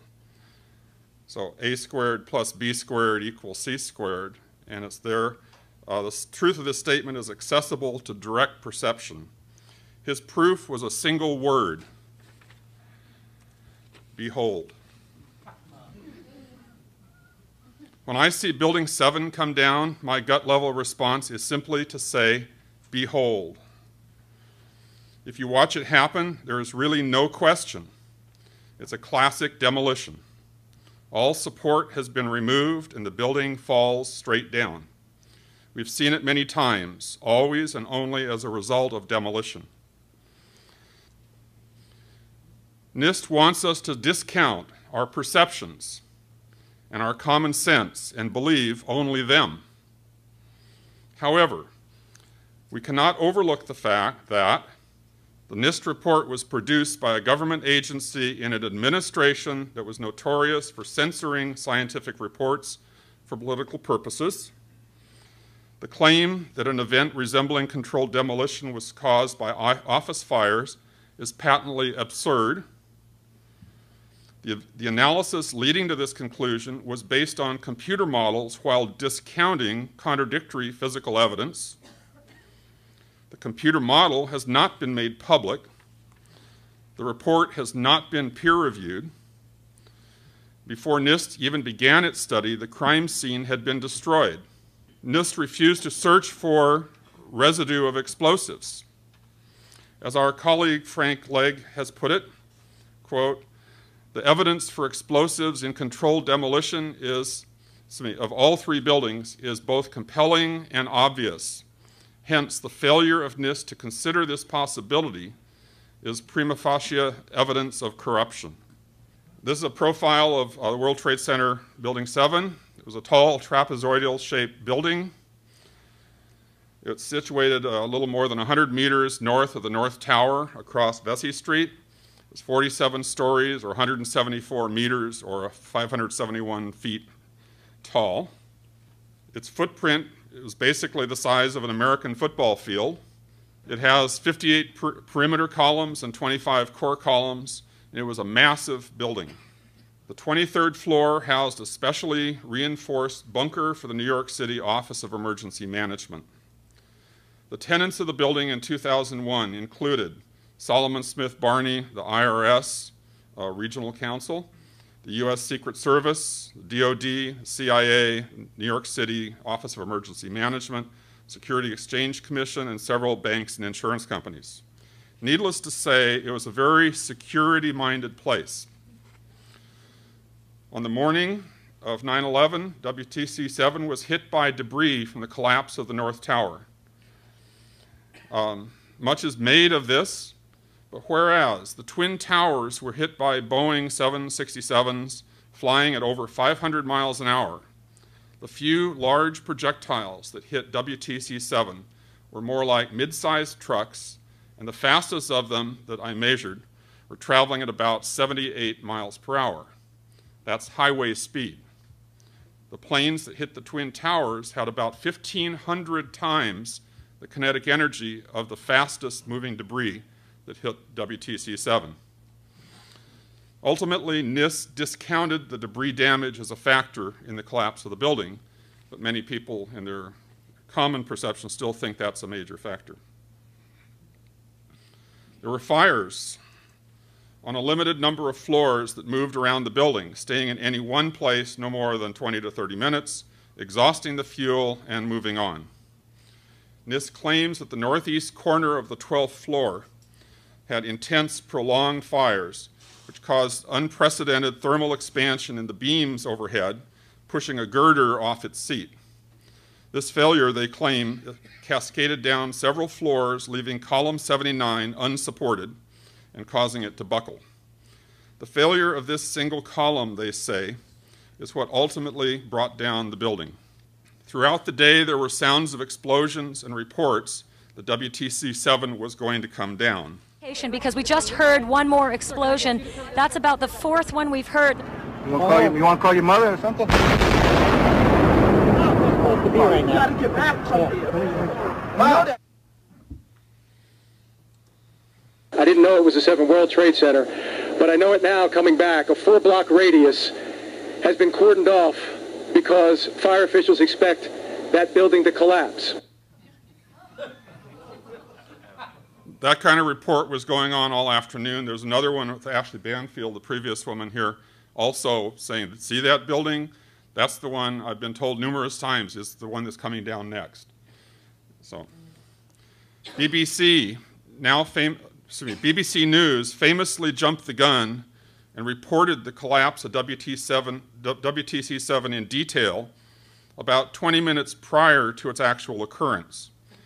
Other reporters who apparently knew the New York skyline better seemed to have had the same script but showed confusion when they were reading what they were reading did not match what they were seeing. We are getting information now that one of the other buildings, Building 7 in the World Trade Center complex, is on fire and has either collapsed or is collapsing. And you, to be honest, can see these pictures a little bit more clearly than I. And clearly those fires continue to burn at about 4:15 Eastern Daylight Time. So he identifies when he's saying these things, and it's 4:15. The building came down at 5:20. In my teaching, I use a video frame tracking program called Tracker as a data gathering tool. Here's an example of how it works. A student took a video of me dropping a soccer ball from a ladder. I imported the video into Tracker, then marked the position of the ball in each frame. Tracker captures the position and time data from which it can compute velocity and acceleration and graph anything versus anything else, basically. This is a graph of velocity versus time for that soccer ball as it's dropped. And notice that the slope, this basically is a linear graph when you take velocity versus time when there's a constant acceleration. So note here the slope is nearly constant at about 9.8 meters per second squared, and the number is shown right in here. It's 9.78 is what it's giving. But notice how linear it is. Notice how in the end it deviates from a straight line, because as the speed builds up, the drag increases, and so you're actually getting a little bit of a noticeable effect due to air resistance, even just from a ball dropping a few meters like that, okay? So air resistance, as subtle a force as it is detectable, okay? This is a graph for the roofline of WTC-7. Note that for well over 2 seconds, the graph is linear, so the acceleration, similar to the soccer ball, the acceleration is constant. The slope of the linear portion of the graph is essentially equal to the acceleration of gravity within the margin of error of the measurements. In other words, for this building, even though it is falling straight down through its own supporting structure, free fall actually happened. Notice also that there's a sharp onset of free fall. It just turns a corner up there. The building is holding steady, then it simply lets go. In the approximately 2.5 seconds of free fall, it falls over 100 feet, the equivalent of about 8 stories. Free fall is motion under the influence of gravity alone. All resistance must be removed. Some people argue that the resistance in the case of WTC-7 was not significant because the falling mass was so great. It's true the falling mass was great, but the strength of the supporting structure was even greater. The structure was built to support 3 to 5 times the actual load. Look again at the velocity versus time graph, and notice when it does eventually engage the structure, the rate of acceleration slows, then actually decelerates. And that's what you'd expect when you actually have engagement between the falling mass and the structure. As NIST is basically saying that the top part is crushing the structure, it should have been looking like that all along. The building has the strength to decelerate this falling mass. It's just that it wasn't happening. Newton's laws are formulated in terms of forces, masses, and accelerations. Another parallel set of concepts are the conservation laws. I'm teaching a little physics today. The conservation of energy, conservation of momentum, and conservation of angular momentum are primary ones there. To lift an object requires something we call work. And that amount of work is stored as potential energy as long as the height is maintained. When the object falls, the potential energy is converted to kinetic energy, the energy of motion during free fall. During free fall, all of the potential energy is converted into kinetic energy. But if any of the energy is used for other purposes along the way, such as crushing the concrete or deforming the steel or throwing things around, there will be less energy available to be transformed into kinetic energy. Okay? So I did a little simulation where I hope you noticed as it went through, as it had to do some work on something else, it slowed down the falling ball because some of that energy was getting siphoned off for other purposes. And you can measure the result as the kinetic energy of the falling ball is thereby reduced. In the case of WTC-7, all of the energy was transformed into kinetic energy. So therefore, the work needed to destroy the structure was not available. It had to come from some other source. The fact of free fall is literally proof of demolition. So the energy to do what the falling mass was supposedly doing could not have come from the falling mass. A mass in free fall can do no work. And if something was being destroyed, it's not being destroyed by the falling mass. It was destroyed to enable the mass to fall. The final draft of the NIST WTC-7 report for public comment was released in August 2008, and the final report was released in November 25, 2008. In both of these, NIST discusses the rate of fall of the building. My measurement tracking the roofline is a completely standard way to understand its motion. NIST, however, did not initially do this. What NIST did was measure the overall time between two data points, like starting and stopping a stopwatch. The ending point was when the roofline reached the level of the 29th floor. Their starting point was 5.4 seconds earlier, presumably when the downward motion of the roofline began. This they compared with free fall time, which they calculated to be 3.9 seconds. They therefore proclaimed that the time of fall was 40% longer than free fall time. This is a stunningly invalid and meaningless measurement. Anyone at NIST who had anything to do with this measurement had to know immediately that they were part of a cover-up. The only way to validly compare the motion of the building to the acceleration of gravity is to measure the acceleration of the building. The acceleration is found from the slope of the velocity versus time graph. So in order to find the acceleration, you have to actually know the velocity as a function of time.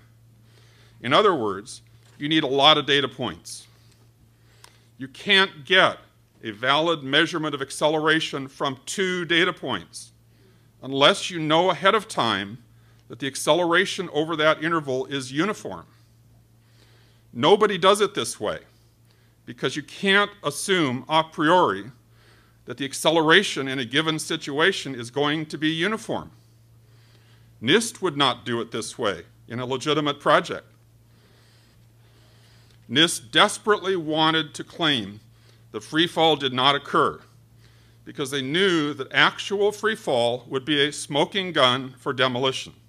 So instead of a head-on comparison of the acceleration of the building to the acceleration of gravity, they focused on the completely meaningless notion of free fall time. That's not, I mean, that's a bizarre construct even, but you might not realize if it is. They said that the fall of the building took longer than free fall time, and to make even this work, they had to falsify their time measurement. Here's the 5.4 second interval they measured. I put a clock on the screen. There's the fall of the building. That's 5.4 seconds. Now, here it is, backward in slow motion. And see if you can tell when the clock should have started to be a fair timing of the fall.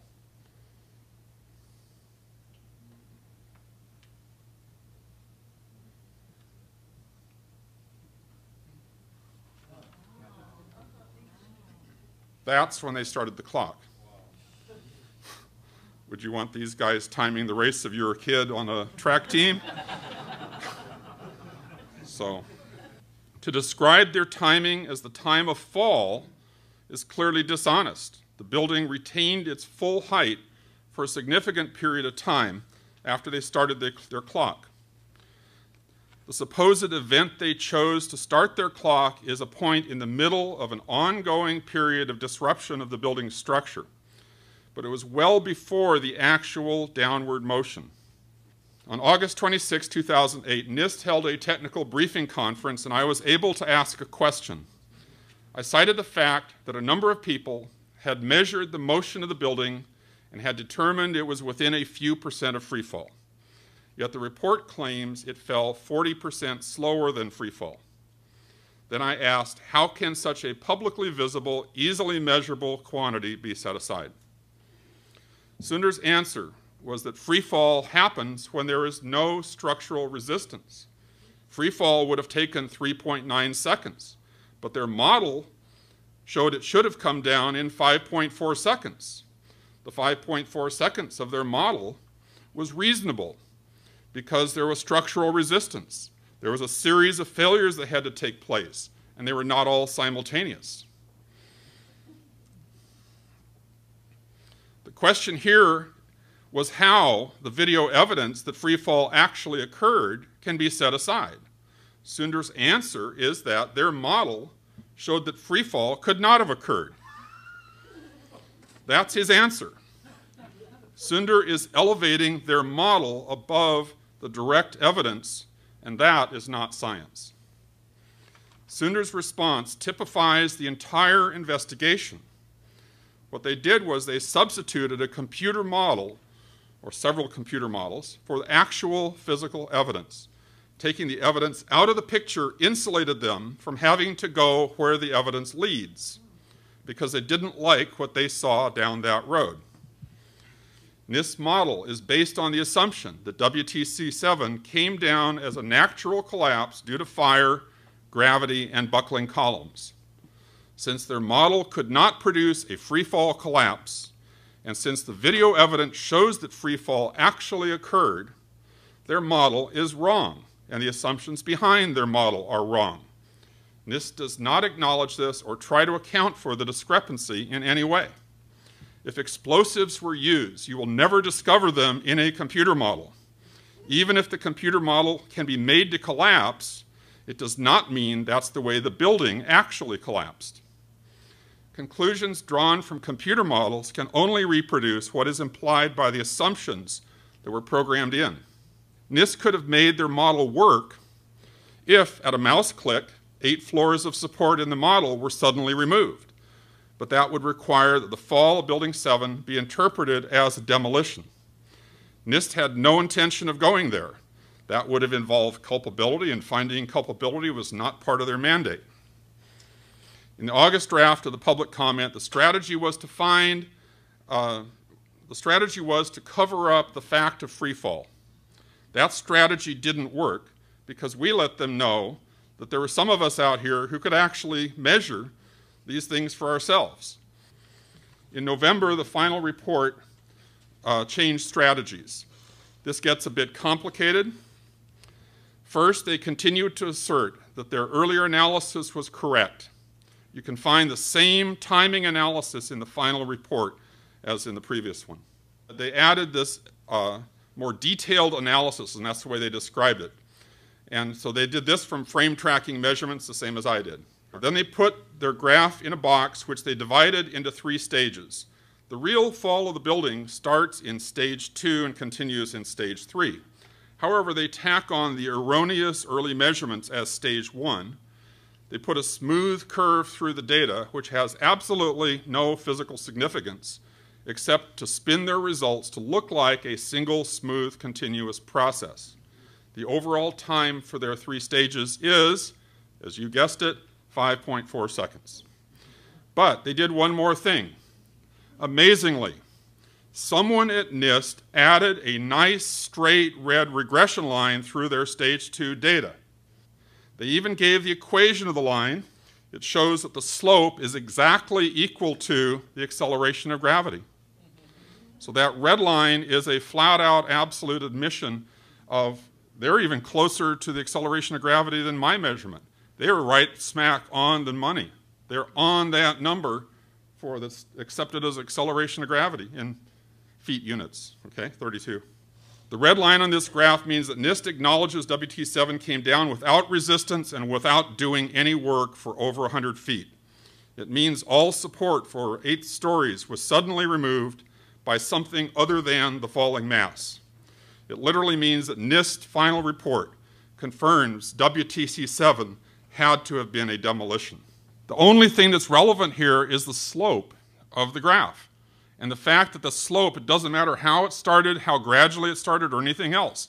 If the slope of that graph is the acceleration of gravity, it's in free fall. And it doesn't matter what it did to get into free fall. It's in free fall. So everything else they're saying here is irrelevant. Free fall happened, and NIST admits it.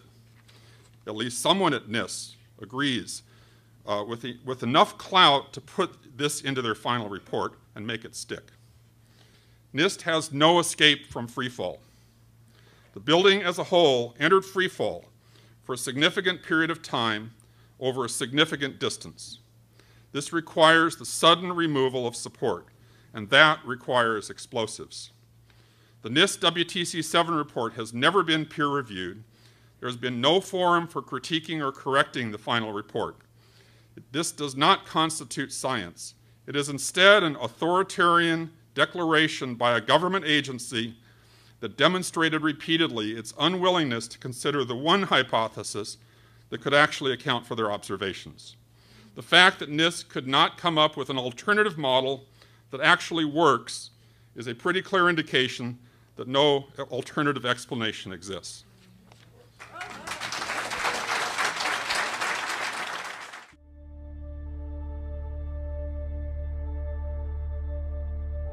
So how did the Twin Towers fall? How did the Twin Towers fall? It sounds like a very easy question, but in fact it's kind of a tough question, because if you ask almost anybody on the street, if you had asked me 4 years ago, I would have said, oh, the planes hit and fires, and I think I heard some about explosions, but that didn't happen, and then they just fell down. But I really didn't understand how those towers fell. And I think if you ask the average person on the street that same question, they won't really clearly understand the official story of how those towers fell.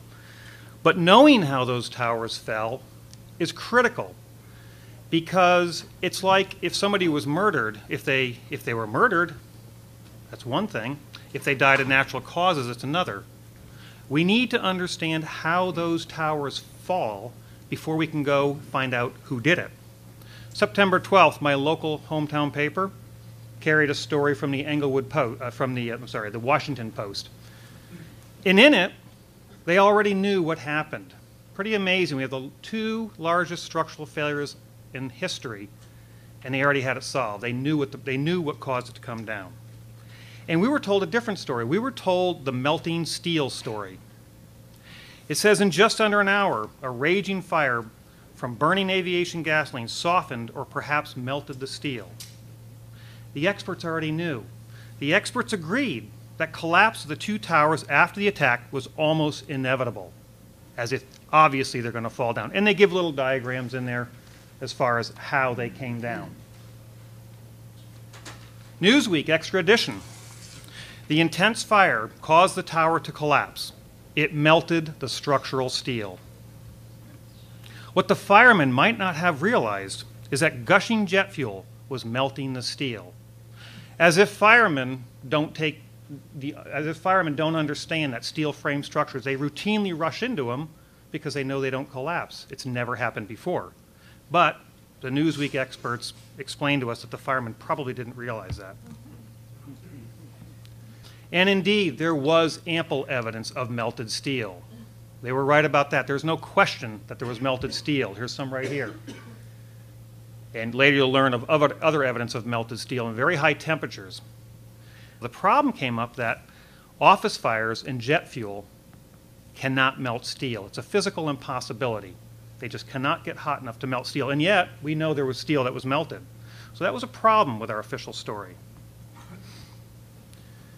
Nova put together a very nice documentary that I remember watching. And it's interesting in their documentaries that they tend to use animations rather than the actual collapse itself. They don't focus on the collapse, they use animations.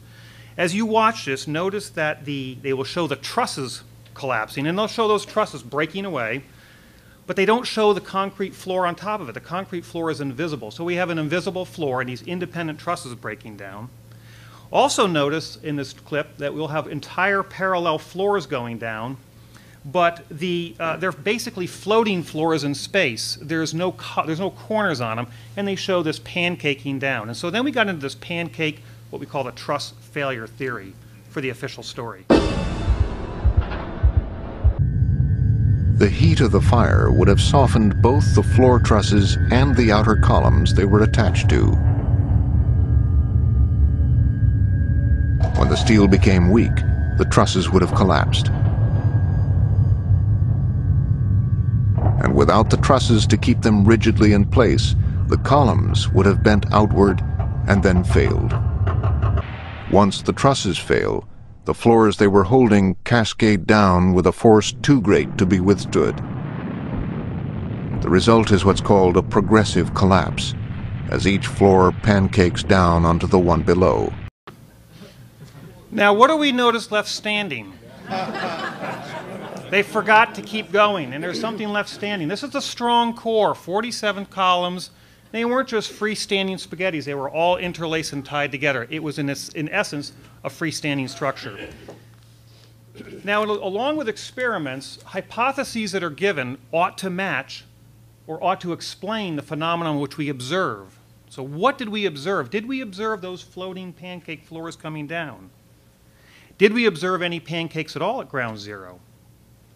This is a collapse in New Zealand from the earthquake, unfortunately. And what do we have here? What do we see? We see pancakes. We see large chunks of floors. This was a 6 or 7 story building that came down.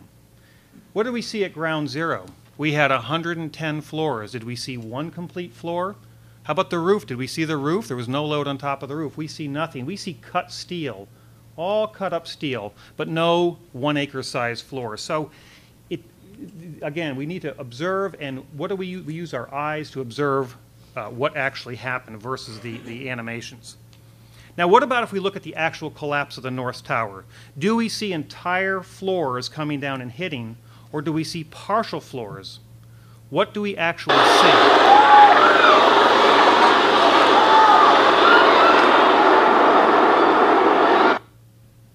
This is just with a sound off, same speed. And I'm going to slow it down here. What do we see? We see them racing down one side.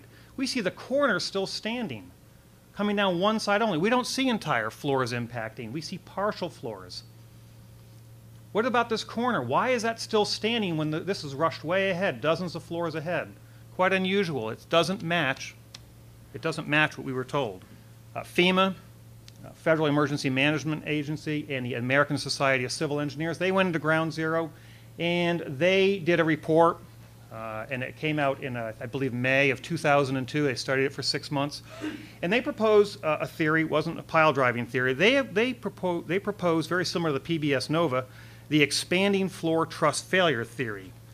And that theory relies on there's heat in the buildings. Here's the core columns, and here's the perimeter columns.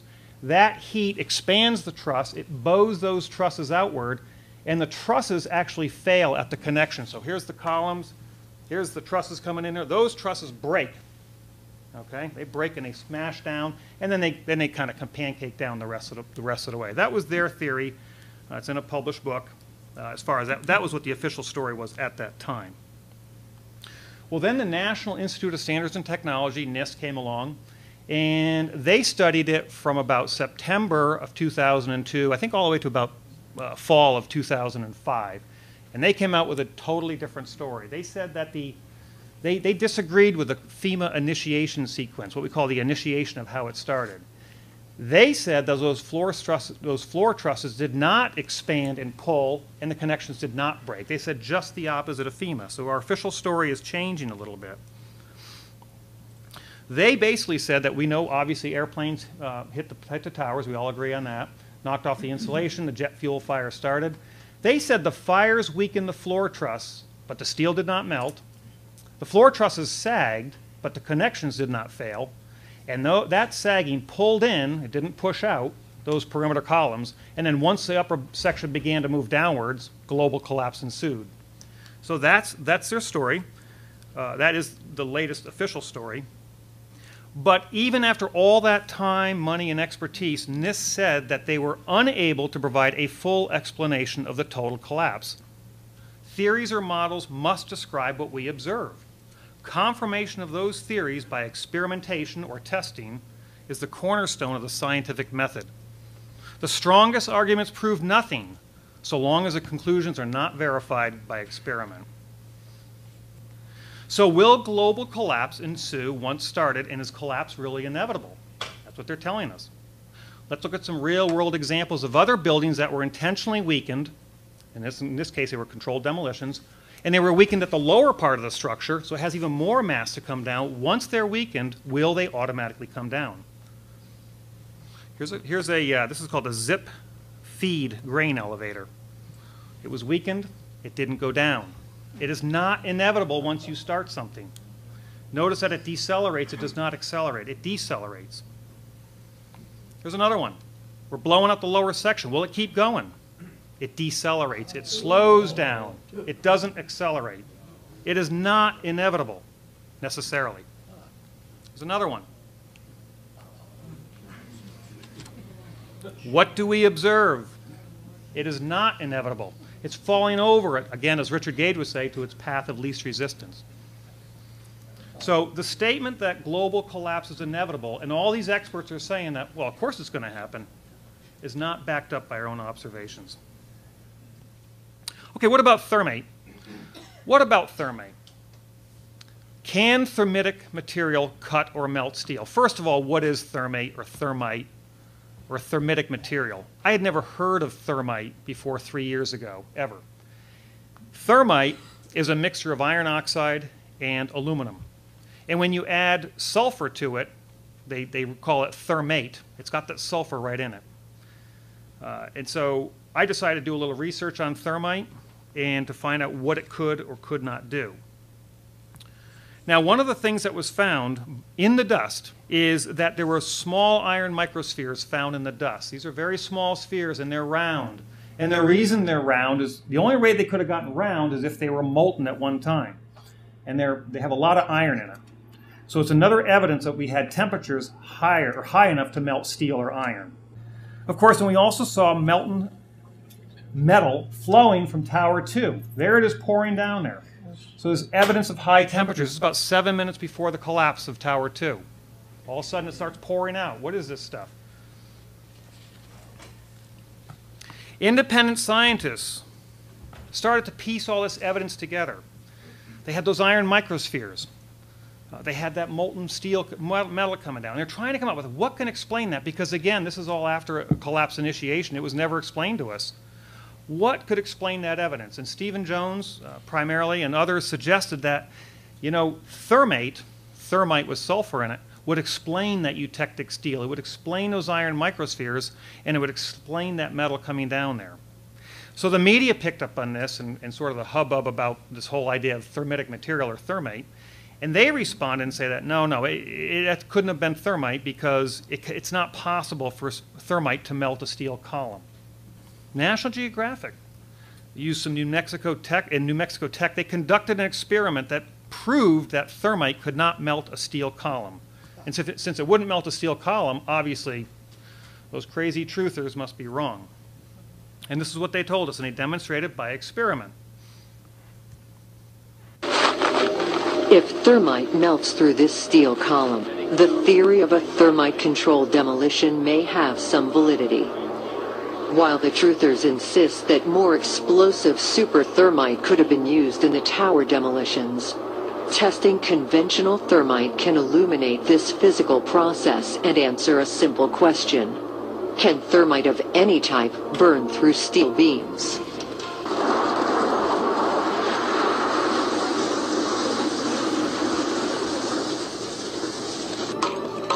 Despite 175 pounds of thermite packed around the steel column, it remained undamaged.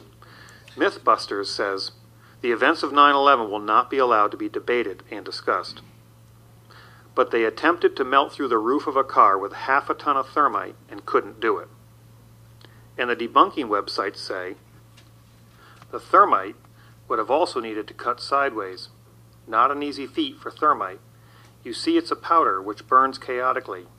Maybe with some device, but no working device has been proven to me to work to cut a vertical column. So we are led to believe that thermitic material cannot melt steel, cut steel horizontally or vertically, and would take massive amounts to do any real damage. I started thinking about this, and again, I'm no chemist. I don't know much about thermite. I'm no explosive expert either. I don't know anything about explosives, really. But I started to look into this whole idea about thermite and thermate and all these different derivatives of thermite. And you go on YouTube and you find out what thermite can do. And I realized that, well, of course thermite can melt steel. They show it melting a railroad track and welding it and things like that. So I started learning more and more. So I started to think that maybe I can do some sort of experiment. Let's see if they're right. Let's see if thermitic material can cut steel. They come out and they basically say it can't cut steel.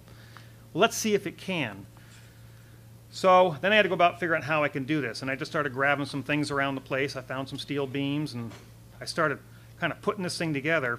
And I put a little video out on the thing. Here's the initial setup of my experiment. Using the same beam from my eutectic steel video and another 12-inch beam, I proceeded to make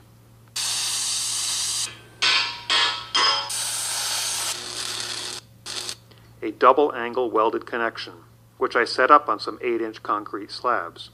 I could not obtain nanothermite, so I made small quantities of old-fashioned thermate, which is not considered an explosive, with ingredients that are legal and readily available. Thermate is difficult to ignite, and ordinary fuse is not hot enough.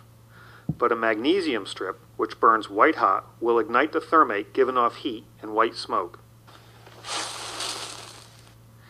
In addition to giving off heat and white smoke, thermate produces lots of small spheres of iron. These iron spheres are a natural byproduct of thermate and not from any steel, just like those iron spheres found all through the dust. So that's the first thing I learned, is that thermate, those little round spheres, is a natural byproduct of that thermate. Okay, so then I thought, well, how am I going to melt steel? How am I going to hold it against any steel? If it melts steel, it's going to melt whatever I press against it. So I started thinking about fire brick, and I finally decided, well, maybe I will get some roof tile we have in Florida and cut it in half, put the loose thermite in there, wrap it around with some plastic wrap, and then I was thinking, well, how can I hold that against a steel beam? You can't bolt tile to a steel beam, so I decided to use some magnets and a spring tooth. And I thought, well, if I do this, I'll put 5 pounds on each side of this. Surely it'll melt that thing. It'll just take it right apart. Well, unfortunately in life, nature's not that way. Nature really doesn't care who you are. Nature's going to do what it's going to do, and it's going to prove what's true for that particular setup. So here's my first attempt. There's the clay tile. There's 5 pounds here and 5 pounds on the other side. There's some magnets and a spring tooth there. I went up to it and lit this thing, and I thought, well, here we go. I'm going to prove it. And I basically proved that it didn't do a thing, except for, I think it singed my eyebrows. I did prove that. So I learned that get a little bit further away next time I do that, because it gives off a pretty good heat there. So you do learn from everything in life with experiments. But, as they say, at first you don't succeed. I decided to keep on going. I had to scratch my head a while, and I thought, well, that's strange. It didn't do anything. It didn't do what I thought it would do. So I tried again. Now, when you play this video, I'm going to be talking over it, but as I burn through this column, I want you to, if you can catch it in time, you're going to notice some molten metal pouring down as I go through this. It's fast, but if you slow it down, and you can check it out on the video I gave you in the presentation there, it will create molten metal, and that molten metal looks very similar to what's coming out of the South Tower. But the steel did not melt, meaning that perhaps a container could be made out of steel after all. Using an ordinary steel box tube, I had a slot milled along one edge. Welding the bottom and using clamps on the top to hold the powdered thermate in, I bolted it to a steel beam vertically. I called this device my thermitic box cutter. With only 1.5 pounds of thermate, or less than 1/100th of what the National Geographic experts used for their experiment,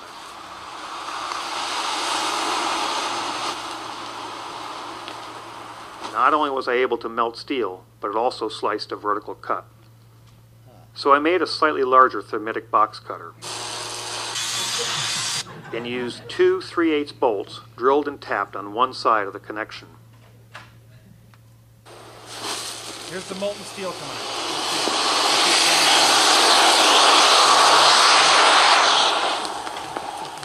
You dripping out? It only took a slight twist to break it completely off. I noticed as the thermate burned, it tended to lose its cutting power, perhaps because it could expand into the area where the box cutter previously burned. So I built a piston-driven box cutter using a compressed car hatch piston. I added sheets of tungsten to minimize the burnout and allow the piston to slide better. I then bolted my contraption to the flange of the column and ignited the white-hot magnesium.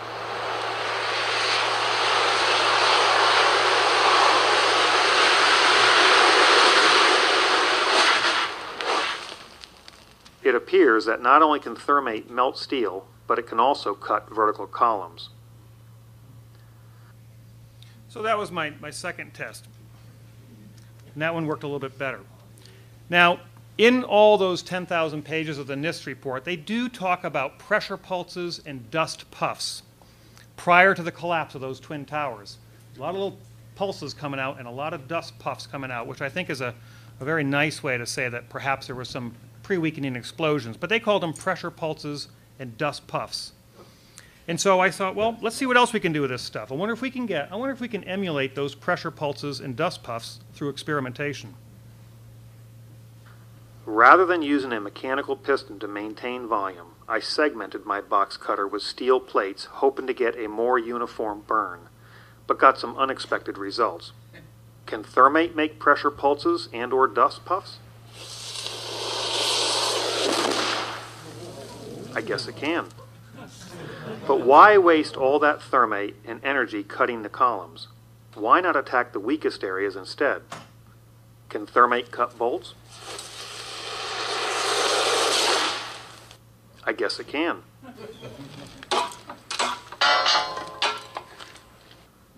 But what if just the head of the bolt is exposed rather than the nut and the threads?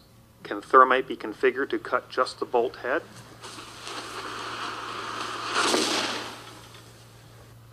I guess it can.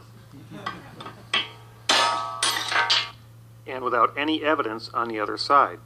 I don't think that something like my piston-driven box cutter was bolted to the office walls, or trash bags full of thermite used.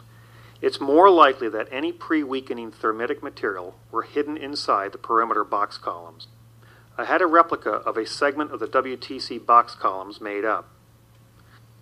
And like the Trade Center iron workers, I bolted the segments together. It made 2 sets of my 2 bolt blasters, placing them in the access hole. Let's listen to another eyewitness. It sounded like gunfire, you know, bang, bang, bang, bang, bang, and then all of a sudden 3 big explosions. Is it even possible that thermate could do this? I guess it is. I made a 4-sided internal box cutter that was split into 2 pieces so they could be inserted inside the column. Let's see what happens. I think my box cutter blew about 50 feet up, consuming valuable energy and trimming my trees in the process. Nevertheless, the inside of the column was cut about 3/4 of the way through. Were thermitic devices or maybe explosive nanothermite sprayed inside those box columns? I'm not sure. And I'm not sure. I'm just saying what thermite can and cannot do. So again, remember the National Geographic experts and all the experts out there asked us this question. Can thermite of any type burn through steel beams?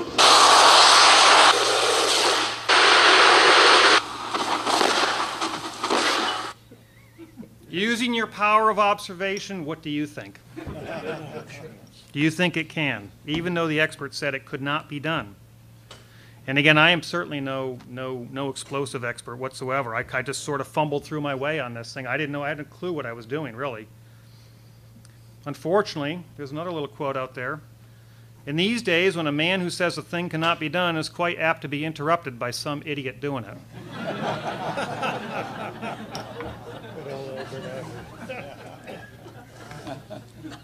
Because we know that regardless of how beautiful their theory may appear, if it doesn't agree with experiment, it's wrong. It's wrong. So all the arguments from authority, as Carl Sagan once said, all arguments from authority are unacceptable, unless they can be backed up, I'll add, by experiment. Thank you.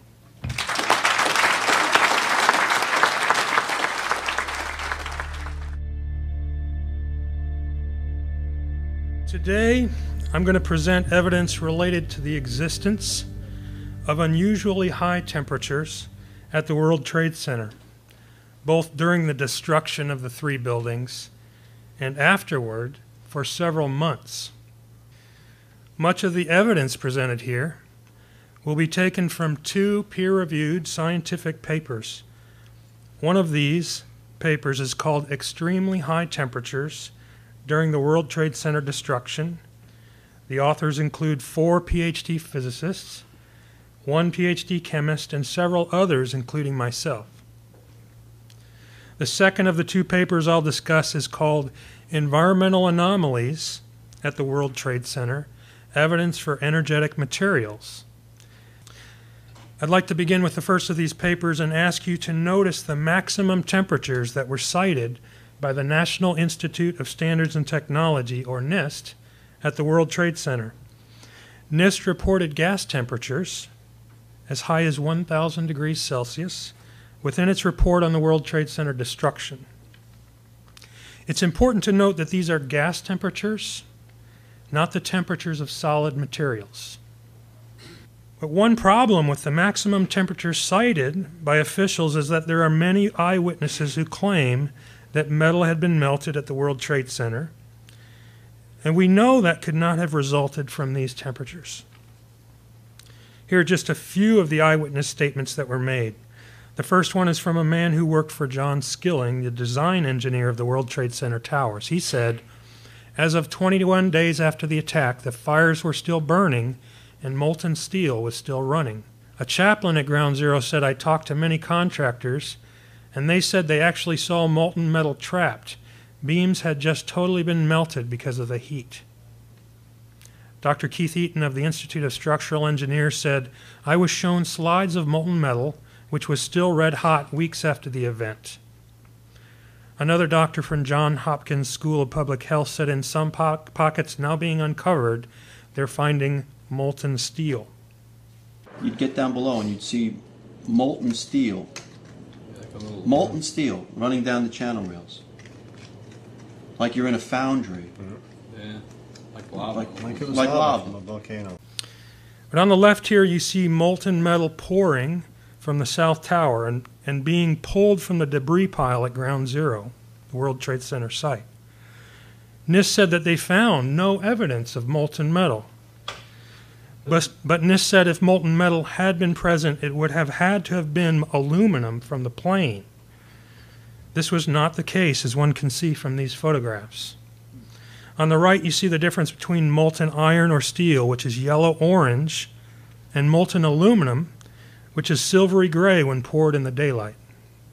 The temperature required to melt steel is 1,538 degrees Celsius, and it's far above the maximum gas temperature cited in the official report.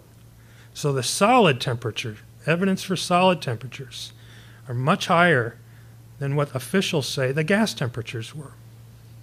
In a structural fire, steel temperatures lag behind gas temperatures for a number of reasons, including the thermal conductivity of steel, the effects of convection, and the fireproofing that's applied.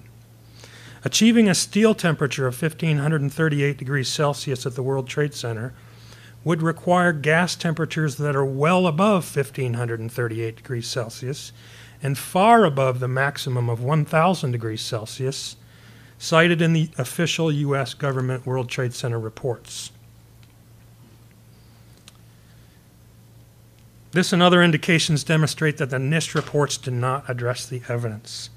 I've seen evidence of the previously molten metal myself in the form of metallic microspheres that I've found in nearly all the nearly dozen World Trade Center dust samples that I've examined. Here are photomicrographs that I took of the first examples that I received in 2007. And we extract particles from the samples of World Trade Center dust. After realizing that such findings could be used in a legal proceeding at some point in the future, we began asking that samples collected by these independent sources be accompanied by documentation that recorded the date, time, and other necessary information, including sample location. Each sample was provided with this information, as well as the signature of the collector and sometimes a witness as well. The process evolved into the use of a standard chain of custody form, which I've used for many years myself as a laboratory manager. I've extracted the metallic microspheres and other paramagnetic particles from the dust in several ways. On the left here, you can see what the content of a typical World Trade Center dust sample looks like under a microscope. These photos are at 100x. On the right are photomicrographs of particles that were extracted with a magnet from the bulk of the same World Trade Center dust sample. At the top of that, you can see the many metallic-looking microspheres and other droplet-shaped metallic particles. Below that are examples of red chip-like materials and other metal-looking objects. If we look at the first of the two peer-reviewed scientific papers I mentioned, it begins with a discussion of these metallic microspheres, as well as the finding of semi-transparent silicate-rich microspheres. The paper addresses two independently collected samples that were received for this study. Both samples were collected indoors and shortly after September 11, 2001. One sample was collected on an indoor windowsill on September 14, 2001, just 3 days after the disaster, while search for survivors was going on, and in a building 4 blocks from Ground Zero. The other sample was acquired inside a 4th-floor apartment whose upper windows broke during the World Trade Center collapse a few days later. How were such microspheres formed? As with water falling or spraying through the air, molten metal forms spheres due to surface tension. When a liquid is falling or sprayed through the air, the molecules at the surface do not have other like molecules all around them, and consequently they cohere more strongly to each other, those directly associated on the surface. The United States Geological Survey found the same iron and silicate spheres throughout the World Trade Center dust and could not find an explanation. Our paper explains that the spheres indicate not only that the iron or silicate was molten at one point, but that due to the small size of the spheres, a violent disturbance of some kind would have been necessary to shatter the molten metal into the small sizes seen. Various explosive or incendiary processes are likely explanations.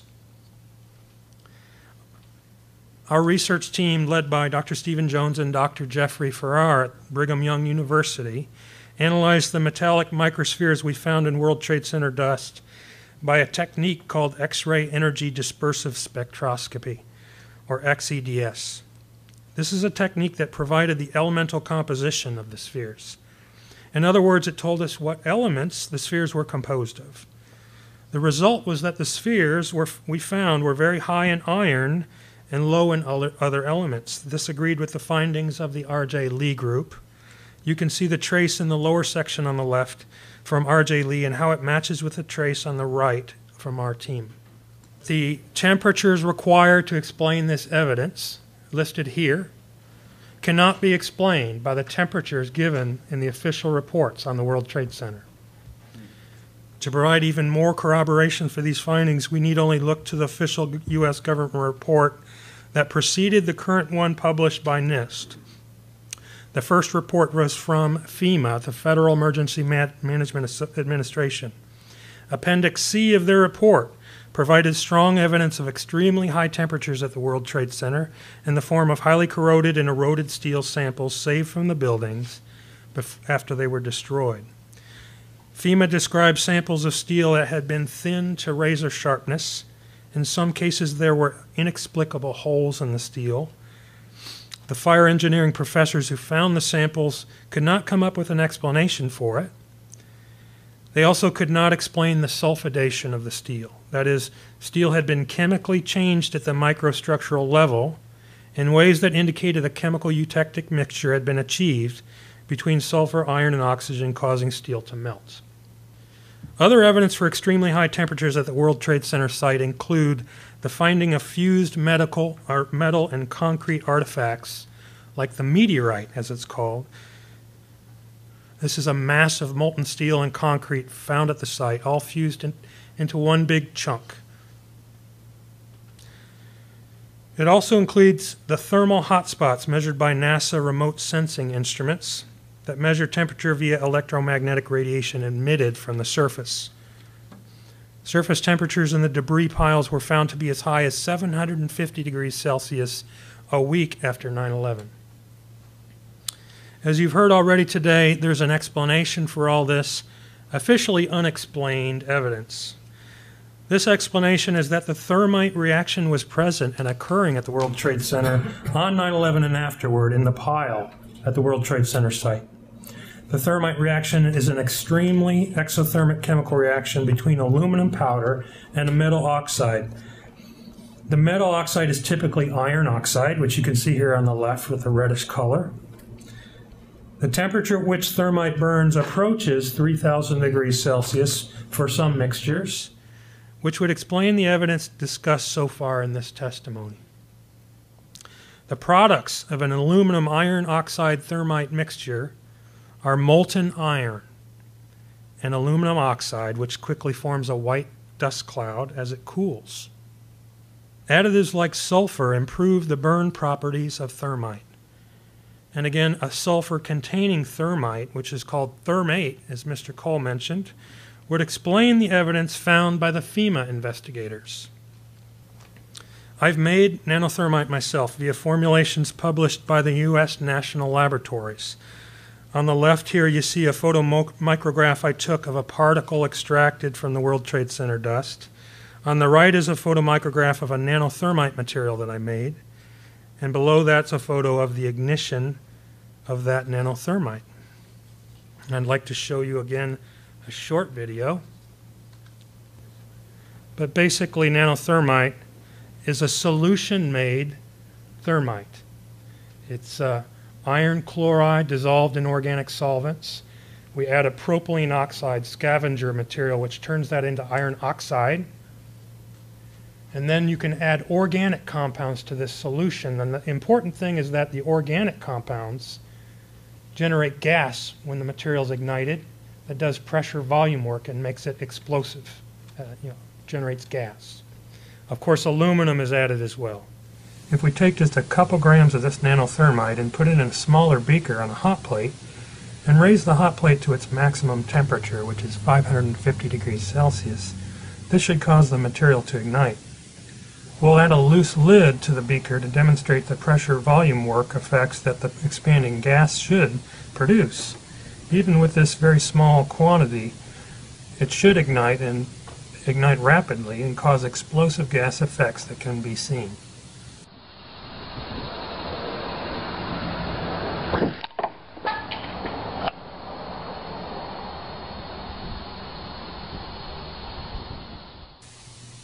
Let's look at it again. As expected, we did see rapid ignition, less than a second to ignite at all, and rapid gas expansion.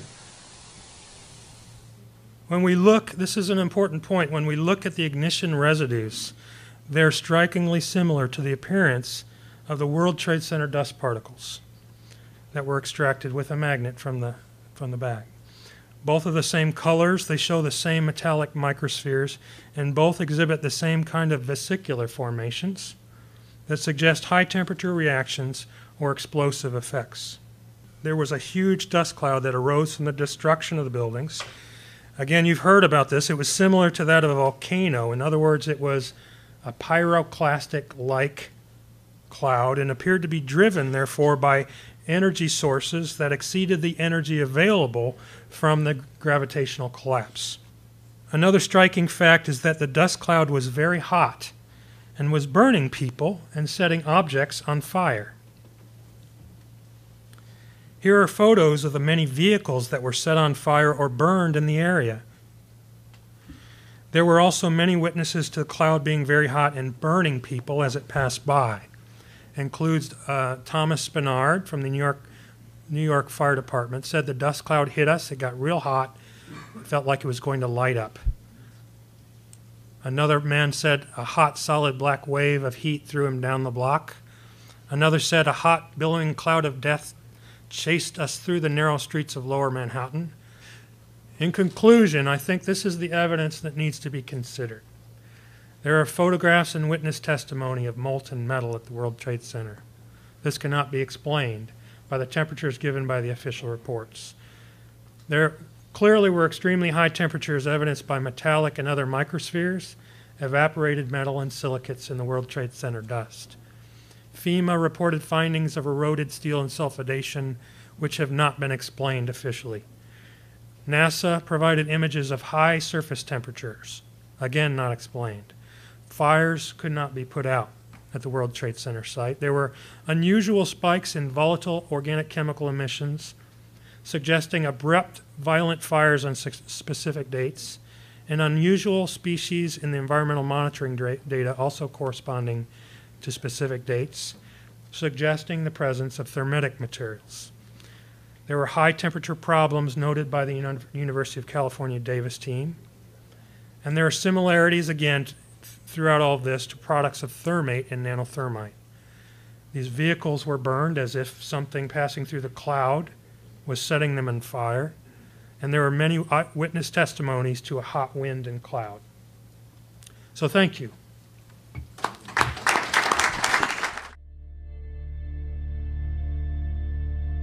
Today, in my presentation, we will zoom in on the dust, which we have all seen several times in the presentations preceding this one. In such huge quantities in what was called pyroclastic clouds. And the pyroclastic cloud is a dust cloud which is hot. There was plenty of dust. And it influenced so many people in New York City, one of them being a woman who was living on the corner of Cedar Street and Liberty Street. It's this corner here. Her name was Janet McKinley, and she was allowed to come back to her apartment about a week later, and this is what it looked like. There was a thick layer of dust all over, and she had a cleaning job to do. She kept some of it for the purpose eventually of making it into a piece of art, because she also had an artistic mind. We put this dust into a plastic bag and apply a magnet onto it. I have taken actually a small sample out of this bag, put it into a smaller bag here, and I also brought a little magnet here. You should take the bag horizontally, or you can also put it vertically, and then apply the magnet to the dust, and you'll see something coming along. Play a little with it. The challenge for you is to isolate a black line of particles following the curvature of the magnet. The magnetic field is strongest at the edges. So try to pull out some magnetic material from the bulk and eventually isolate what probably will be a black line of small particles. And this is some of the stuff you can isolate from the dust by means of the magnet. It was first presented to the world in 2007 on December 15th in Boston by Stephen E. Jones. Following this publication of Stephen E. Jones, I was asked to join this team of scientists investigating these red-grade chips, and the work eventually ended up in a publication on April 3rd of 2009. The paper is based on 4 samples. Janet McKinley's sample is on the corner of the World Trade Center Square Plaza, and the other one here is from the Brooklyn Bridge. Sample number 3 and sample number 4 is a little north of that. In all 4 samples, we found these red-grade chips. These are the 4 samples, A, B, C, and D. When you heat these chips up, they react. What we're aiming at now is, you should know, we are talking about nanothermite. We're talking about the thermite reaction. You have seen this reaction scheme many times already. You've seen, and it was invented, it's an old, thermite is a very old thing. It was invented by Hans Goldschmidt, a German chemist, in 1893. It was patented in 1898 and applied for the first time in 1899 for welding of tram rails in Essen in Germany. Because in the thermite reaction, as you have already heard many times, you form elemental iron at a very high temperature, so it's very useful for welding. This picture also was shown by Kevin Ryan, and these are the various residues. These are chips which all have been into the DSC machine. We are taking them out, and we are observing these reaction products, the metal spheres. And these pictures, also shown by Kevin Ryan, is what the chips look like when Kevin is preparing the nanothermite in his backyard, and we see the same red chips here. So what else? So we believe that we have found what we call nanothermite. Let me repeat. You have a plastic matrix, and in it you have very finely dispersed aluminum and iron oxide, and that's it. An explosive must act by means of force. It is a chemical reaction where a gas is evolved and you knocked things over like that with the pressure, with the force. And it has, in order to do that, it has to be very fast. The characteristic of explosives are not that they're energetic, but they're fast. They deliver their energy in forms of gas pressure very, very fast.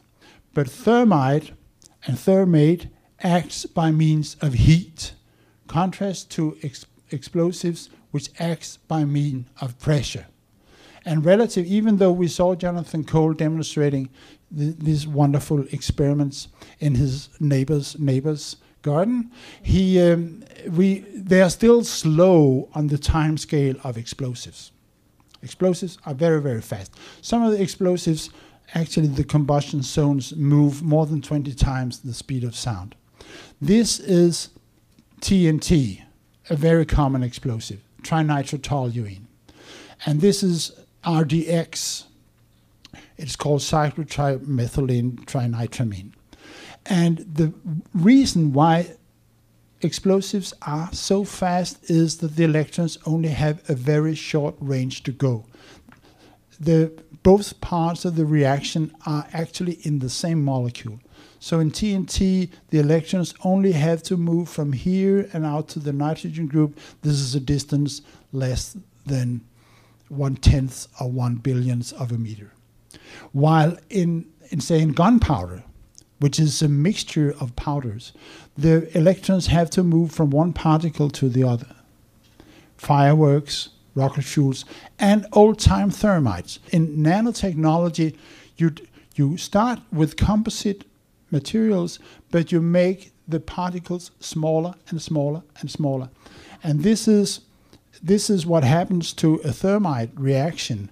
As you make the particles smaller, the time of reaction gets shorter and shorter, and then of course you deliver the energy in a much shorter time, meaning that the effect gets much higher, and eventually you approach the delivery rate to that of molecular materials.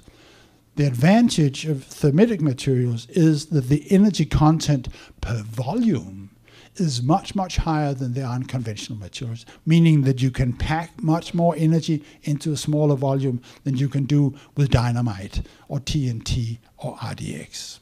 Incendiaries which act by means of heat, they must by necessity be thermitic. And this is what we observed: molten iron in the rubble, molten iron coming out of the South Tower, and these iron spheres being formed, unambiguously indicating that thermite must have been there one way or the other. Now I will show you a video which David Chandler did not show.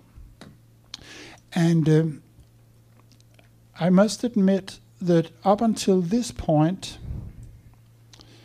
I did not, as I said, indulge in hypothetical blast scenario. I wouldn't speculate where the red grade chips fit into any blast scenario. But upon watching this one, I changed my mind.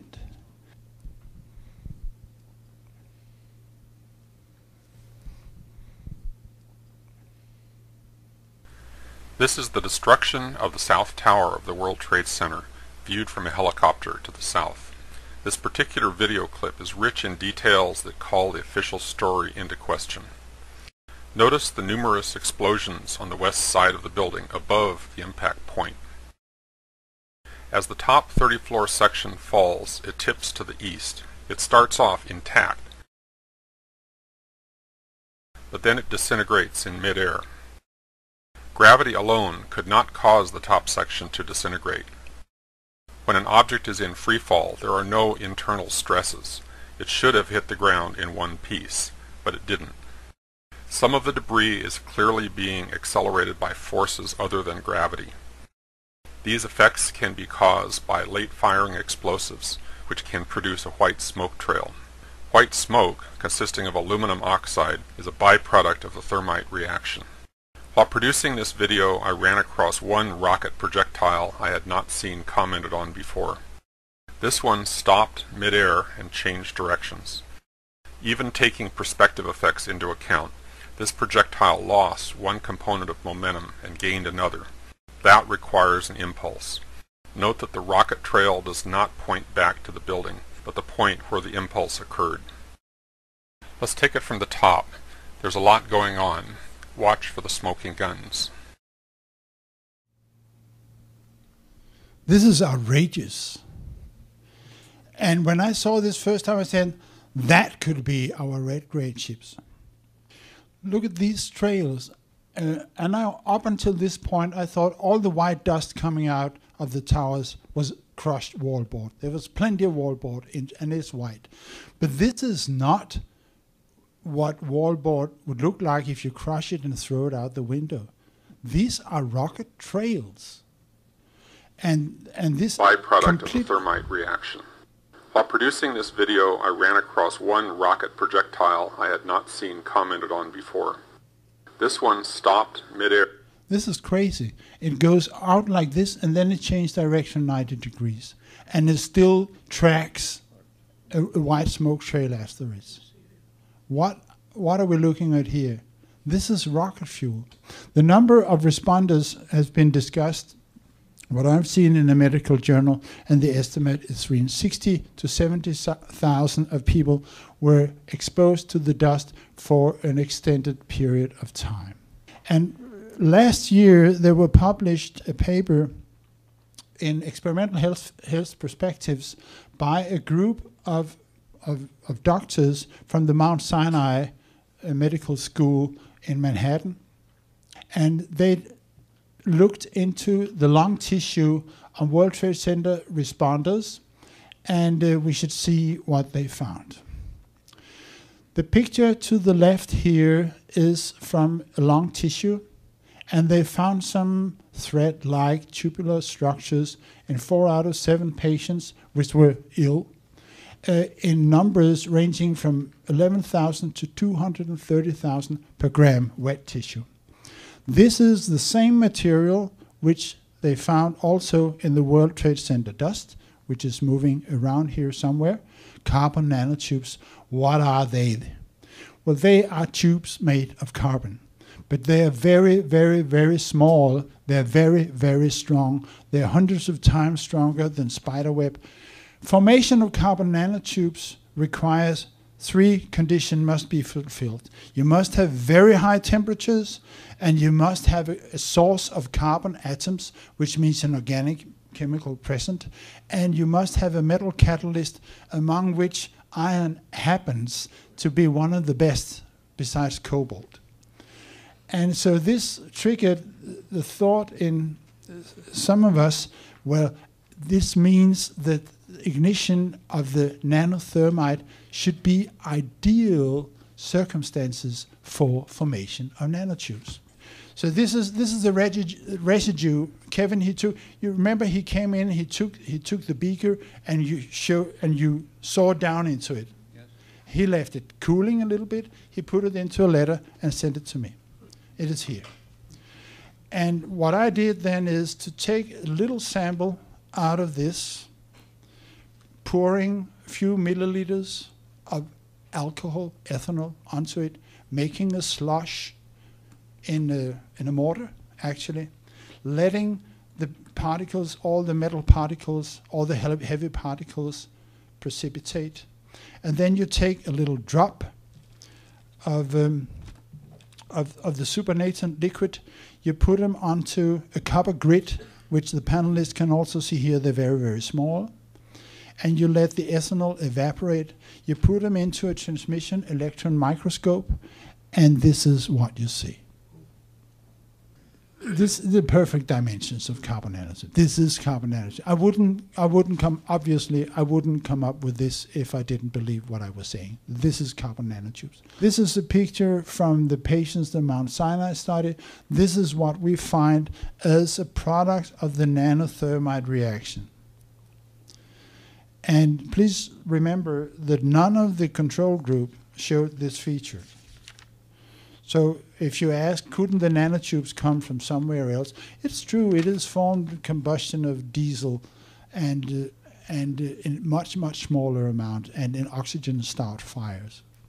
But the control group have been living a normal life, except that they actually caught asbestos fibers. And none of them showed carbon nanotubes in their lungs. The goddess of justice, in my language we call her Justitia.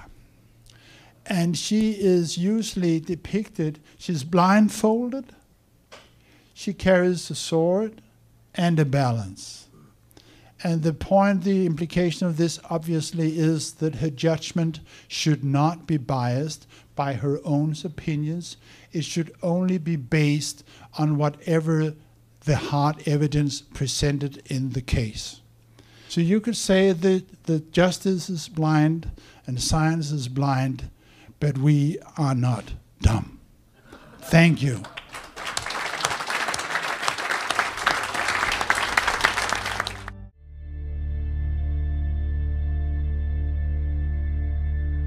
I begin with a question. Is the 9/11 Commission's new story about American 77 believable? One of the things that we would not have expected on the assumption that we have been told the truth about American 77 is that 3 years after 9/11, the original official story about this flight would be replaced with a radically different story. According to the original story, told in a press release of September 18, 2001, called NORAD's Response Times. NORAD was notified about American 77 at 9:24 that morning, roughly 14 minutes before the Pentagon was officially hit. This report raised a difficult question for the military. Why were the F-16s from Langley Air Force Base, about 130 miles away, not able to get to the Pentagon in time to prevent the attacks? In their 2006 book, the co-chairs of the 9/11 Commission, Thomas Kane and Lee Hamilton, wrote, "If the military had had the amount of time they said they had, it was hard to figure out how they failed to shoot down the plane." The 9/11 Commission would avoid this conclusion by providing a new story, according to which the FAA had not told the military about American 77 at 9/24. In fact, the Commission claimed it never did notify the military until the Pentagon had been struck. This new official story of 2004 by the 9/11 Commission got the military off the hook for not preventing the attack on the Pentagon. But this new story is not believable for many reasons. The FAA's Air Traffic Control Center in Indianapolis was handling the flight when it started showing signs of being in trouble. The 9/11 Commission claims that the Indianapolis Center did not notify the military even when, at 8:56, it lost this flight's transponder signal, its radar track, and its radio. Why? Because the Indianapolis controller concluded the 9/11 Commission claimed that American 77 had experienced serious electrical or mechanical failure, after which it crashed. Why would the controller have made this conclusion at this time when it was known that 2 planes had already been hijacked, one of which had crashed into the World Trade Center? Because, the Commission claimed, no one at Indianapolis had any knowledge of the situation in New York until 9/20. But this claim strains credulity. Television networks had started broadcasting images of the World Trade Center at 8:48. These images included, at 9:03, the crash of the second airliner into the South Tower. Millions of people knew about these events. How can we believe that no one at the Indianapolis Center had any knowledge of the situation in New York until 9/20? General Mike Canavan, Director of Civil Aviation Security, told the 9/11 Commission, "As soon as you know you had a hijacked aircraft, you notify everyone. The notification gets broadcast out to all the regions." According to the 9/11 Commission report, Dick Cheney entered the bunker under the White House, technically the POC, the Presidential Emergency Operations Center, shortly before 10 o'clock, perhaps at 9:58. However, according to virtually all reports, including statements by Richard Clark and David Bohr, Cheney's photographer, Cheney had entered the POC closer to 9:15 a.m. The most important of these reports came from Norman Mineta, who was the Secretary of Transportation. In testimony to the 9/11 Commission, Mineta said that he arrived at the POC at about 9:20 a.m., shortly after which he overheard the ongoing conversation involving Cheney, which occurred during the time that the airplane was coming into the Pentagon. Mineta said, "There was a young man who would come in and say to the Vice President, 'The plane is 50 miles out. The plane is 30 miles out.' And when it got down to the plane is 10 miles out, the young man also said to the Vice President, 'Do the orders still stand?' And the Vice President turned and whipped his neck around and said, 'Of course the orders still stand. Have you heard anything to the contrary?'" What were the orders? Mineta assumed, he said, that they were orders to have the aircraft shot down. But no aircraft approaching Washington was shot down. Mineta's interpretation also made the young man's question unintelligible, given the fact that the airspace over the Pentagon is categorized as forbidden, meaning that commercial aircraft are never permitted in it. plus the fact that the two hijacked planes had already crashed into the Twin Towers, the expected orders, if an unidentified plane were approaching the airspace, would have been to shoot it down. Had Cheney given those orders, there would have been no reason for the young man to ask if the orders still stood. His question made sense only if the orders were to do something unexpected, not to shoot it down. The most natural interpretation of Minetta's story, accordingly, was that he had inadvertently reported that he heard Cheney confirm stand-down orders. This interpretation would also make sense of what the 9/11 Commission did in response to Minetta's story. Its report did not mention Minetta's story, and its claim that Cheney entered the Peoc shortly before 10 o'clock meant that there was no time for the exchange with the young man described by Minetta. This portion of Minetta's testimony was also removed from the Commission's video archive. Minetta's testimony, combined with the 9/11 Commission's reaction to it, provides strong evidence, convincing to at least most members of the Truth Movement, that Washington insiders, including Cheney, were behind the Pentagon attack. The official story is rendered especially dubious by its claim that the Pentagon was struck by a Boeing 757 flown by Al-Qaeda's Hani Hanjour. As the title of a New York Times story revealed in 2002, Hanjour, who had been taking lessons in a single-engine plane, was known as a trainee noted for incompetence, about whom an instructor said he could not fly at all. And yet on September 11, 2001, before Hanjour had been declared by authorities to have been the pilot of the plane that hit the Pentagon, a Washington Post story said, just as the plane seemed to be on a suicide mission into the White House, the unidentified pilot executed a pivot so tight that it reminded observers of a fighter jet maneuver. Aviation sources said the plane was flown with extraordinary skill. A Post story the following year stated, aviation experts concluded that the final maneuver, American Flight 77, was the work of a great talent. This was clearly impossible.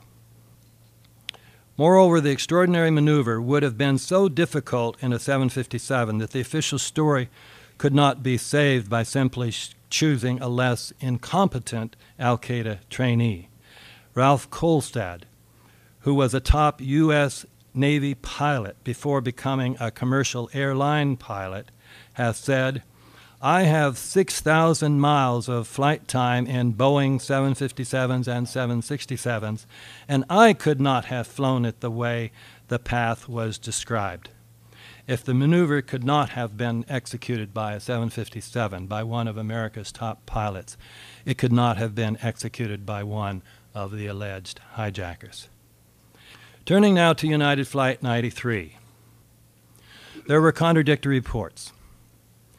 In 2003, NORAD officials told the 9/11 Commission that the FAA reported a possible hijack of United Flight 93 at 9:16.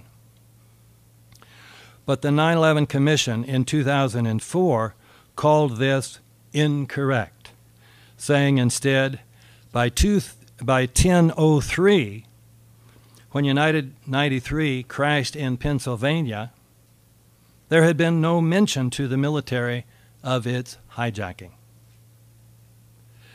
The FAA controller in Cleveland had detected signs of hijacking at 9:28, even hearing, "We have a bomb on board."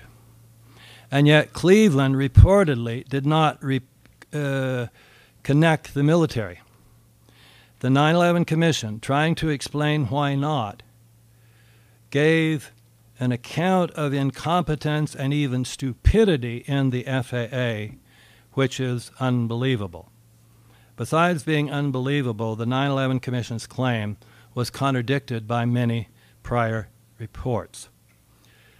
In his 2004 book, Richard Clark said that during his White House video conference, FAA Administrator Jane Garvey reported that at about 9:35, a number of potential hijacks, which included United 93 over Pennsylvania, had occurred. And this conversation occurred while both Donald Rumsfeld and General Richard Myers had been listening. The 9/11 Commission was able to claim that the military learned, or was able to deny that the military had learned about Garvey's report by simply denying that Rumsfeld and Myers were involved in this video conference. An ABC program on the first anniversary of 9/11 had Karl Rove, David Borer, Cheney's photographer, and Cheney himself discussing the hijacked United 93 as having been considered the biggest threat. Brigadier General Montague Winfield, who had taken a leadership position in the Pentagon's National Military Command Center, recalled, "We received the report from the FAA that Flight 93 had turned off its transponder, had turned, and was now heading towards Washington, D.C. General Larry Arnold, the commander of NORAD's U.S. Continental Region, indicated in a January 2002 interview that the military learned about United 93's troubles between the crash into the second tower and the attack on the Pentagon. By this time, he said, we were watching United 93 wander around Ohio.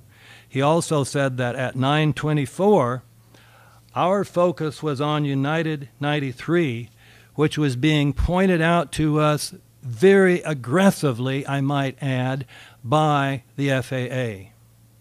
This report by Arnold, who was involved in the events, differed radically from what the 9/11 Commission claimed. It's claimed that the FAA never contacted the military about United 93. Did the military shoot United 93 down? Rumors that the military had shot down Flight 93 existed from the start. Major Daniel Nash, one of the pilots from Otis Air Force Base, sent to fly over New York City, reported that when he returned to base, he was told that a military F-16 had shot down an airliner in Pennsylvania. This rumor became sufficiently widespread that it came up during General Richard Myers' confirmation interview with the Senate Armed Service Committee on September 13th. Chairman Carl Levin, saying that there have been statements that the aircraft that crashed in Pennsylvania was shot down, added, these stories continue to exist. Myers replied, Mr. Chairman, the armed forces did not shoot down any aircraft. That same day, NORAD said, contrary to media reports that speculate that United Airlines Flight 93 was downed by a U.S. fighter aircraft, NORAD allocated forces have not engaged with weapons any aircraft, including Flight 93. NORAD said that this should put an end to the rumors, but the rumors continued. Although the 9/11 Commission did not directly acknowledge this controversy, it made a three-point argument to rule out the possibility that United 93 could have been shot down. The first argument was that the military did not know about the hijacking of United 93 until after it had crashed. As we have seen, there is much evidence against this claim. The second argument was that Cheney, having not arrived in the PEOC until almost 10 o'clock, did not give the shoot-down authorization until sometime after 10:10, and that Richard Clark, who had asked for this authorization, did not receive confirmation until 10:25. These claims were meant to rule out the possibility that United 93 was shot down because it came down at either 10:03 or 10:06. However, Clark himself indicated that he, after asking for the authorization shortly after 9:30, and he was then amazed at the speed of the decisions coming from Cheney. and he received the authorization between 9:45 and 9:50, not after 10:10. The Pentagon's third argument was that the military was not in position to shoot United 93 down.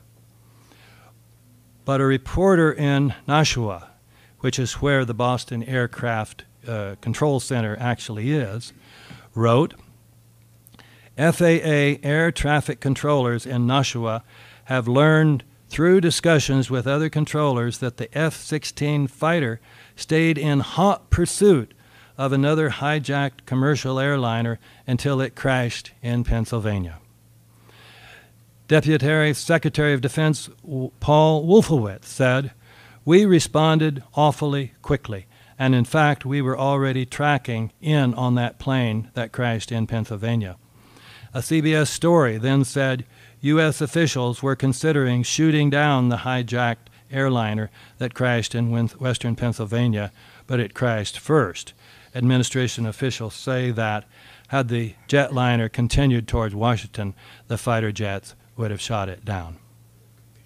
The falsity of the official story about 93 is further suggested by descriptions of the alleged crash site. One television reporter said, "There was just a big hole in the ground. All I saw was a crater filled with small, charred plane parts. Nothing that would even tell you that it was the plane. There were no suitcases, no recognizable plane parts, no body parts."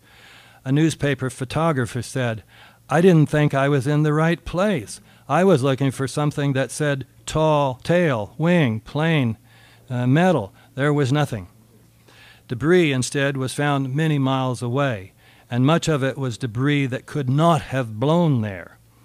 John Flegel, an employee at Indian Lake Marina, reported that the debris that washed ashore included pieces of seats, small chunks of melted plastic, and checks. Newspapers reported that debris was found in New Baltimore, which was beyond a mountain ridge more than 8 miles from the alleged crash site. Also, although Flight 93 reportedly was carrying more than 37,000 gallons of fuel when it crashed, tests of soil and groundwater at the official crash site found no evidence of contamination. Perhaps the strangest feature of the crash site was that there were evidently 2 of them. According to CNN reporter Brian Cabell, speaking from the official crash site, the FBI had cordoned off a second area about 6 to 8 miles away from the crater. He then asked, why would debris from the plane be located 6 miles away? Conclusion. My report shows that there are many anomalous features in the official stories of Flight 77 and 93. Thank you very much for your kind attention.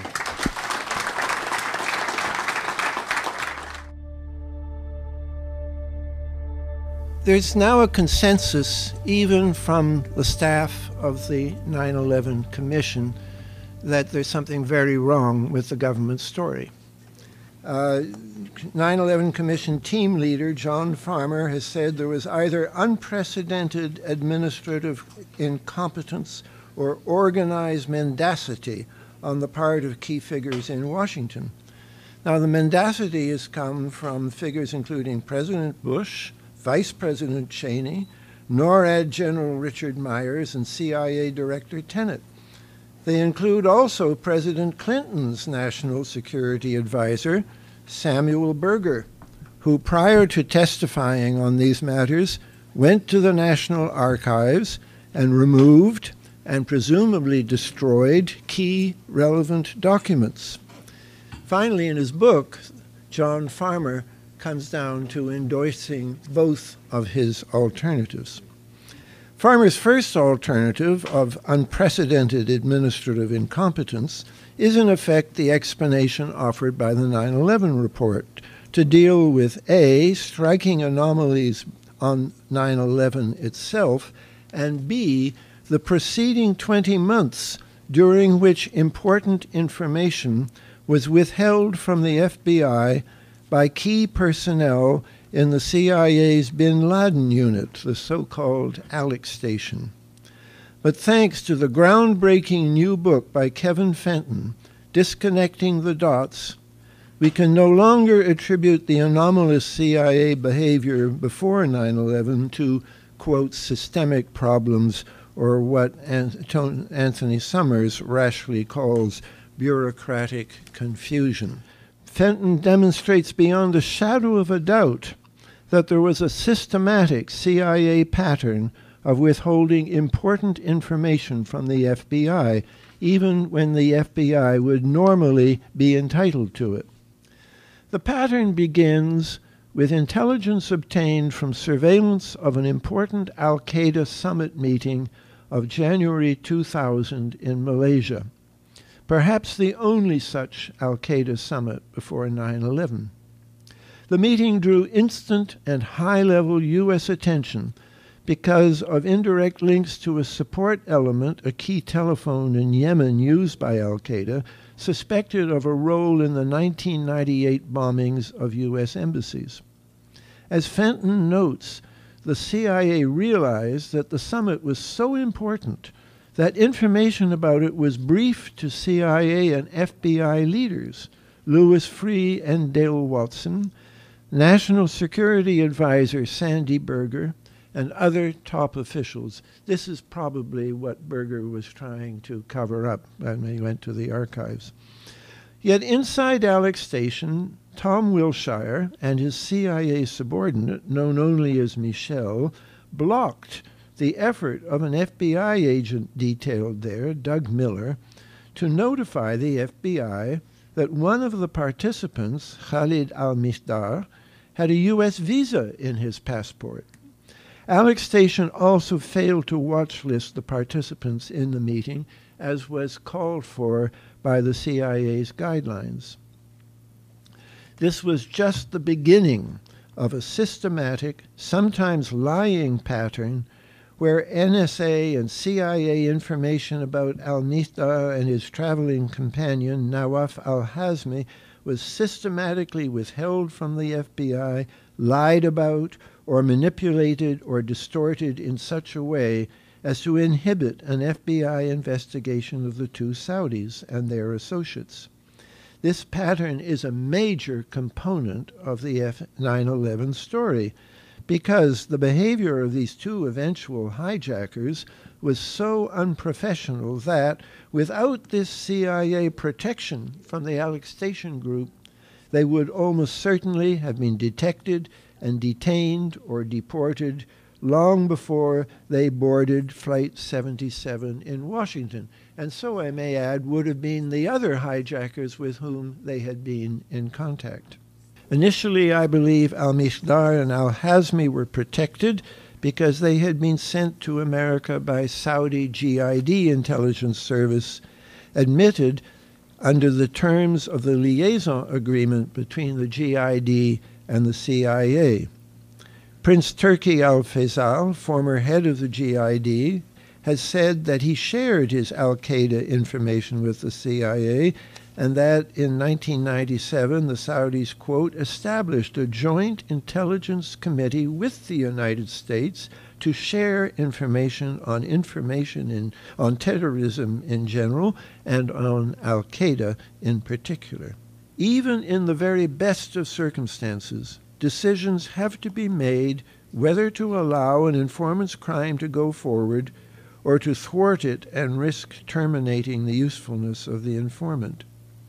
In such moments, agencies are all too likely to make the choice that is not in the public interest. A very relevant example is the first World Trade Center bombing of 1993. Relevant because Khalid Sheikh Mohammed, the alleged mastermind of 9/11, was one of the 1993 plotters as well. The FBI had an informant, Ahmad Salem, among the plotters, and Salem later claimed, with supporting evidence from actual tapes of his FBI debriefings, that the FBI deliberately chose not to shut down the plot.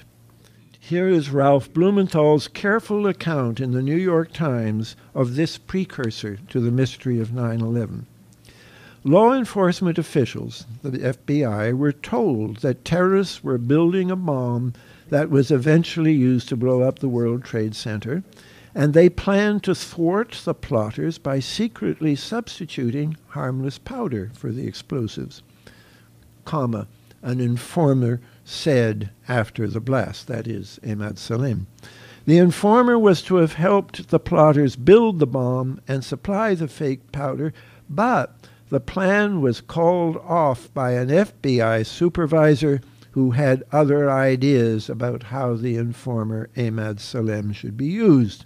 What makes the 1993 bombing even more relevant is that Salem, according to many sources, was an agent of the Egyptian intelligence service sent to America under liaison to spy on the actions of the Egyptian blind sheikh Omar Abdel Rahman. It is clear from both investigative and prosecutorial behavior that a number of different U.S. agencies did not want to disturb Rahman's activities. Even after Rahman himself was finally indicted in the 1995 conspiracy case to blow up New York landmarks, the U.S. government continued to protect Ali Mohammed, a key figure, perhaps the key figure in that conspiracy. Then in 1994, when Ali Mohammed was detained in Vancouver by the Canadian RCMP, the FBI intervened to arrange for Ali Mohammed's release. This freed Mohammed to proceed to Kenya, where he became the lead organizer of the 1998 embassy bombing in Nairobi. Following this atrocity, Ali Mohammed was finally belatedly detained by the Americans, but still not indicted. He was apparently still a free man when he readily confessed to his FBI handler, Jack Clunan, that he knew at least 3 of the 9/11 hijackers and had helped instruct them in how to hijack airplanes. We have to conclude that there is something profoundly dysfunctional going on here, and has been going on since before 9/11, indeed under both political parties. We know from many accounts of the Bush administration that there was also another powerful pro-war consensus within it, centered on Cheney, Rumsfeld, and the so-called cabal of PNAC, the Project for the New American Century, that before Bush's election had been lobbying vigorously and publicly for military action against Iraq. We know also that Rumsfeld's immediate response to 9/11 was to propose an attack on Iraq, and that planning for such an attack was indeed instituted on September the 17th.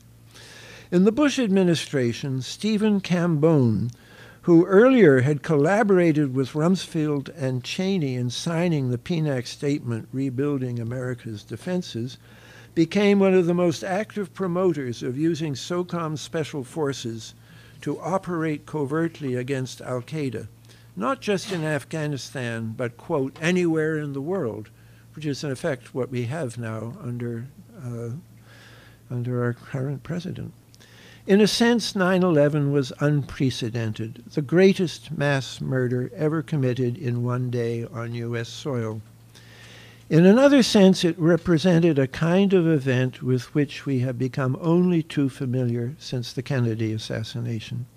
I've called these events deep events, events with a predictable accompanying pattern of official cover-ups backed up by amazing media malfunction and dishonest best-selling books. Some of these deep events, like the Kennedy assassination and 9/11, should be considered structural deep events because of their permanent impact on history.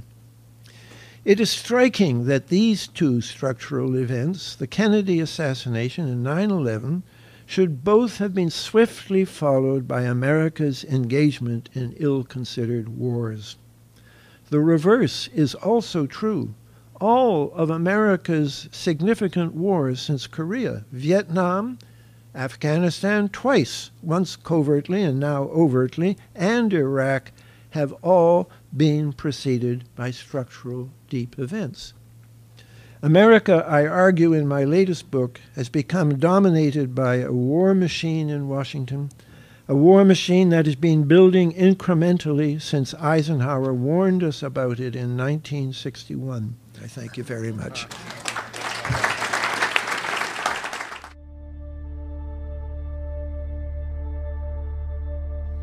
Of war and humanity and the utter madness of militarism, Dr. Martin Luther King had this to say more than 40 years ago about his responsibility to challenge his own government regarding its war on Vietnam.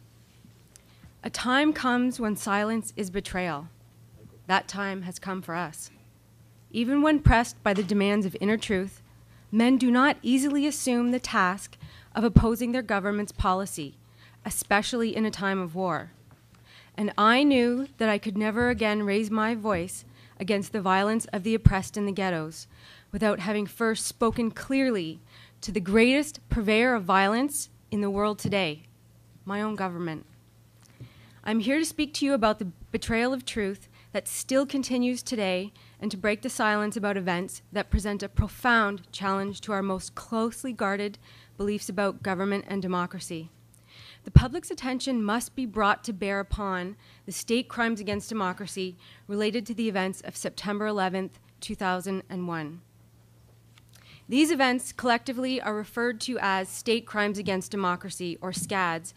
State crimes against democracy are actions which are undertaken in direct violation of sworn oaths of office by officials in order to circumvent, exploit, undermine, or subvert laws, the constitutional order, or the public awareness essential to popular control of government.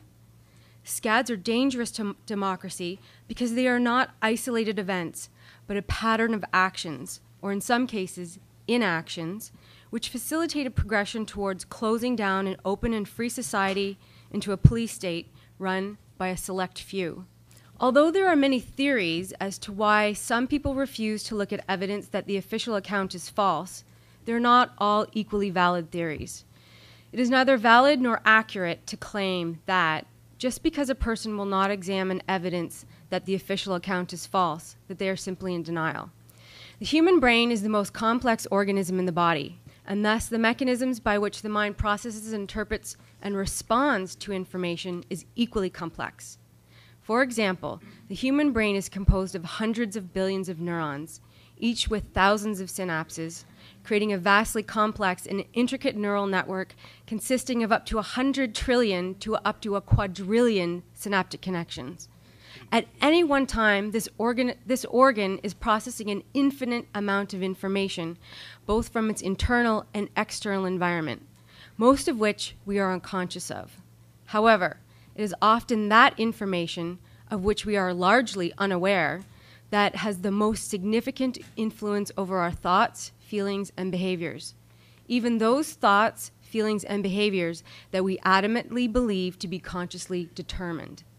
We assume that when we are looking at something, we are consciously analyzing it based upon the visual information that is entering the brain from the eyes. But this is not entirely accurate. In fact, visual stimuli transduced by the rods and cones in the eyes and sent by electrochemical signals to the central nervous system via the optic nerves does not go directly to the occipital cortex, which is the primary region responsible for processing visual information. Instead, it first goes to the lateral geniculate nucleus of the thalamus, another region of the brain that is a part of the limbic system and important to emotional arousal. To put this in simpler terms, this means that you can experience an emotional reaction to something before you are consciously aware that you have even seen it, which in turn then affects how you see it. Alternative explanations of political assassinations, terrorist attacks, and other national tragedies that differ from official state accounts are sometimes dismissed by the general public because they evoke strong cognitive dissonance, a psychological phenomenon which occurs when new ideas or information conflict with previously formed ideologies and accepted beliefs. In psychology, a false belief generally refers to one that has been manipulated, often purposely and outside of the person's awareness, and sometimes in a very specific direction or misdirection. An elegant and robust example comes from the work of Solomon Asch in the 1940s and Harold Kelly in the 1950s, and later replicated by others, including Neil Widmeyer and John Loy in the late 1980s. And Widmeyer and Loy's paper is the one that I'm going to be focusing on. This experimental manipulation of beliefs is referred to as the warm-cold effect. In a classroom setting, students in Widmeyer and Loy's experiment were given different introductions to a visiting professor and later asked to describe the professor and his lecturing abilities. But before the professor appeared, half of the students were informed that he was a rather cold person, and the other half were informed that he was a rather warm person. In addition, students in both groups were also told that he was either a professor of physical education or a professor of social psychology. All the students experienced the exact same lecture, which was delivered in a very neutral manner. Okay? The results showed that students who were led to believe that the lecturer was a warm person not only reported that he was much more likable than students led to believe he was a cold person, they also reported that he was a more competent teacher. This is an example of a false belief because the liking or disliking and the perceptions of competency and incompetency arose from the warm or cold introduction and not from the professor's actual mannerisms or methods of teaching, which were all identical for students. Most importantly, the information regarding the professor's area of expertise, as either a professor of physical education or social psychology, had no effect on students' perceptions. Now, this experimental example has real-world consequences for a functioning democracy, such as when people can be manipulated, for example, by the media, into falsely believing that they like or dislike a presidential candidate because of his or her public policy, when in fact the perception arises solely from the media's framing of the candidate merely as likable or dislikable. The issue of competency to hold the highest position of public office does not even need to factor into the equation. The use of repression and terror, including threats of censorship, suppression of information, imprisonment, and torture by leaders to silence political opponents and dissidents, is not exclusive to authoritarian states. Such tactics can also be employed by leaders of democratic states, a fact that can be difficult for people to acknowledge, especially if it is not consistent with their belief system. We must be ever vigilant of the motives of leaders who would persuade us to surrender our property, liberty, and humanity, one priceless piece at a time. How can we do this? First and foremost, by educating ourselves and our fellow citizens on how we, the people, can be manipulated by our government and its lapdog news media into forfeiting our civil liberties and duties. We need to challenge the long-standing and often erroneous assumptions about the role of government, public discourse, and dissent in democratic societies. And we can start by identifying some of the social psychological factors that can prevent people from examining evidence of crimes committed by the state. Although some people may harbor cynicism about bureaucrats and politicians, most do not want to believe that public officials in general, and especially those at the highest office, would participate in election tampering, assassinations, mass murder, or other high crimes, especially in democratic societies. For example, although public cynicism towards government was high in the months prior to 9/11, trust in U.S. officials in Washington rose significantly. It more than doubled to 64% in the weeks following the terrorist attacks, suggesting that heightened focus on national security breeds support for incumbent foreign policymakers. Claims that state intelligence and other officials within democratic states could conspire with criminal elements to kill innocent civilians are difficult for citizens of those states to comprehend, even when backed by substantial evidence.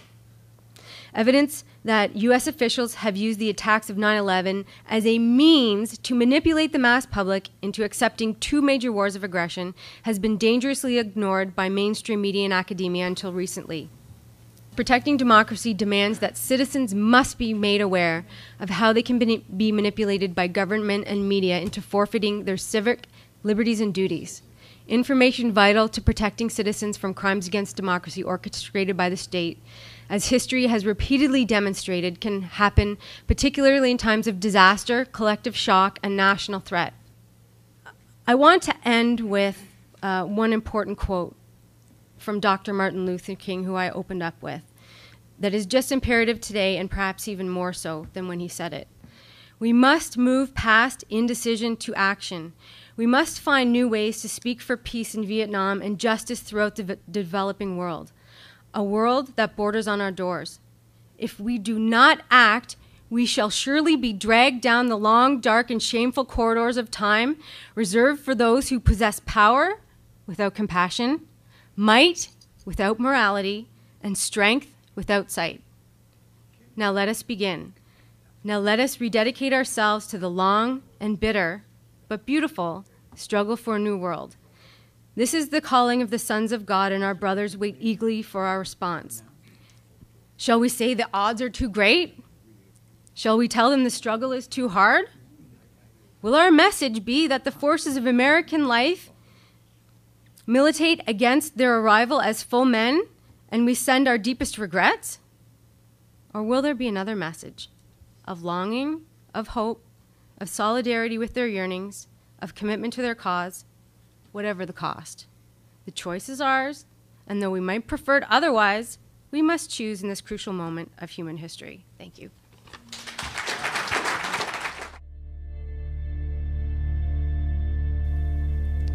One of the most important things to understand is, from my point of view, how I got here and why I'm here.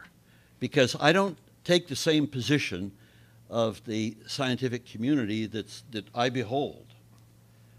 What I behold is that this knowledge has to get out to the people. And you need an actionable item. And I want to give you one statement about my experience, because I get it all the time. Well, we got to inform the people. We got to do this for the people. Keep in mind, if the people have no vehicle to act upon that information, all you do is create a new generation of cynics. That's all that happens. When you have information, as a citizen, you must have a vehicle to act upon it.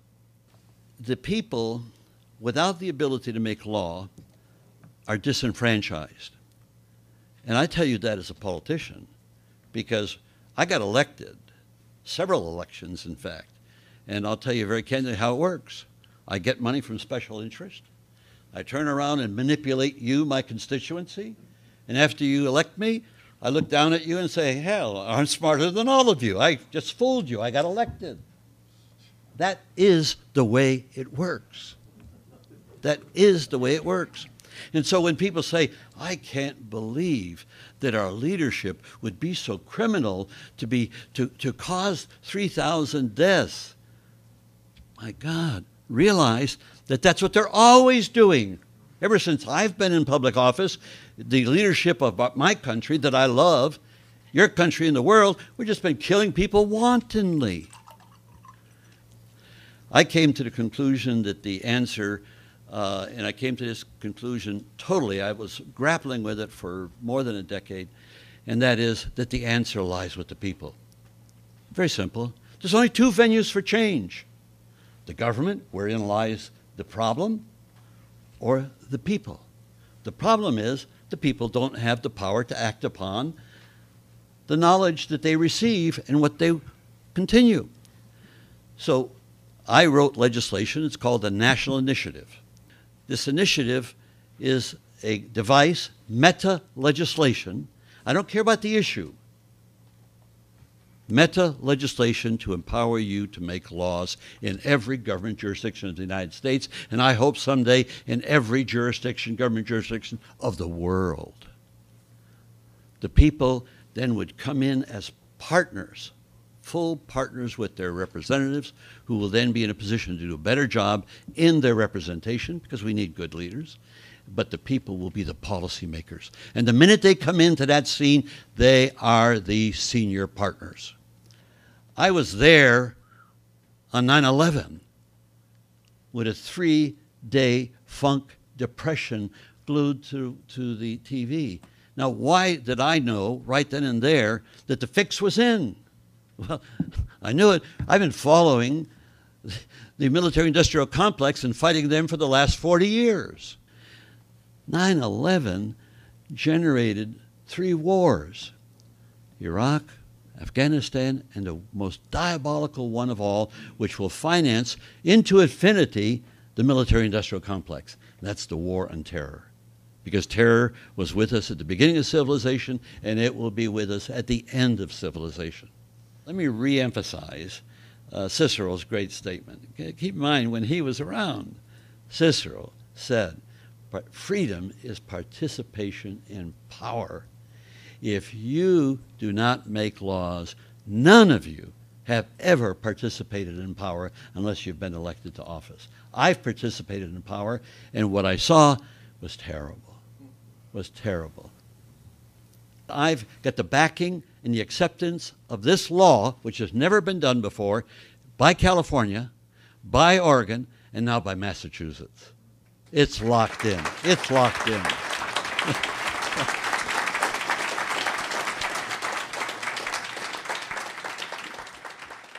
Hello, my name is Bob McElvain. I live in Philadelphia, the suburbs of Philadelphia. My son Bobby, almost 10 years ago, died right here at the site of the North Tower on September 11th, 2001. Bobby lived up at 66 between 1st and 2nd and took the subway to Fulton Street and walked over from Fulton Street, where he had just started a job at Merrill Lynch. He had just started there like 2-3 weeks before 9/11. And so my assumption is that day we had no idea what happened to Bobby, but we came up to New York and we did find his body, and we took Bobby home that week and buried him on a week later on Tuesday the 18th. For years and years I've been trying to find out what happened that day. But in the beginning, things were so frantic, you spend almost a year just grieving because you just can't figure out what happened. But I questioned the story of 9/11 immediately, but again, I just wasn't getting involved in that too much. I went to most of the 90% of the 9/11 Commission hearings. Well, my whole life changed after Condoleezza Rice testified, and I don't call it testimony. As far as the case of Condoleezza Rice, it was a filibuster. They were questioning her about this August 6th memo that Osama bin Laden was supposed to attack the United States. And of course, I assume everyone knows what a filibuster is, but she just talked nonsense. And each commissioner only had 5 minutes to speak up or to ask questions. Well, anyway, that ended. Nothing was said. Nothing was done. All the commissioners are surrounding Condoleezza Rice, shaking her hands. Everyone's smiling. And that's when I lost my cool. It was after that that I did an interview. I was angry, and I've been angry ever since. I realized the investigation was a total sham. And I think everyone in the world knows that the investigation was a total sham. Even the commissioners admit, some of the commissioners admit that it was a sham. So I've dedicated my life since then to just concentrating on 9/11 truth. You're having hearings up in Toronto. I just think it's such a wonderful thing because it's going to put this information out to hopefully the whole world. And from that, maybe we would have a nonpartisan, objective investigation for a constant war, and it's based on what happened that day, what happened that morning, and these are explosions that took place. So I really wish you luck in Toronto. My spirit is with you, but my family, we're here at Ground Zero every September 11th, so I will be thinking of you, and I just want you all to stay strong and do your thing. Thank you.